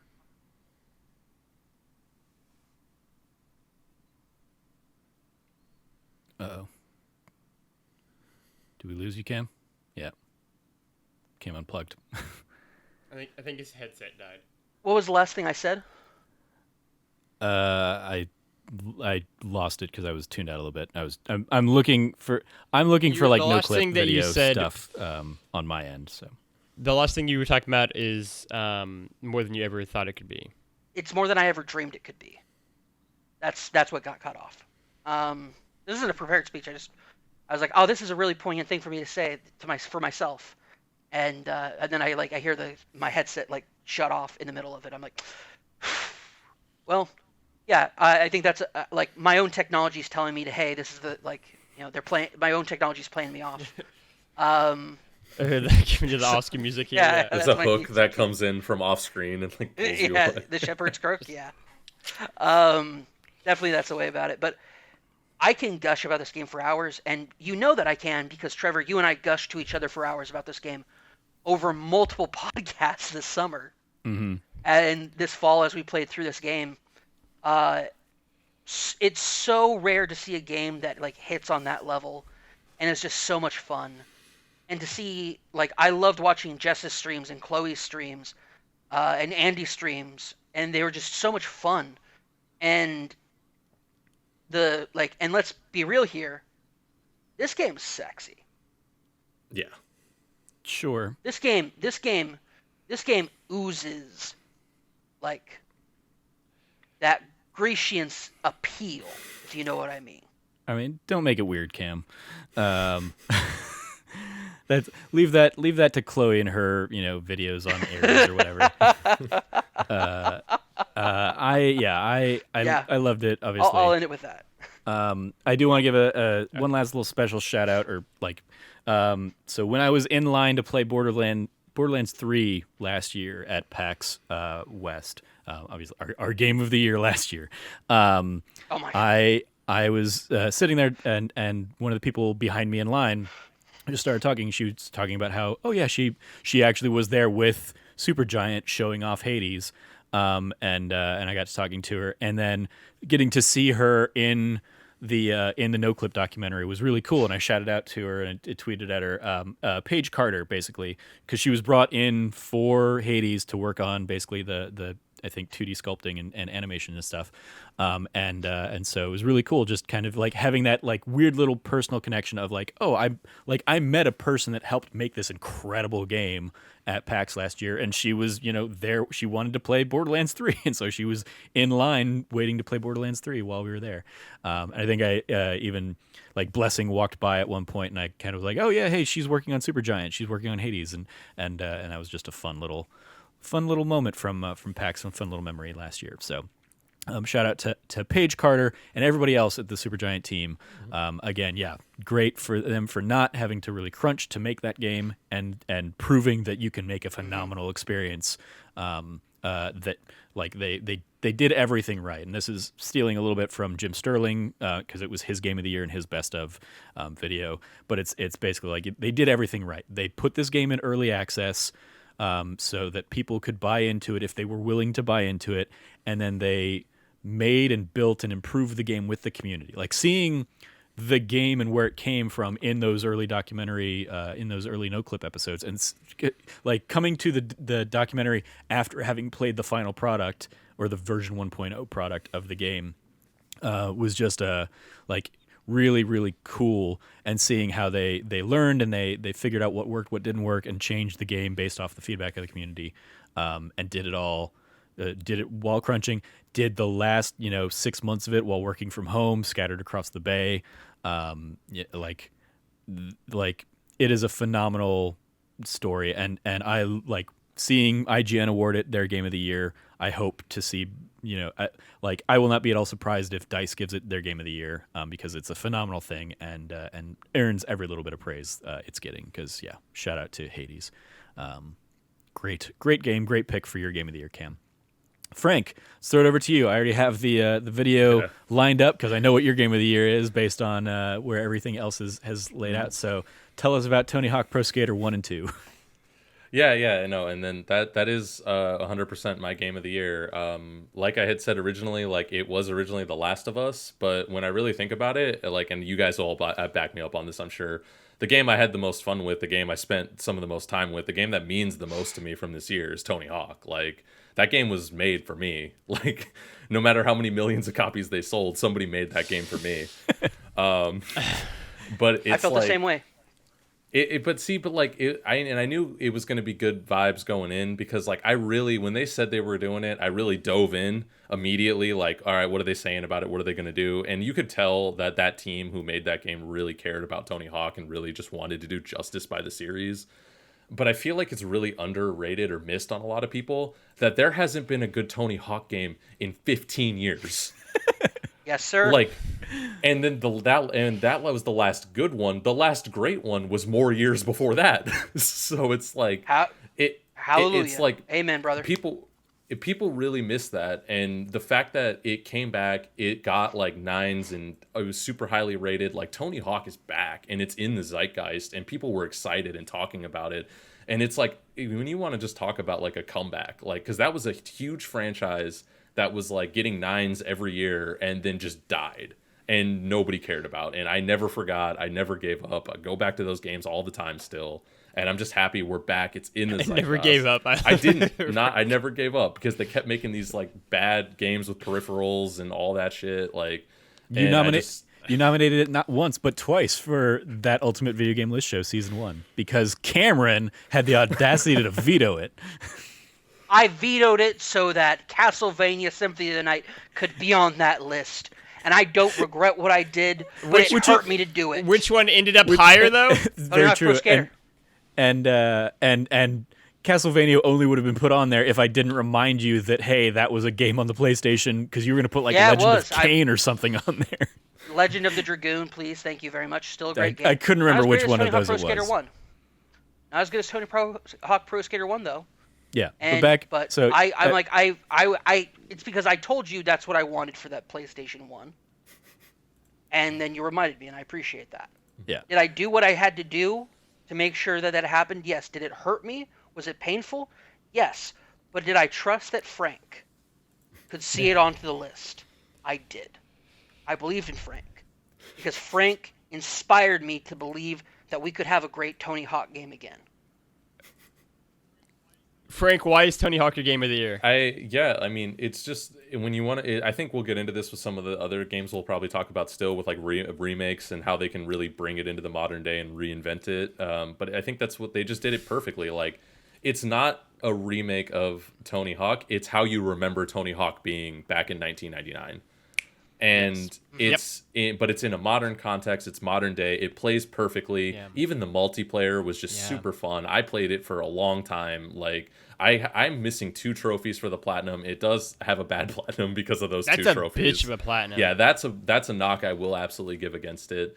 But in terms of like, it's the perfect gameplay because they are using the Pro Skater 4 gameplay, like the actual code, and they just redid all the assets on top of it, and like that's just exactly like what we needed. And like everything, all the art is like beautiful. I love that they paid so much attention to detail, where like they updated some of the maps, so it's like the mall is now a decrepit abandoned mall. All the skaters are old now. Like Tony Hawk's older. Riley Hawk is an adult now. When you've seen him in the past, he was a kid.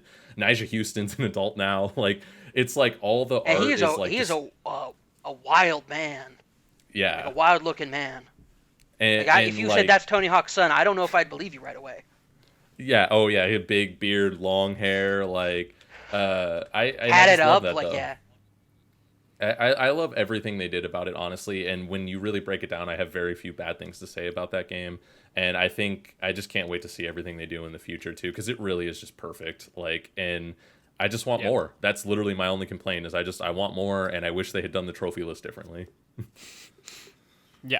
I mean, I think for me, it was my number 3, and it's the game that I've really been sinking a lot of time into over the holiday seasons. I mean, it's such a like cup of hot chocolate kind of game, right? Like, on like a cold winter day, you just bundle up and like play Tony Hawk endlessly on repeat. I tell Trevor almost every time when we record like news you care about, like after I get done, like especially now that Strawberry's in quarantine, it's like I'm gonna, make dinner and then just sit back and play like an hour of this. It's like the perfect game to play if you only have like 30 minutes or so. You just pop and do a few levels, do a few runs. It's such a lovingly crafted remake of the first Tony Hawk games, which again are not my favorite. I think the best Tony Hawk game is still Tony Hawk Pro Skater 3. But I think you see so much of what made these 2 games special. In particular, I think 2 is just such a special, like the level design into top to bottom is just something really wild, and like how pitch perfect they almost all of them are.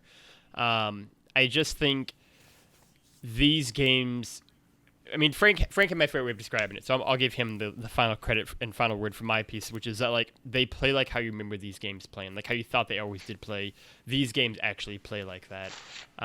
It's an absolutely fantastic, lovingly made series of games. Very cool. Any it was my other? Number 6. Yeah, it was. Yeah. Anything you want to add to it there? I'll briefly say, because I played it, but I don't think I ever left the warehouse level. I picked it up on sale or whatever. Okay.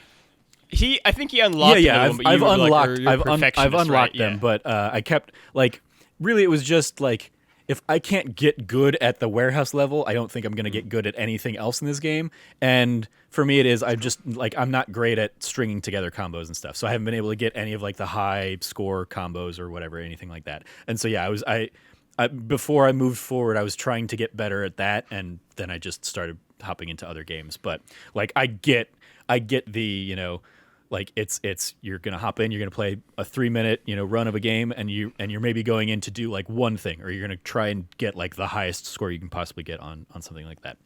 I get it. I get the appeal. It's definitely something that if I had gotten into this game, back in the day, I'm sure would resonate even harder with me, like it does with you guys. Yeah. But I can still, even without that, like I can appreciate, its place here on your list, Frank. I can appreciate it, like all three of you guys having it on your list. It's just not my kind of game, because I don't think I'm gonna have the time or patience to try and like string together those combos and figure out how to like, hey brain, make your hand do the buttons in the way that you need to do the buttons things here. But it's clearly a love letter to Tony Hawk fans, and I'm glad that after 15 years you guys finally got a good game again. Cam, anything to add? I do have something to add. So here I am, doing everything I can, holding on to what I am, pretending I'm a Superman. When I loaded up and I put in, like, I loaded up, it's installed. You gave him this opportunity, I know, Trev. it was stupid of me. You didn't let me do it for Hades, so now I'm doing it here. And I'm okay with that, because this is what I wanted to say for what I had it on my list earlier. When I popped it, or I say pop in because I'm still thinking like I'm a kid. Popping in the disc and popping, like, closing the lid on it. I had to do that because I bought the collector's edition that came with the skateboard. That's fair. That's So fair, man. That's fair. I should have had that in here. I didn't even think about it. It's in the other room. Damn it. What I will say is that when it lets you start up the game, and then it's like, hey, we're going to still install the rest of the game, but here's the warehouse level. And I was like, okay. And dropped into the warehouse level, and those lyrics played across Superman by Goldfinger, man. And what a touchstone. What an absolutely, like, ingrained in my mind memory. I can feel myself sitting on the floor of the bedroom I shared with my older brother after popping in. Actually, it was I originally rented it for the N64, so I slammed the cartridge in. It was that perfect blue cartridge. And, like, my friends and I skated, but, like, I didn't really know too much about skating culture. And I remember just being like, okay, like, I don't want to just be like Tony Hawk. That's the default character. And I was like, who's this? I'm like, Rune Glifberg. Yeah, that sounds like a cool dude. Dropping in, I can feel myself sitting, like, kind of cross-legged, but also squatting, holding the N64 controller in my hand, as I can feel myself in that moment when I played Tony Hawk for the first time as an adult, sitting in this chair, watching that screen, playing this game. I was transported back to that moment of my childhood. And, like, Frank, you hit the nail on the goddamn head. It plays like you remember the game. Yeah, it was playing. Such a great line, yeah. And it's just, I'm so glad that this is your game of the year, man. I'm so glad that this was on 3 of our lists. I thought it was like Trevor's like, I think Ghost of Tsushima is going to take it. Tony Hawk Pro Skater might take our game of the year for the site. We'll see. I mean, I've already calculated things out, so like we'll see. Yeah, I know where things are going to lay because I know what Logan's game is and I know what my number one is. It fares very, very well, and yeah, we were getting to a point when I think when Logan like mentioned how high it was on his list, where I started like crunching the numbers, and I was like, what, like, because I already have like an image set for like what I was anticipating our game of the year to be, and so I'm like, do I need to like do some quick last minute shuffling? And yeah, Tony Hawk is definitely coming up there. We will dive into the kind of like full ranking there in a little bit. Any last words, Frank, before we move on? Yeah, I mean, I think we kind of pretty much all hit the nail on the head and kind of talked about our love for it, which I appreciate y'all backing me up for on that too. Like, I'm glad I know I'm not alone. I've been at your side since that Ultimate Video Game list show, man. I've been right there. No, yeah, that's it hurt true, me to do what I did, but you did it right, man. Yeah, you're the best. And I'm just so happy. I just can't emphasize enough that I'm just so happy it's back, like, and it's good, and we're gonna get more in the future. There's no way we're not, and it's just, I'm so happy about that. Like, so that's kind of just my final thought. Like, I can't wait to see the future. We're gonna get that Pro Skater 3 and 4 remake. That's the next one.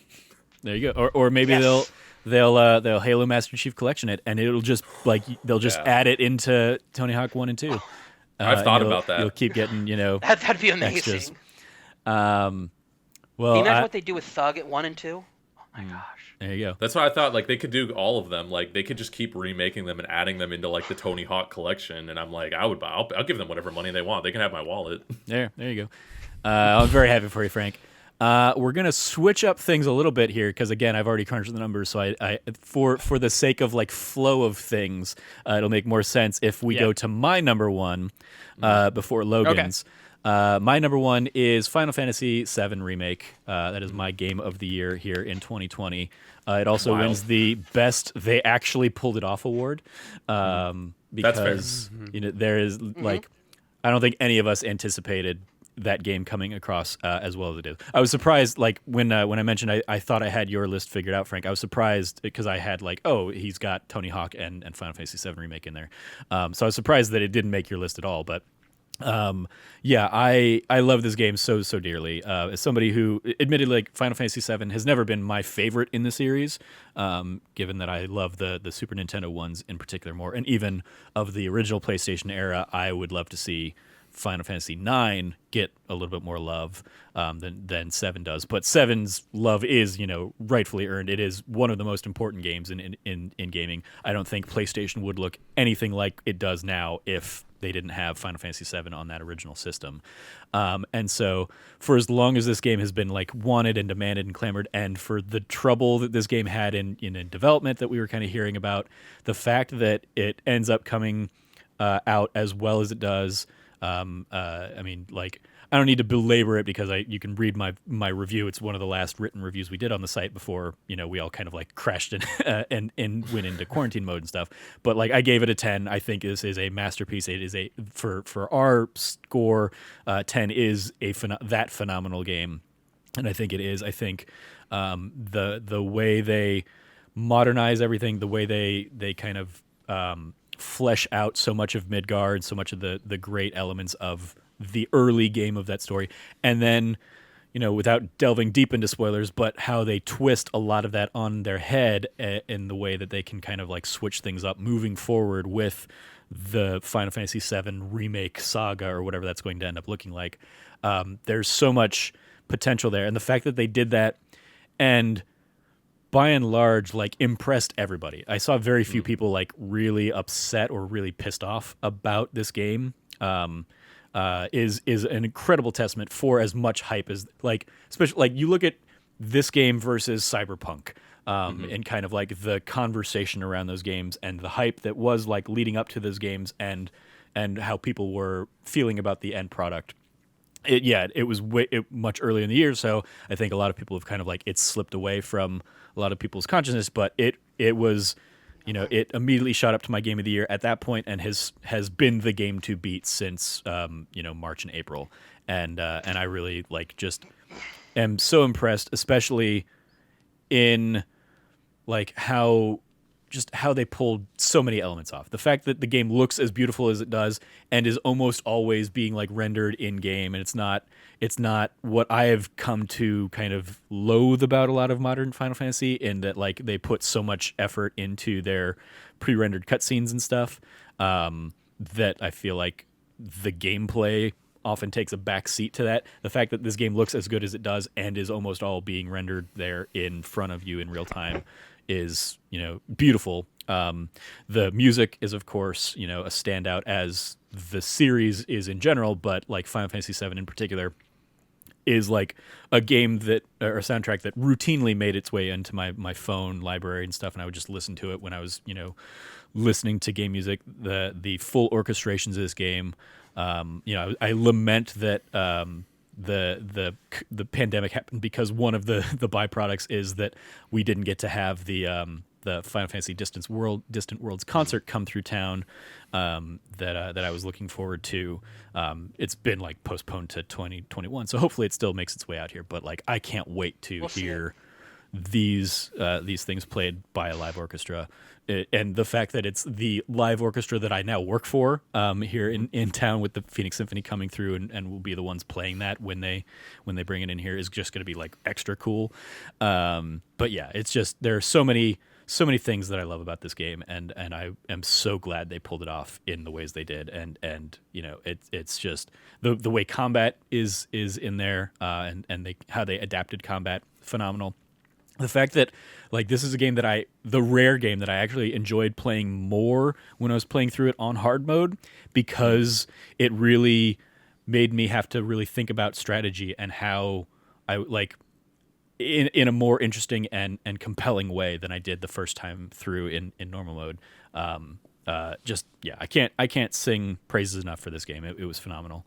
Cam, you also had it on your list, so anything you wanted to add or include? Yeah, it was really hard picking between this and Ghost, but I just remember like Ghost did beat it on my list, but I can't emphasize enough that when we went to PAX East 2020, even though the game was going to be coming out not too long afterwards, yeah, like we did a whole preview piece because you got to play the demo at PAX, and then like before we were even home, they released the demo to everybody. Everybody could play it. And I was like, well, there's no real point in us releasing this video that anybody can experience firsthand now.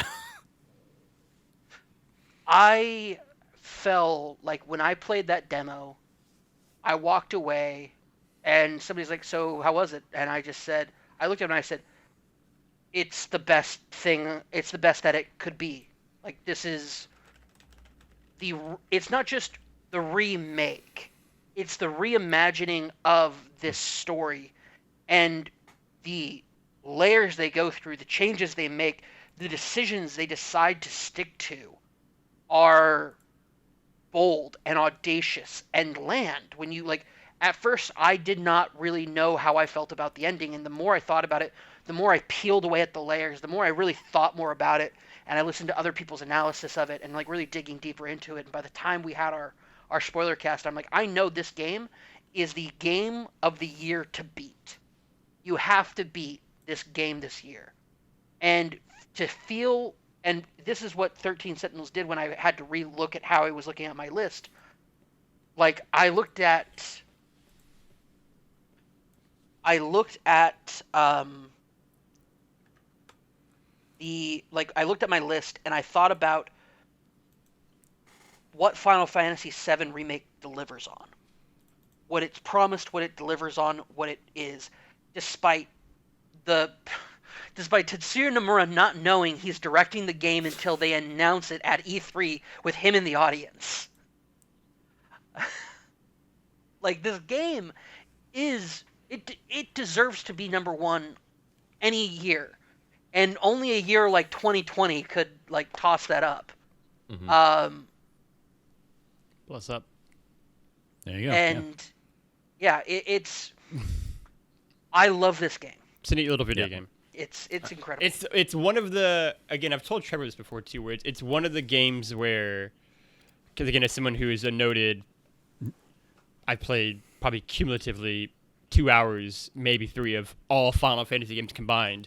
It is the one where I'm like, maybe that's the one that I could actually try to get into the series and probably not necessarily go back to that many of them. I mean, what they've done to combat alone in this game.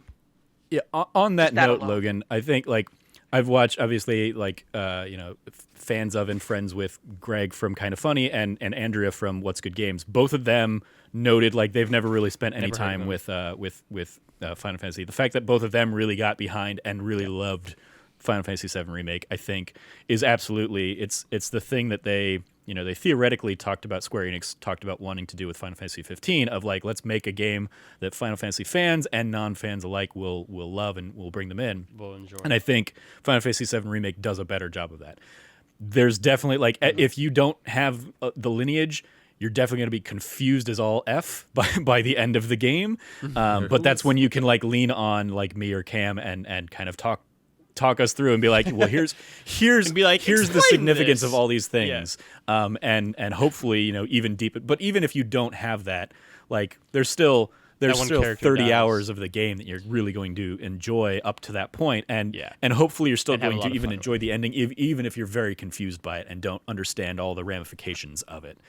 So I would definitely. We'll have a company watch party where we watch Advent Children. No, we won't. We won't do that. That doesn't need to happen. What about Crisis? I don't know what that is. Crisis Core. I mean, for sure, Crisis. Are these Final Fantasy that's things? a game, not a movie. We can watch it. We could do a watch party of a full playthrough of Crisis Core. Yeah, I'm Advent down. Children. Let's do it. Advent Children was it was the CGI film sequel to Final Fantasy VII that came out like 10 years or so after release, and it was cool to see those characters again. Video but yeah, games it's not a great story. Yeah, It's a very weird ass story. It's very anime. It is what it is. It's so But anime. even that, like the fact Kingdom that this Hearts. game looks better than that CG, which was the best those characters ever looked, it is a phenomenal take. So I ultimately, Better Logan. CG I than think some modern movies, man. yeah, I think you would.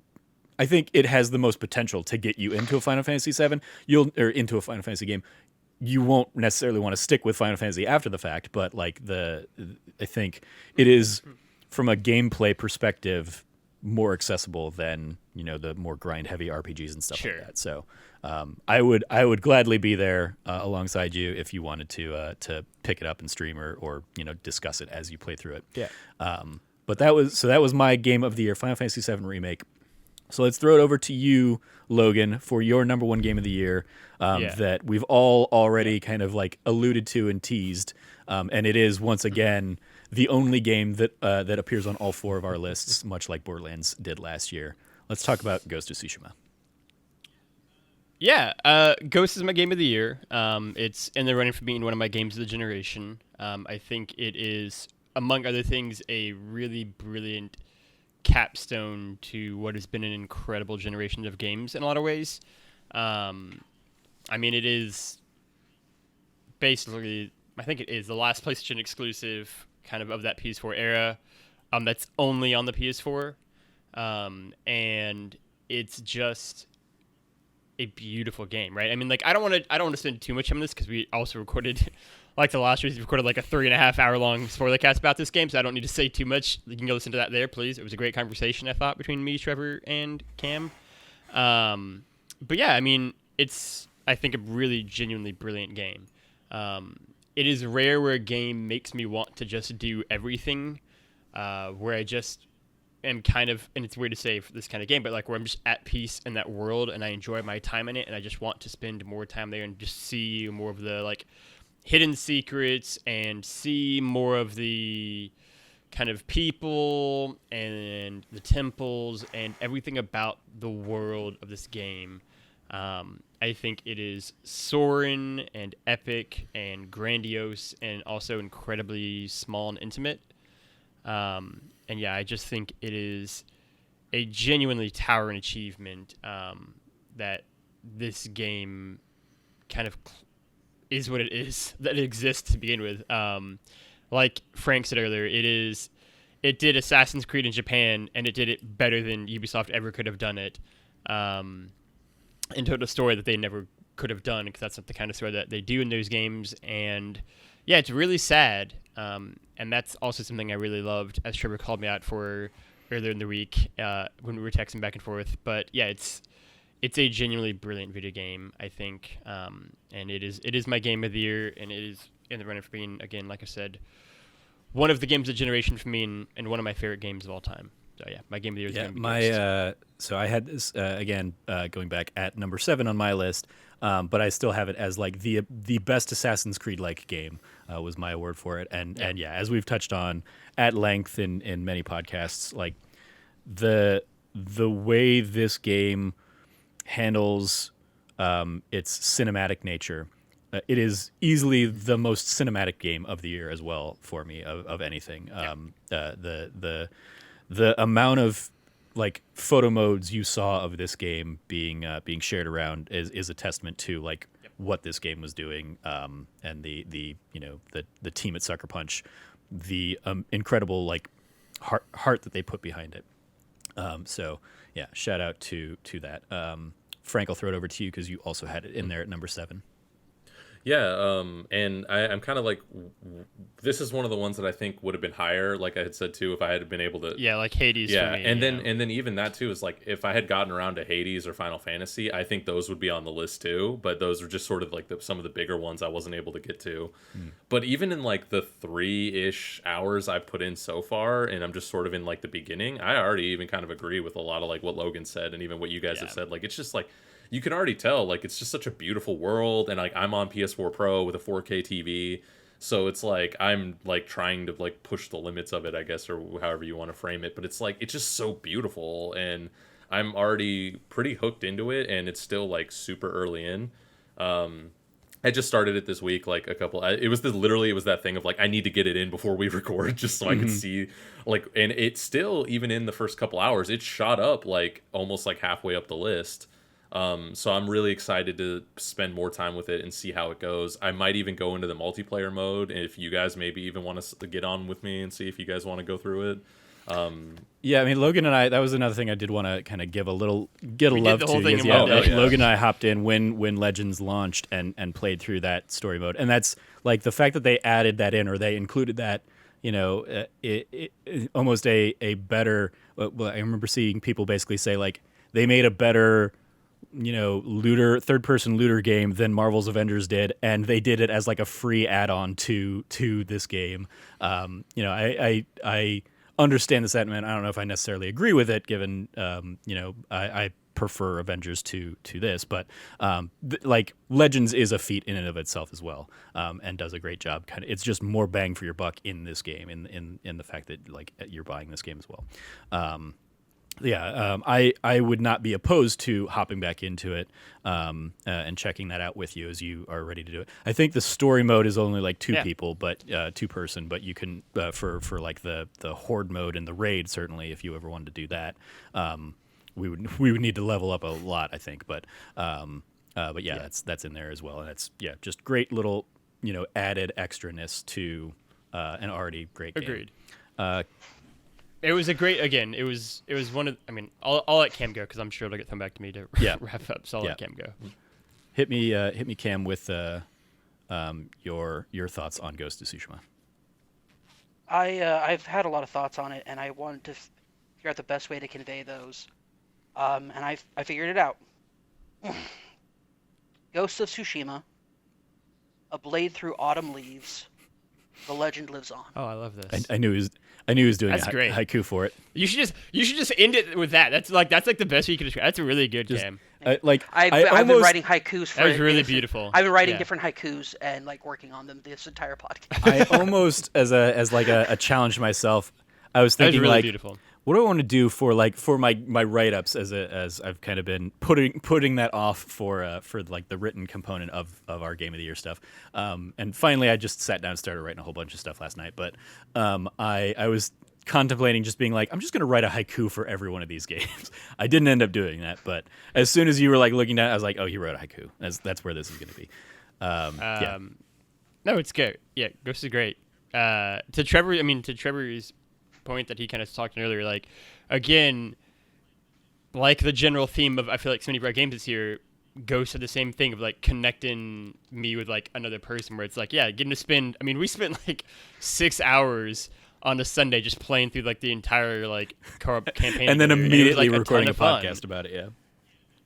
And then like me and Trevor spent like 8 hours together that day, and like it was just it was a great time. Like, again, those are, I always say it all the time, where it's like, I love just spending time with really any of you, but like, so it was great to just like have this 8-hour block on a day where I'm just like hanging out with Trevor Starkey playing video games and talking about them. It's like, this is like being in school again. It's like lit. It's like having like a sleepover, like, which I've also done with Trevor, I guess. But and so like it's Ghost is, I think, just a really special game. I think it's really beautiful.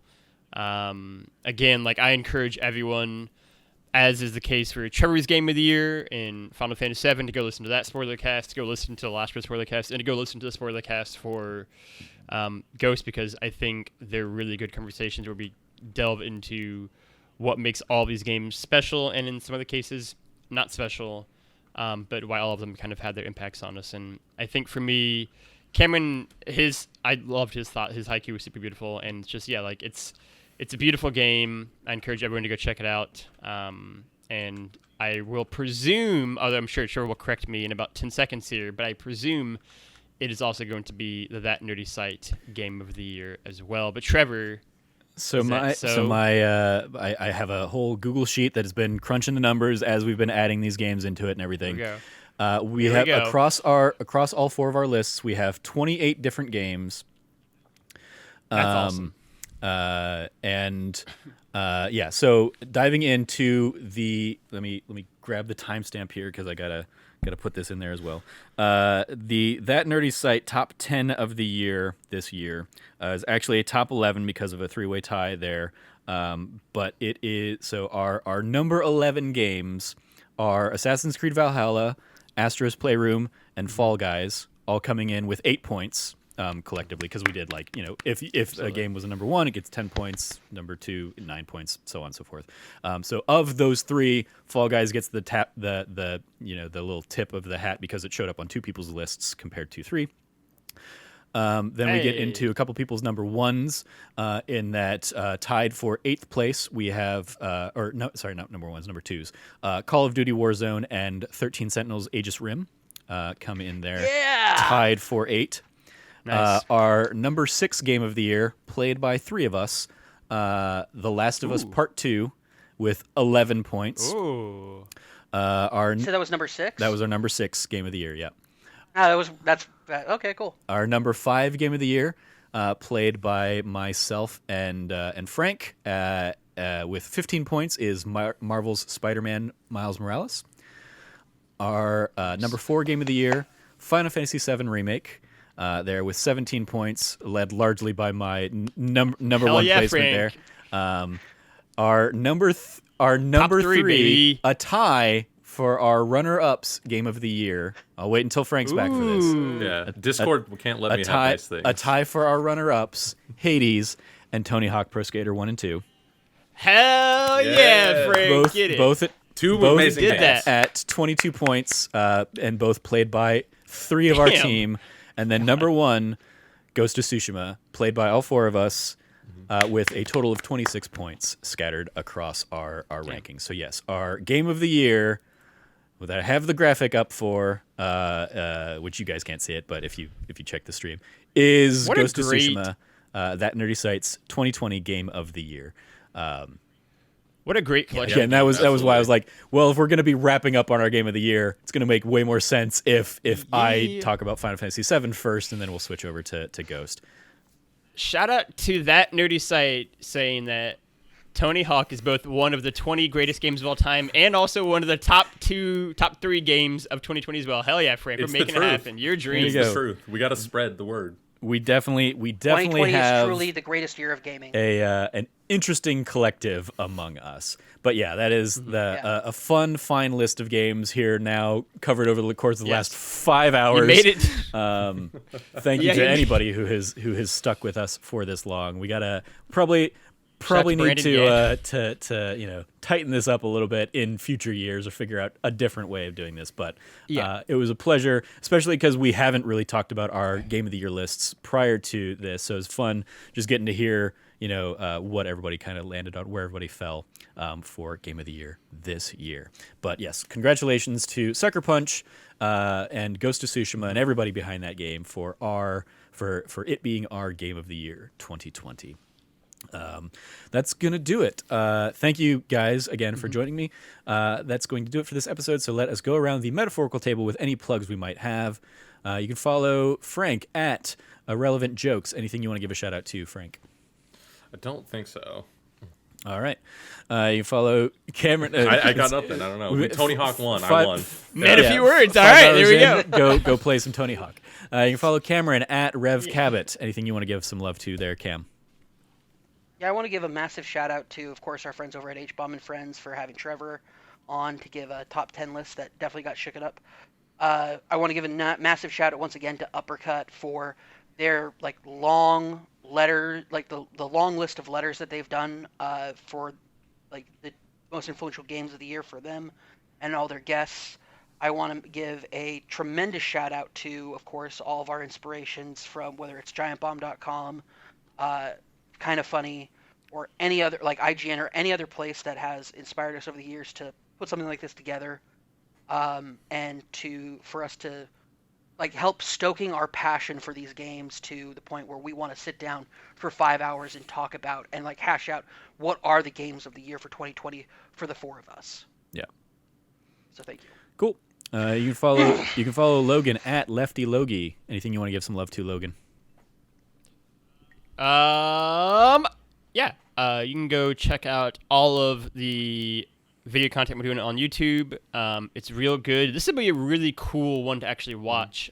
Trevor has done a lot of work to make this happen. So everyone go say nice things. Again, if you made it 5 hours into the podcast, go say nice things and you hear the shout out as well, because him having B-roll for all the games is not easy. And so it's just his entire video side of things. He's been doing it in general since we got into year 2 of That Nerdy has been an incredible thing and lots of work. And so everybody go heap praise on him.